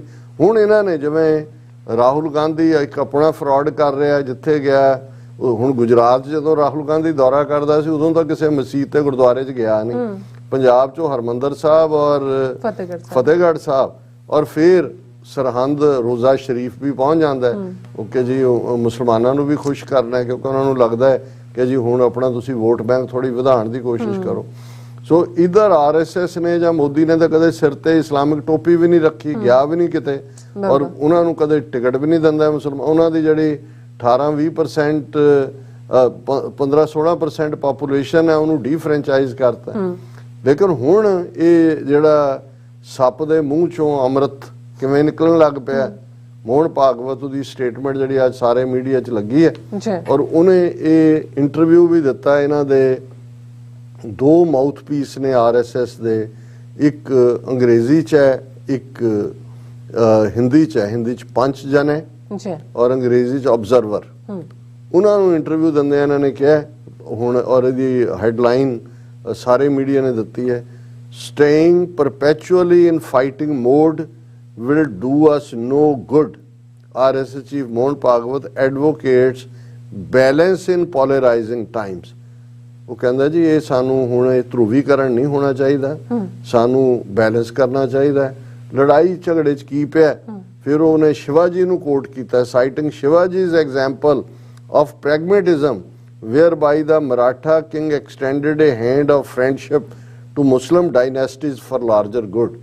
ਕਿ ਬੀਜਾਪੁਰ ਉਹਨੂੰ ਜਿਵੇਂ ਸ਼ਿਵਾਜੀ ਨੇ ਅਪਰੋਚ ਕੀਤਾ, ਮੁਸਲਮਾਨ ਰੂਲ ਸੀ ਕਿ ਉਦੋਂ ਐਸਟੈਬਲਿਸ਼ ਹੋ ਗਿਆ ਸੀ ਸ਼ਿਵਾਜੀ। ਉਹਨੇ ਕਿਹਾ ਜੀ ਅਸੀਂ ਕਾਹਨੂੰ ਝਗੜਾ ਕਰਨਾ ਹੈ, ਤੁਸੀਂ ਆਪਣੀ ਰਿਆਸਤ ਰੱਖੋ, ਹਾਂ ਆਪਣੀ ਵਜ਼ਾਰਤ ਦੇ ਵਿੱਚ 2 ਹਿੰਦੂ ਮਿਨਿਸਟਰ ਬਣਾ ਦਿਓ। ਇਹਨੂੰ ਇਹ ਮੋਹਨ ਭਾਗਵਤ ਕੋਟ ਕਰ ਰਿਹਾ ਹੁਣ ਕਿ ਦੇਖੋ ਜੀ ਸ਼ਿਵਾਜੀ ਨੇ ਬੀਜਾਪੁਰ ਦੇ ਮੁਸਲਮਾਨ ਹਾਕਮ ਦੇ ਨਾਲ ਟਰੂਸ ਕੀਤਾ ਸੀ। ਹੁਣ ਵਕਤ ਆ ਗਿਆ ਵੀ ਸਾਨੂੰ ਧਰੂਵੀਕਰਨ ਮੁਸਲਮਾਨਾਂ ਦੇ ਖਿਲਾਫ ਜਾਂ ਘੱਟ ਗਿਣਤੀਆਂ ਦੇ ਖਿਲਾਫ ਜਿਹੜਾ ਉਹ ਲੜਨ ਦੀ ਲੋੜ ਨਹੀਂ ਹੈ। ਅਸੀਂ ਆਲਰੇਡੀ ਉਹਨਾਂ ਨੂੰ ਇੰਨਾ ਕੁ ਡਰਾ ਲਿਆ ਕਿ ਹੁਣ ਅਸੀਂ ਦੁਨੀਆ ਨੂੰ ਧੋਖਾ ਦੇਣ ਲਈ ਹੁਣ ਜਿਹੜਾ ਸੱਪ ਦੀ ਜੀਭ ਚੋਂ ਜਾਂ ਸੱਪ ਦੇ ਉਹ ਪੋਇਜ਼ਨਸ ਗਲੈਂਡਸ ਚੋਂ ਪੋਇਜ਼ਨ ਨਹੀਂ ਨਿਕਲੇਗਾ, ਉਹਦੇ ਚੋਂ ਅੰਮ੍ਰਿਤ ਧਾਰਾ ਨਿਕਲੇਗੀ। ਉਹ ਜਿਹੜੇ ਬੱਸਾਂ ਦੇ ਵਿੱਚ ਨਹੀਂ ਵੇਚਦੇ ਹੁੰਦੇ ਵੀ ਅੰਮ੍ਰਿਤ ਧਾਰਾ ਦੀਆਂ ਗੋਲੀਆਂ, ਹੁਣ ਇਹ ਅੰਮ੍ਰਿਤ ਧਾਰਾ ਦੀਆਂ ਗੋਲੀਆਂ ਦੇਣ ਲੱਗੇ। ਔਰ ਇਹ ਉਹਨੇ ਇੰਟਰਵਿਊ ਦੇ ਵਿੱਚ ਕਿਹਾ ਕਿ we have gained enough strength in our battles. ਅਸੀਂ ਜਿਹੜੀਆਂ ਲੜਾਈਆਂ ਲੜ ਲਈਆਂ ਬਹੁਤ ਸਾਡੇ 'ਚ ਤਾਕਤ ਆ ਗਈ ਹੈ, ਹੁਣ ਇਹ ਸਾਡਾ ਕੁਝ ਨਹੀਂ ਵਿਗਾੜ ਸਕਦੇ। ਅਸੀਂ ਹੁਣ ਇਸ ਮੌਕੇ ਦਾ ਫਾਇਦਾ ਚੁੱਕਦੇ ਹਾਂ, ਉਹਨਾਂ ਨੂੰ ਸੋਲੂਸ਼ਨ ਆਫਰ ਕਰੀਏ। When we have acquired sufficient strength we should be clear about our priorities for future. ਹੁਣ ਅਸੀਂ ਬਹੁਤ ਤਾਕਤਵਰ ਹੋ ਗਏ ਹਾਂ ਔਰ ਅਸੀਂ ਆਪਣੀ ਦੇਖੀਏ, ਕਿਉਂਕਿ ਲੜਦੇ ਰਹਿਣ 'ਚ ਸਾਨੂੰ ਉਹਦਾ ਕੋਈ ਫਾਇਦਾ ਨਹੀਂ ਹੋਣਾ। So we should change our discourse and language ਕਿ ਹੁਣ ਨਫ਼ਰਤ ਦੀ ਭਾਸ਼ਾ ਨਾਲ, ਇਹ ਆਪਣੇ ਆਰਐਸਐਸ ਵਾਲਿਆਂ ਨੂੰ ਨੈਕਸਟ ਹਦਾਇਤ ਦੇ ਰਿਹਾ ਕਿ ਹੁਣ ਤੁਸੀਂ ਸਾਰੇ ਸੱਪਾਂ ਦੇ ਬੱਚਿਆਂ ਨੇ ਆਪਣੇ ਜਿਹੜੀ ਸਨੇਕ ਗਲੈਂਡ ਦੇ ਉੱਤੇ ਜਿਹੜਾ ਪੋਲੀਥੀਨ ਚੜਾ ਲਓ ਤੇ ਬਾਹਰ ਅੰਮ੍ਰਿਤ ਧਾਰਾ ਦੀਆਂ ਗੋਲੀਆਂ ਟੰਗ ਲਓ ਤਾਂ ਕਿ ਹੁਣ ਤੁਸੀਂ ਉਹ ਅੰਮ੍ਰਿਤ ਧਾਰਾ ਦੀਆਂ ਗੋਲੀਆਂ ਜਿਹੜੀਆਂ ਨੇ ਉਹ ਵੰਡਣੀਆਂ ਨੇ। ਔਰ ਉਹਦੇ ਕਹਿ ਰਿਹਾ we should change our discourse and language, the direction remains the same. ਇਹ ਤੁਸੀਂ ਦੇਖੋ ਵੀ ਕਿਵੇਂ ਤੁਸੀਂ ਇਹਨਾਂ ਕਪਟੀਆਂ ਦੇ ਨਾਲ ਮੂੰਹ ਮੇ ਰਾਮ ਰਾਮ ਬਗਲ ਡਿਸਕੋ ਕਿ ਵੀ ਅਸੀਂ ਕੋਈ ਉਹ ਹਿੰਦੂਤਵਾ ਜਾਂ ਦੂਸਰੇ ਨੂੰ ਨਹੀਂ ਬਦਲਿਆ ਹੈ। Nothing has change, it stage the same. Hinduism, Hindustan is Hindu ਰਾਸ਼ਟਰ, ਅਸੀਂ ਤਾਂ ਸਾਬਤ ਕਰਤਾ ਵੀ ਇਹ ਹਿੰਦੂ ਰਾਸ਼ਟਰ ਹੈ। This powerful Bharat will reach the pinnacle of its glory and provide leadership ਦਾ। ਅਸੀਂ ਆਲਰੇਡੀ ਵਿਸ਼ਵ ਗੁਰੂ ਬਣਨ ਵੱਲ ਤੁਰ ਪਏ, ਹੁਣ ਸਾਨੂੰ ਕੋਈ ਹੋਰ ਡਿਸਕੋਰਸ ਦੀ ਲੋੜ ਨਹੀਂ। If needed we will fight by choice but we should not change our strategy because others have challenged us. ਔਰ ਉਹਨੇ ਕਿਹਾ ਜੀ ਹੁਣ ਸਾਨੂੰ ਕੋਈ ਲੋੜ ਨਹੀਂ ਹੈ ਕਿਸੇ ਦੀ। ਨਾਲ ਦੀ ਨਾਲ ਉਹ ਕਹਿ ਰਿਹਾ noting Hindu society has been at war for over 1000 years and the fight has been going on against foreign aggression, foreign influence and foreign conspiracies. ਉਹਨੇ ਕਿਹਾ ਜੀ ਹੁਣ ਹਿੰਦੂ ਜਾਗ ਚੁੱਕੇ ਨੇ, arguing that Hindus had now awakened due to many people including the RSS speaking and fighting against foreign influences. ਹੁਣ ਜਿਹੜਾ ਇਸ ਨੂੰ ਤੁਸੀਂ ਘਟਾ ਦਿਓ। ਔਰ ਸ਼ਿਵਾਜੀ ਮਹਾਰਾਜ ਦੀ ਉਦਾਹਰਣ ਦੇ ਕੇ ਹੁਣ ਉਹ ਕਹਿੰਦਾ ਕਿ ਭਾਈ ਆਪਣੇ ਜ਼ਹਿਰ ਦੇ ਗਲੈਂਡਸ ਦੇ ਉੱਤੇ ਅੰਮ੍ਰਿਤ ਧਾਰਾ ਦੀਆਂ ਗੋਲੀਆਂ ਛਡਾ ਲਓ। ਜੀ ਡਾਕਟਰ ਸਾਹਿਬ, ਮੇਰੇ ਖਿਆਲ ਇੱਥੇ ਆਪਾਂ ਪ੍ਰੋਗਰਾਮ ਸਮਾਪਤ ਕਰ ਦਈਏ। ਨਹੀਂ ਜੀ, ਅਸੀਂ ਇੰਨੇ ਦਿਨਾਂ ਬਾਅਦ ਆਏ ਹਾਂ, ਹੁਣ ਸੈਗਮੈਂਟ ਤਾਂ ਪੂਰੇ ਕਰੀਏ 1 2 3 4 5। ਠੀਕ ਹੈ ਡਾਕਟਰ ਸਾਹਿਬ। ਵਿਊਅਰਸ ਤੁਸੀਂ ਤਾਂ ਇਸੇ ਤਰ੍ਹਾਂ ਹੀ ਬਣੇ ਰਹਿਣਾ। ਮਿਲਦੇ ਹਾਂ ਛੋਟੇ ਜਿਹੇ ਬ੍ਰੇਕ ਤੋਂ ਬਾਅਦ।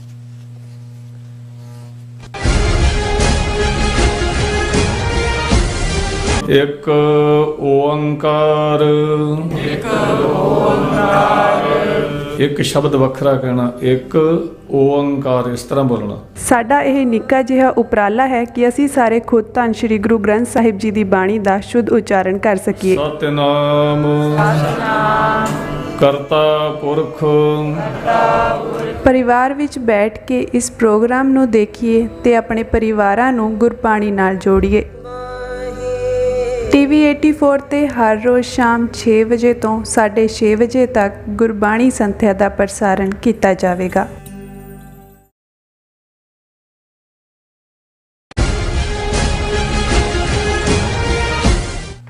Viewers welcome back to program. So viewers, ਗੱਲਬਾਤ ਕਰਨ ਜਾ ਰਹੇ ਹਾਂ ਕਿ ਯੂਪੀ ਦਾ ਸ਼ਹਿਰ ਹਲਦਵਾਨੀ ਜਿੱਥੇ 80% ਮੁਸਲਮਾਨਾਂ ਦੀ ਆਬਾਦੀ ਹੈ, ਉਸ ਨੂੰ ਇਲੀਗਲ ਕਹਿ ਕੇ ਅਦਾਲਤ ਵੱਲੋਂ 50,000 ਲੋਕਾਂ ਦੇ ਉਜਾੜੇ ਦਾ ਹੁਕਮ ਸੁਣਾਇਆ ਗਿਆ ਹੈ। ਔਰ ਦੂਸਰੇ ਪਾਸੇ ਉੱਤਰਾਖੰਡ ਦਾ ਹਿੰਦੂ ਸ਼ਹਿਰ ਜੋਸ਼ੀ ਮੱਠ ਧਰਤੀ ਵਿੱਚ ਤਸਣਾ ਸ਼ੁਰੂ ਹੋ ਗਿਆ ਔਰ ਘਰਾਂ ਦੀਆਂ ਜਿਹੜੀਆਂ ਇਮਾਰਤਾਂ ਵਿੱਚ ਜਿਹੜੀਆਂ ਨੇ ਦਰਾਰਾਂ ਵੀ ਪੈ ਗਈਆਂ ਹਨ। ਉਹਨਾਂ ਨੂੰ ਬਚਾਉਣ ਲਈ 4 ਚੁਫੇਰੇ ਹਾਲ ਦੁਹਾਈ ਪਾਈ ਜਾ ਰਹੀ ਹੈ। ਸੋ ਇਹ ਇੱਕੋ ਮੁਲਕ ਦੇ 2 ਸ਼ਹਿਰਾਂ ਦੀ ਕਹਾਣੀ ਹੈ ਜਿੱਥੇ ਅੱਡ-ਅੱਡ ਧਰਮਾਂ ਦੇ ਲੋਕ ਵਸਦੇ ਹਨ। ਸੋ ਇਸ ਬਾਰੇ ਆਪਾਂ ਗੱਲਬਾਤ ਕਰਨ ਜਾ ਰਹੇ ਹਾਂ। ਸੋ ਅਸੀਂ ਚਾਹਾਂਗੇ ਕਿ ਤੁਸੀਂ ਇਸੇ ਤਰ੍ਹਾਂ ਬਣੇ ਰਹਿਣਾ, ਦੇਖਣ ਸੁਣਨੇ ਆ ਲਿਖਣ ਲਈ ਤੁਹਾਡਾ ਸਭ ਦਾ ਬਹੁਤ ਧੰਨਵਾਦ ਜੀ। ਡਾਕਟਰ ਸਾਹਿਬ ਕੀ ਕਹਿਣਾ ਚਾਹੋਗੇ? ਦੇਖੋ, ਵੈਸੇ ਤਾਂ ਮੈਂ ਜਿਵੇਂ ਅੱਗੇ ਵੀ ਮੈਂਸ਼ਨ ਕੀਤਾ ਸੀ, the tale of 2 cities Charles Dickens ਦਾ ਨਾਵਲ ਹੈ ਜੀ, ਜਿਹੜਾ ਉਸ ਰੋਟਨ ਸੁਸਾਇਟੀ ਦਾ ਜ਼ਿਕਰ ਕਰਦਾ ਹੈ ਜਦੋਂ ਡੈਨਮਾਰਕ ਦੇ ਵਿੱਚ ਕਿਵੇਂ 2 ਕਿਸਮ ਦੇ ਕਲਚਰ ਸਾਈਮਲਟੇਨੀਅਸਲੀ ਜਿਹੜੇ ਨੇ ਉਹ ਪਨਪ ਰਹੇ ਸੀ। ਉਸ ਨੂੰ ਪਿਛਲੇ ਦਿਨਾਂ 'ਚ ਇੱਕ ਆਸਟ੍ਰੇਲੀਅਨ ਲਿਖਾਰੀ ਨੇ, ਆਪਣੇ ਫ੍ਰੀਲੈਂਸ ਜਰਨਲਿਸਟ ਨੇ, ਦਾ ਟੇਲ ਆਫ 2 ਜੈਨੋਸਾਈਡਸ ਸਿੰਗਕਿਆਂਗ ਐਂਡ ਖਾਲਿਸਤਾਨ, ਇਸ ਦੇ ਥੱਲੇ ਵੀ ਬਿਆਨ ਕਿਉਂਕਿ ਦਾ ਟੇਲ ਆਫ 2 ਸਿਟੀਜ਼ ਬਹੁਤ ਪਪੂਲਰ ਨਾਵਲ ਰਿਹਾ। ਉਹਨੇ ਕਿਹਾ ਜੀ ਦੇਖੋ, ਇੱਕ ਪਾਸੇ ਸਿੰਗਕਿਆਂਗ ਦੇ ਜੈਨੋਸਾਈਡ ਨੂੰ ਵੀਗਰ ਮੁਸਲਮਾਨਾਂ ਦੇ ਕਿਵੇਂ ਅਮਰੀਕਾ ਔਰ ਕੈਨੇਡਾ ਔਰ UK ਔਰ ਆਸਟ੍ਰੇਲੀਆ ਉਭਾਰਦਾ, ਪਰ ਜੋ ਖਾਲਿਸਤਾਨ 'ਚ ਹੋ ਰਿਹਾ ਉਸ ਵੱਲੋਂ ਅੱਖਾਂ ਮੀਟੀਆਂ ਹੋਈਆਂ ਨੇ।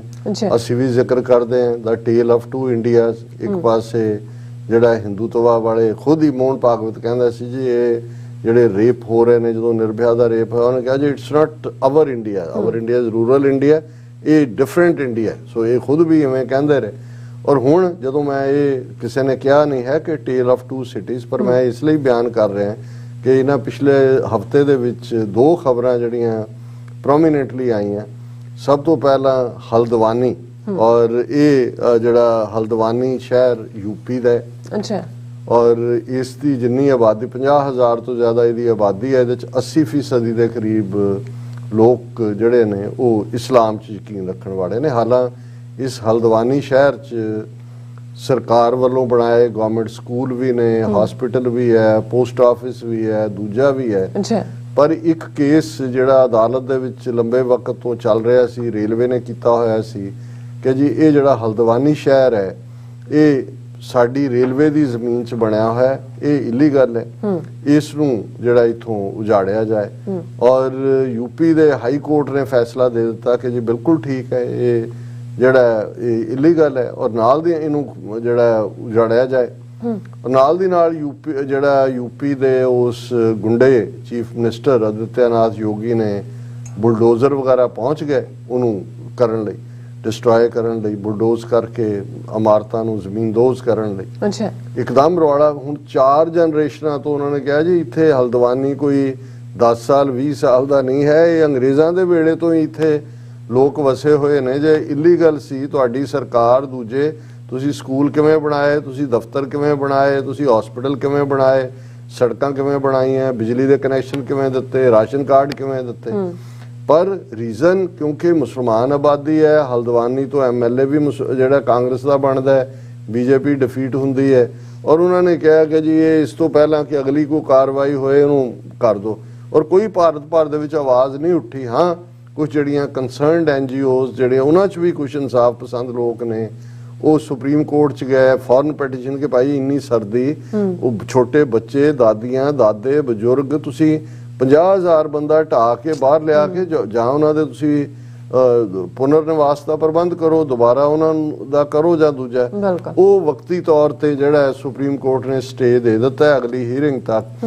ਲੇਕਿਨ ਇੱਕ ਦੇ ਕੋਈ ਸ਼ੱਕ ਨਹੀਂ ਹੈ ਕਿ ਹਲਦਵਾਨੀ ਦੇ ਨਾਲ ਕਿਸੇ ਨੂੰ ਕੋਈ ਹਮਦਰਦੀ ਨਹੀਂ ਸੀ ਕਿਉਂਕਿ ਬਹੁਤੇ ਸਮਝਦੇ ਸੀ ਕਿ ਬੇਕਰੇ ਹੋਣ ਵਾਲੇ ਤਾਂ ਮੁਸਲਮਾਨ ਨੇ ਔਰ ਇਹਨਾਂ ਦਾ। ਹੁਣ ਕਈ ਵਾਰ ਕੁਦਰਤ ਦੇ ਵੀ ਆਪਣੇ ਰੰਗ ਹੁੰਦੇ ਨੇ। ਹਾਲਾਂ ਤਕਲੀਫ ਕਾਮਨ ਬੰਦੇ ਦੇ ਨੂੰ ਅਸੀਂ ਕੋਈ ਉਹਦੇ 'ਚ ਕੋਈ ਜੋਏ ਨਹੀਂ ਲੈ ਰਹੇ।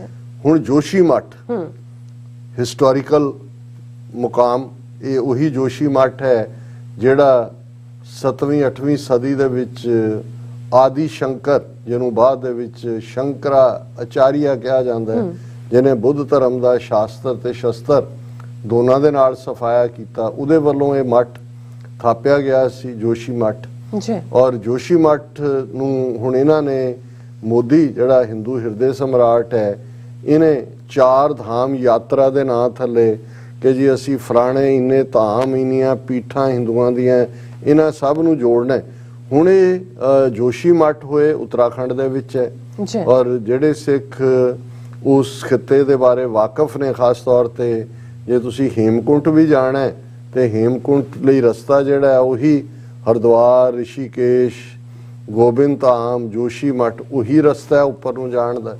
ਹੁਣ ਉਹ ਪਹਿਲਾਂ ਹੀ ਜੋਸ਼ੀ ਮੱਠ ਜਿਹੜਾ ਹੈ ਪਹਾੜ ਦੀ ਢਲਾਨ ਨੂੰ ਕੱਟ ਕੇ ਉਹਦੇ 'ਚ ਬਹੁਤ ਪਹਿਲਾਂ ਕੋਈ ਜਿਹੜਾ ਗਲੇਸ਼ੀਅਰ ਵਗੈਰਾ ਪਿਘਲਿਆ ਥਾਂ ਬਣੀ, ਨਰਮ ਥਾਂ ਹੁੰਦੀ ਹੈ, ਉਹਦੇ 'ਚ ਪੱਕੀਆਂ ਸੀਮੈਂਟਡ ਇਮਾਰਤਾਂ ਬਣੀਆਂ ਹੋਈਆਂ ਨੇ।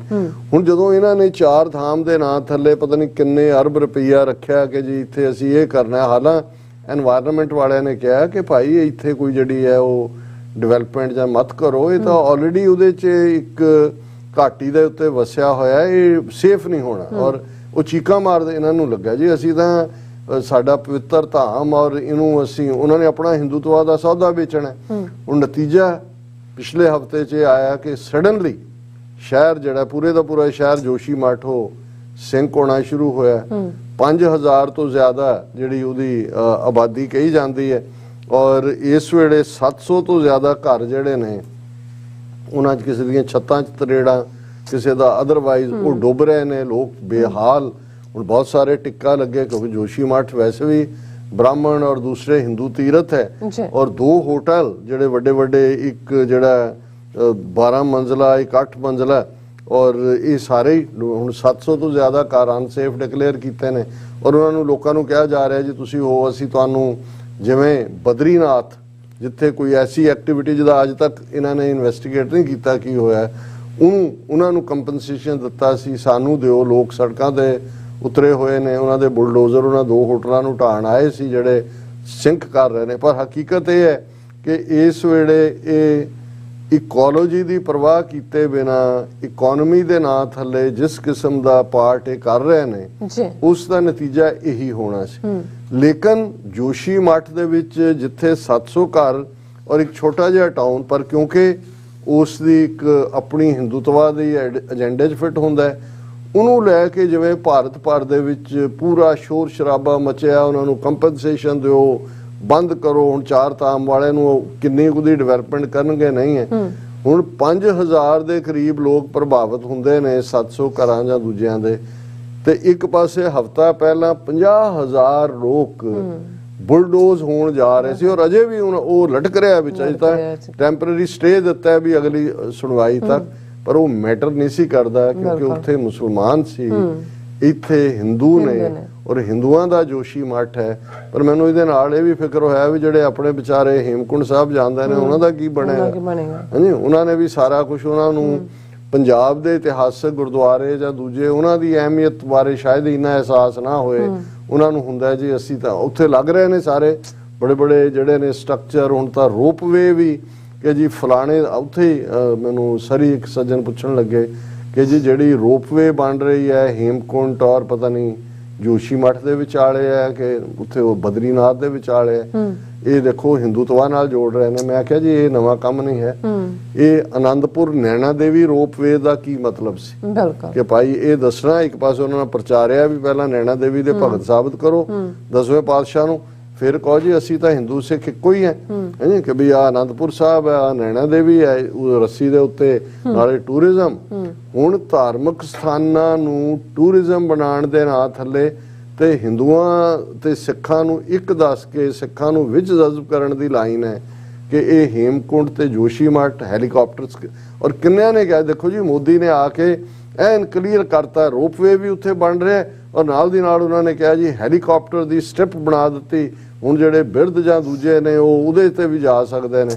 ਸੋ ਇੱਕ ਪਾਸੇ ਇਹ ਚੱਲ ਰਿਹਾ, ਪਰ ਇਹ ਟੇਲ ਆਫ 2 ਸਿਟੀਜ਼ ਹੈ। ਇੱਕ ਪਾਸੇ ਹਲਦਵਾਨੀ ਹੈ, ਇੱਕ ਪਾਸੇ ਜੋਸ਼ੀ ਮੱਠ ਹੈ।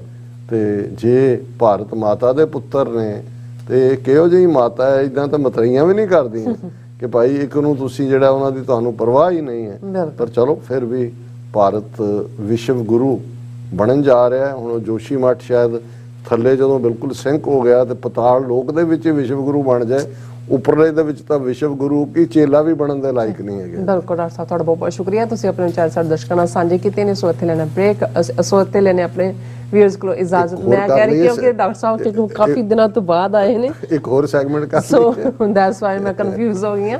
ਸੋ ਇੱਥੇ ਲੈਣੇ ਆਪਣੇ ਵਿਊਅਰਸ ਕੋਲੋਂ ਇਜਾਜ਼ਤ। ਵਿਊਅਰਸ, ਸਾਡੇ ਪ੍ਰੋਗਰਾਮ ਦਾ ਸਮਾਂ ਇੱਥੇ ਸਮਾਪਤ ਹੁੰਦਾ ਹੈ। ਤੁਸੀਂ ਆਪਣੀ ਰਾਏ ਤੇ ਸੁਝਾਅ ਸਾਨੂੰ ਭੇਜਣਾ ਭੁੱਲਣਾ ਸਾਡੇ ਇਸ ਪਤੇ ਤੇ sos@tv84.tv ਤੇ ਅਸੀਂ ਆਪਣਾ ਪ੍ਰੋਗਰਾਮ ਲੈ ਕੇ ਫਿਰ ਦੁਬਾਰਾ ਤੁਹਾਡੇ ਸਾਹਮਣੇ ਮੁਕਾਂਗੇ। ਤਦ ਤੱਕ ਲਈ ਮੈਨੂੰ ਤੇ ਆਪਣਾ ਸੁਣਾ ਗਿਆ ਦੋ ਦੇਖਦੇ ਰਹੋ TV84। ਬੁਲਾ ਦਿਓ ਫਤਿਹ।